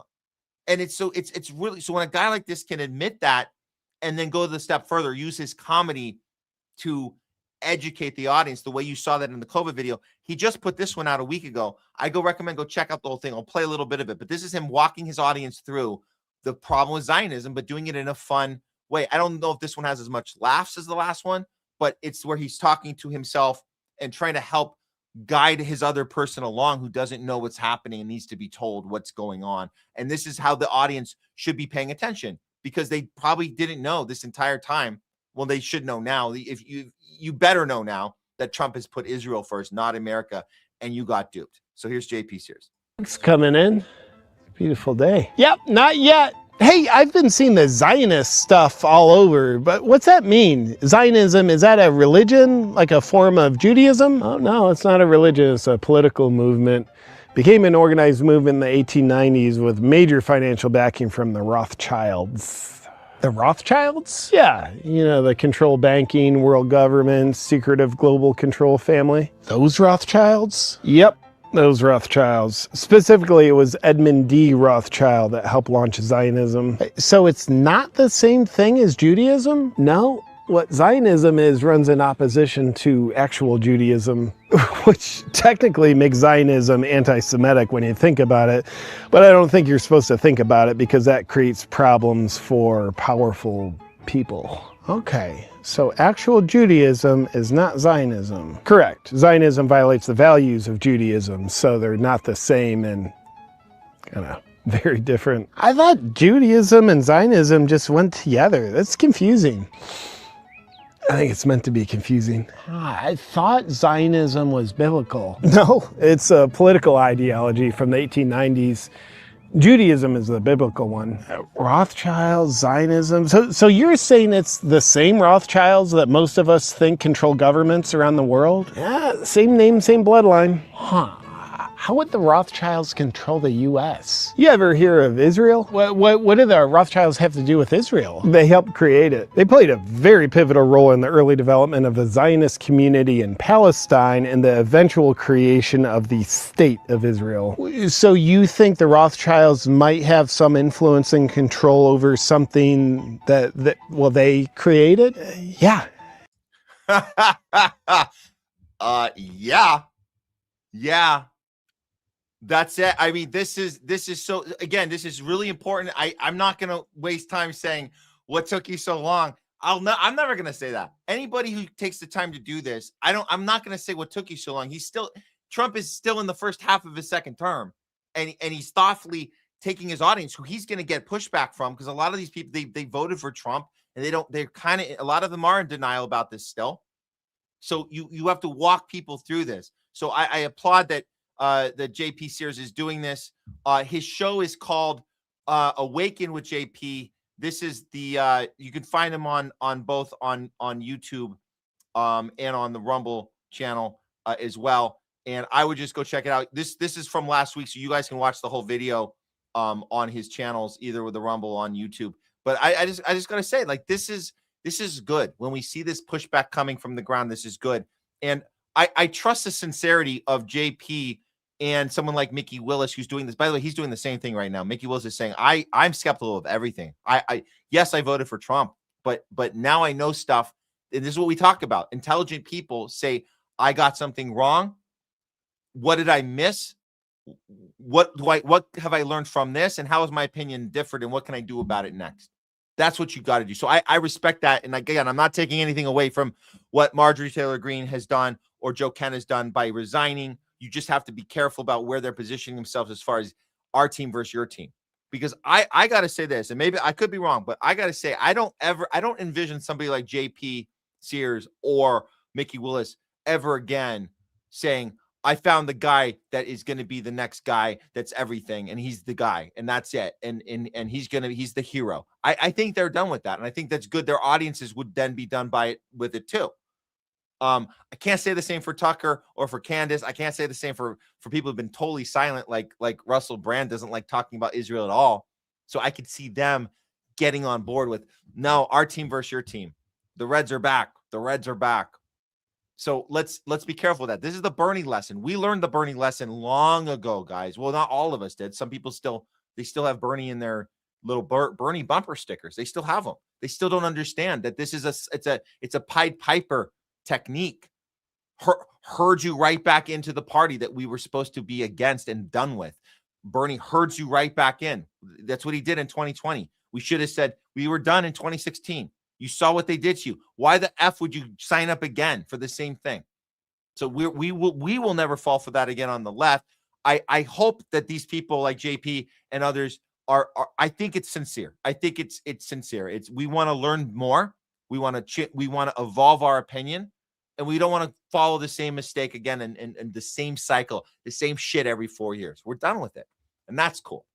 So let's celebrate pushback when it happens, and let's be happy about it, and then let's also be skeptical about where that pushback leads us to. Hopefully not a Pied Piper gimmick that leads us right back where we came from. Okay, that's it for that segment. I'm glad we did that. I was gonna brush that one off because I really wanted to do Loudest Voice, and we're gonna end strong, guys, with some Loudest Voice. I know there's been some more comments from you guys in the meantime, but it's the last segment of the week, right? Let's go out strong. Let's go out strong. This is a good one. Just gonna set it up here real quick. This is a good one. Boom, boom, boom. Here we go. Almost got it. Yeah, this is a great one. I'm excited about this one because, well, I'll tell you after I gotta run the open. The little jingle. You guys know the jingle. The little Loudest Voice with the screaming. Right? You like it. I know you guys like this one. There we go.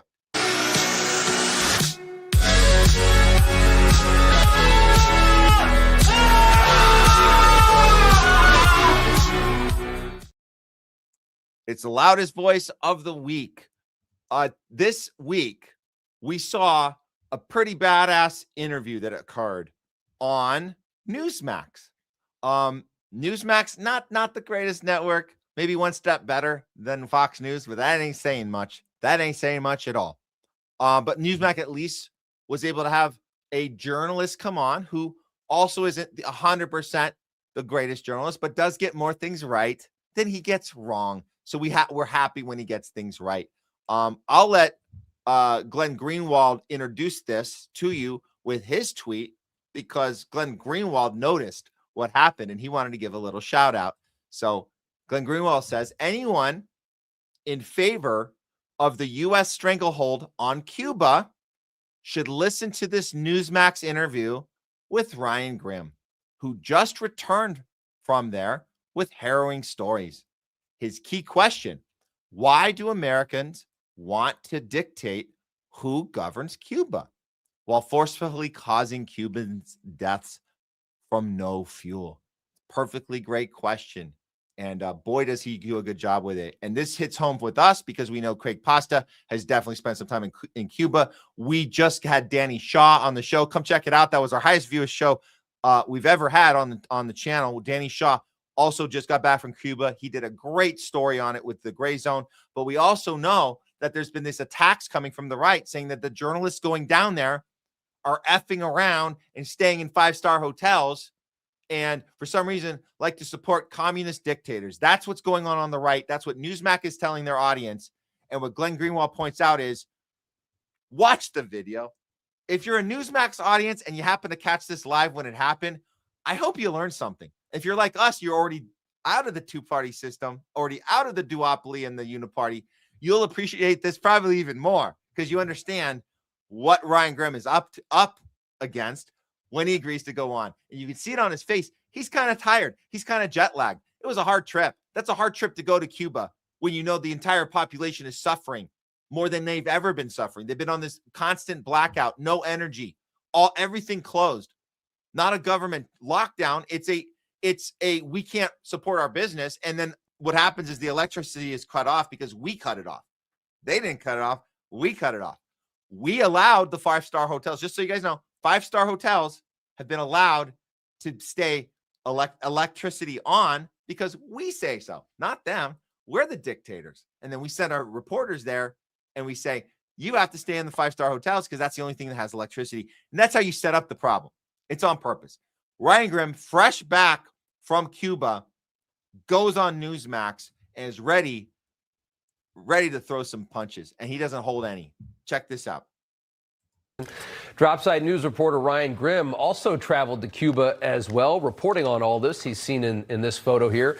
And Ryan joins us tonight, and it's good to have you back on the show. The Trump administration is trying to end a 70-year regime. It looks like these guys, along with you there, are trying to help it survive. Am I missing something? Wait, they're trying to do what? Trying to help this regime survive. Who is? Piker, most of the people there. I'm wondering if yourself, along with them, are included in that. Yeah, the group that went along brought about 50 tons worth of medical supplies and solar panels. That's right. Medical supplies and solar panels, and a lot of sympathies for the regime that controls the country, I imagine. So let me try to help out your viewers a little bit here. Right. How do you feel about the fact that when Americans travel to a foreign country, in this case Cuba, they are told specifically a list of hotels that they are allowed to stay in another country? I went through it because when I went and stayed there, it was the same. I stayed in an Airbnb. I think if you have So if our what do you country's think of trying that, to though? squeeze, What our country's trying to. What do you think of that? What I do you think our think of that? country's trying to end a regime that's been torturing people for a very long time, and they don't want to fund it. Well, they first don't of want all- us funding it by paying money to a communist-owned entity like a hotel. So this is where Ryan will position himself to take control of this interview, which is incredible that he's able to pull this off. But watch this technique of not letting this guy beat down on him, because that's what happens in these situations. They have the power. They got the editor. They got the producer. They can cut away from Ryan if they want to. They can cut off his mic. All they have to do is cut off the sound from inside the studio. It doesn't matter what Ryan does on his end. He will be cut off. So he knows that he has the disadvantage going in. But watch how he stays in a position of controlling this conversation, which is great. And it's great for the Newsmax audience because they've probably never heard anything like this ever. Here it is. If their system of government is so awful, why not just let it fail on its own? Why do we have to blockade them? And how do you Because they think, won't leave. They don't have elections. They won't leave power. How do you think the United States economy would do if we cut off fuel for 3 straight months? No fuel has basically gotten into Cuba since the Venezuela operation. Yeah, but I was there in 2019, Ryan, and it was still a horribly impoverished country. But we're cutting off fuel to try and get this leadership out. Get them the hell out of there because they won't leave. They won't have an election. They won't leave. Why? Okay, just a side note, because I've seen this whole thing. I'm going to tell you the one thing he misses, the one thing, just throwing it out there, you get him. He didn't get him on the point that Danny Shaw made when he came on our show. And Danny Shaw says, This is a 36-year war. We've been fighting a war against Cuba by sanctioning the shit out of them, destroying their economy from the ground up for multiple decades. So this dude bragging about being there in 2011, 2019, whenever the fuck he went, that's not a good. Oh, they weren't doing well. Well, Ryan's gonna say, you thought they weren't doing well then? They're not doing even. They're doing 1,000 times worse since we cut off all oil from Mexico to Cuba. When we went and kidnapped Maduro in Venezuela, they have had zero fuel come in, zero. So it was bad back then because we also were beating the shit out of them economically the entire time. So don't act like they did that to themselves. But Ryan's he misses that point just because he wants to let everybody know why it's so bad now, and it's important and it needs to be said. So here he goes.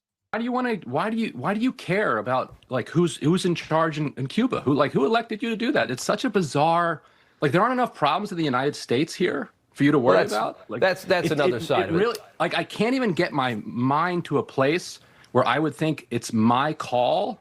Like who runs Cuba, who runs Haiti, who runs Mexico, who runs Iraq, who runs Iran? Like that's a fair Israel. That's a fair criticism. That's a fair criticism, but I mean, do you think it's better for? Do you want this regime to continue to run this country against the wishes of the people? It's not that up are to all me. impoverished. It's not up to me. I live in Washington D.C. I vote in Washington D.C. elections, and I vote in federal elections. Where do you live? He's gonna ignore this question, but Ryan doubles down. This is great. This is the excellent work right here. This is advanced shit. He's gonna turn it on the interviewer and start asking him questions. Interviewers hate that. They hate that. You see how he paused?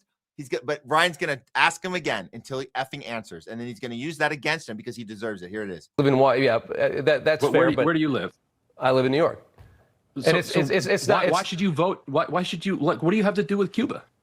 Well, I think the prosperity of that country that's only 90 miles away from our border can't be a bad thing. And I'm just saying, what I'm asking you is, then why not let them import oil? It's fine. It's not America first. Let's put it there. But do you think that regime should be running the country?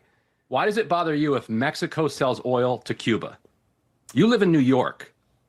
In what world is it a New Yorker's responsibility to stop Mexico from selling oil to Cuba? That's okay. Fair criticism right there. My question to you is, why do you care? Why did you travel there? Why did you? If you don't care, why did you travel there to try and support the regime? I'm a journalist, and the United States is literally killing people. I'm a journalist, and the United States is literally killing people. Hell yeah. Hell yeah. What do you mean, why did I travel there? For shits and giggles? And not only that, we're helping getting aid to them, too, because we care about people not starving to death, which clearly you don't, because you didn't give a shit for Palestine for the last 3 years. Got to find the place again. It got lost here. Hold on. Yep. We implemented a new rule in February that says that if you're a private business, you can import oil. You can import fuel. So the hotel where we were required to stay is allowed by the United States government to have fuel. Hospitals, because they have a publicly run healthcare system, are not allowed to have fuel. I heard a lot of people complaining that the hotel still had power, but the hospitals didn't. Not understanding, apparently, that it is a U.S. rule that blocks the hospitals from getting fuel. I toured the pediatric hospital. You know what the nurses and doctors there told me? They said when the power goes out, they immediately turn on their phone lights and race to the babies on ventilators. Let me ask you this, because there's a gap between hold on. I understand. So the engineer just cut to a live shot of the sky because they want to wrap this up. But Ryan's going to keep going. He's still going to go in on this to let his viewers know on Newsmax how the people in Cuba are being treated, particularly in the hospitals. And when they turn off the power, that the babies in incubators are going to be dead and they have minutes to save their lives. This is why. So we want to know, why would you go there? I thought you didn't care. No, we care about people dying on purpose that we're killing. We're literally killing babies in incubators in Cuba. So he's going to explain it, even though they had to go to a different shot because they didn't want to look at him talk anymore. But he's going to keep talking. Hold on one second. We're killing babies with There's a gap between when the power goes out and when the generator kicks in, that can be up to like 5 or 6, 7 minutes. A baby can die in that time on a ventilator. So they have to take their phone, turn the light on, race, and hand pump the ventilator. Because the United States has decided that Mexico can't sell oil and fuel to Cuba. What does that have to do with the United States? That's fine. If you want to say it's not America first, that's fine. But let me ask you this. How many tens of thousands of people have died over the last 30, 40 years as this country has lived in extreme poverty? 88% of the people live in extreme poverty. The government will not allow any kind of capitalism in to bring these people up, to bring the quality of life up. How many thousands and thousands of their own people has that government killed? We're trying to strangle out a government here. And yes, there's going to be ancillary, there's going to be...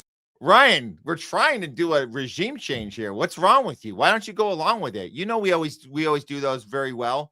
Well, Ryan's going to say, yeah, we know about the regime change attempt in Cuba. We've been trying to do it for years. We've been trying to assassinate Castro for so many years. We've been trying so hard. And by the way, we've been trying in Venezuela this whole time. How many assassination attempts on Hugo Chavez? How many assassination attempts on Maduro? Now we had to kidnap him using Palantir technology, which made his entire crew like it was like an X-Men battle from like an X-Men movie where they had these mutant powers where all the soldiers would freeze. We can't move.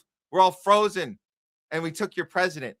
That's what we have to do to carry out these coups, to carry out these regime changes, and then pretend that it's the people that are cheering us to do it and they need our help. It's such bullshit. But yeah, Ryan, keep educating the Newsmax audience because they haven't heard this. But again, I'll say the one thing he's forgetting that he's leaving out, and not a strike on Ryan on this one, but he's leaving out that we've been strangleholding them the entire way on purpose. We have been beating up on them. They have never got to live in a situation where we weren't sanctioning the shit out of them and destroying them from inside out. So we never got to see what it would look like if communism would fail on its own. Why don't you show us? We'd like to see it. I would love to see it. And I'm not being sarcastic. I would love to see communism failing on its own without every single effing time. It has to be us interfering every time, like cheating every time.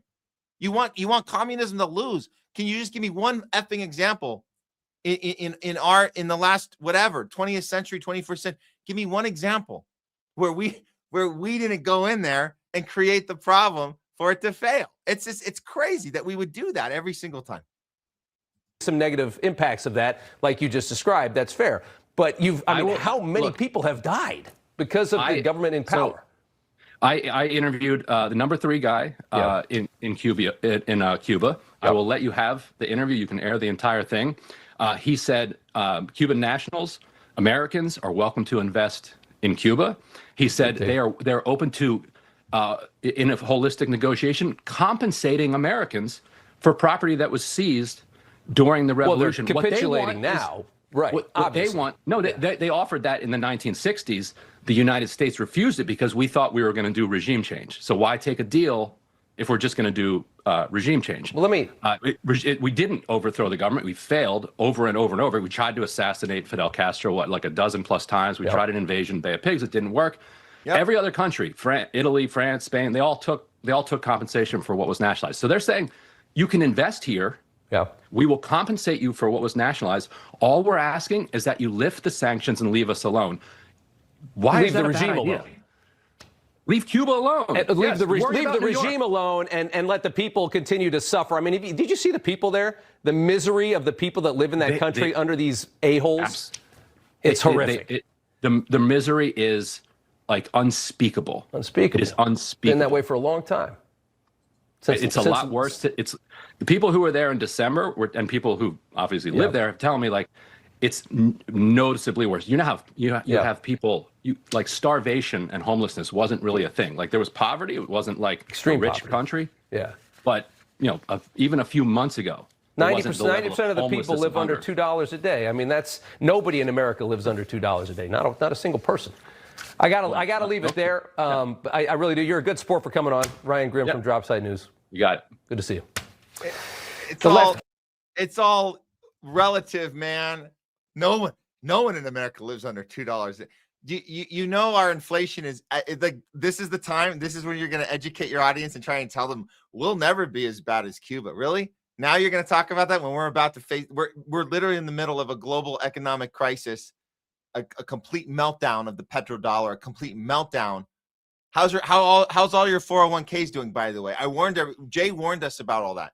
He said, get your shit out right now. How are they doing? So $2 a day. How about the gas went up here by a whole $1 overnight? How about that? $1 a day. So you want your $2 a day? Oh, we don't live for $2 a day. Yeah, but gas is going up $1 a day. So make sense of that. But the point is, we're destroying every country that we go invade. We destroy everyone. We go around and we annihilate. I mean, have we not figured out the pattern yet? That's why this is so good that Ryan was able to do this. And like one of our viewers had said earlier, I think I put the comment up that Ryan nails this. I know we've been critical of Ryan Grimm. He's gotten some shit wrong. He got Medicare for all wrong. I'll remind you guys of that. If you didn't know, he was against Jimmy Dore with that. He was like on the side of AOC, saying let her take her time. She needs time. He was doing a little 6D chess when it came to let the squad do their thing, which they weren't. They weren't doing shit. Just so you know, he got that wrong. But we like pointing out when people get shit right. It's important. We never write anybody off altogether. We look at their actions. And today's loudest voice of the week will certainly go to Ryan Grimm, because his actions said everything. His words said everything on that show of Newsmax. I hope that audience was paying attention, because if you understand what's going on in Cuba, you'll understand what's happening in all of these places. You'll understand the methodology in place of how we dominate, how we trick people into this shit, American exceptionalism, all of this imperialist garbage, Israel first garbage, just so we can elevate this petrodollar and pretend that we're the superiority country in the planet. Meanwhile, Israel gets this supremacy state that we've been funding the whole time. You want to talk about free healthcare, free housing? You want to talk about communism and socialism? There you go, Israel. We've been giving you everything. Socialism to the chosen. How about that? Socialism to the chosen. You guys like that? Well, we're starting to understand how this works. So these interviews are important. These conversations are important when you go in places, when you go into the lion's den, as they say, as Ryan Grimm did. And it seems like he did it right when he got off the plane. He went right on. You could tell the guy was tired, but he wasn't taking any shit. He didn't hold any punches on that interview. And that's why Ryan Grimm gets the loudest voice of the week. Okay, guys, I think that should do it for the show today. Thank you to everybody who tuned in, participated. I see obviously some new comments from you guys. I'm going to go ahead and throw a bunch of those as much as I can when we play out the end. Let's see which show should we I think we're going to try and move you guys over to another show. We'll see which one we can come up with. We're starting to learn how to do the Rumble raids. We got to return the favor, because we get Rumble rated. We got, Do Dissidents will Rumble raid us. So we like to carry people over to the next show. So we'll see. We've done before. I think we've done some depending on who's on, right? Whoever's on, we'll get them. We'll do a little Rumble raid for you. So don't go anywhere. That's the next show should be coming up. If you're on Rumble, if you're on YouTube, thank you so much, YouTube, for tuning in with us. Don't forget to hit the subscribe. It's so important, because we want you to get the notice when we go on again. We'll be back next Tuesday, next Thursday. We got a great show planned both days. These are going to be big ones, because we have multiple guests coming on. We have Jake GTV will be with us. We apologize about the mix-up on this one, but the rescheduling has occurred. It's official. He will be back. He will be with us on next Thursday's show, but we will be here before that on Tuesday, same time, all afternoon. It's called The Homeless Left. You can call us THL, whatever you want to call us. This is the non-tribal approach to news show, News Network. Thanks again for everyone being here. We're going to leave you with a little fun. You guys remember the Melania segment we did earlier in the show with Jay, with the little AI humanoid robot teacher? Here's a little fun one where somebody put a different voice on top of the voice. So we get a little fun little sketch here about what the AI could. I guess it could be any voice, right? It could be anybody could talk, and its mouth isn't moving, so it's whatever you want it to say. I guess it can say. So have fun with this one on the way out, and remember, when you go out in the world, always go out with the same things, the same stuff that we talk about all the time on the show: courage, conviction, and above all else, what do we say, guys? Principle. I'm Matt Weinglass. It's the Homeless Left. Remember, power to the people and free Palestine. We'll see you next time.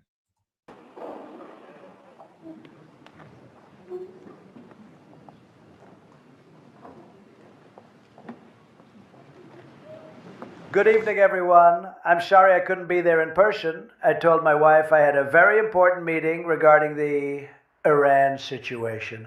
Anyway, it's better that I'm not there in person because Emmanuel's wife, Brigitte, she kind of freaks me out a little bit. Ever since Crazy Candace said that Brigitte was a man, I can't unsee it. I mean, have you seen her sitting down? Total man spread, believe me. And the way she manhandles poor little Emmanuel, no bueno. Anyway, my wife told me not to say anything about Brigitte's possible penis, so I'm just gonna go back to my meeting. Enjoy your day, everyone. Toodaloo.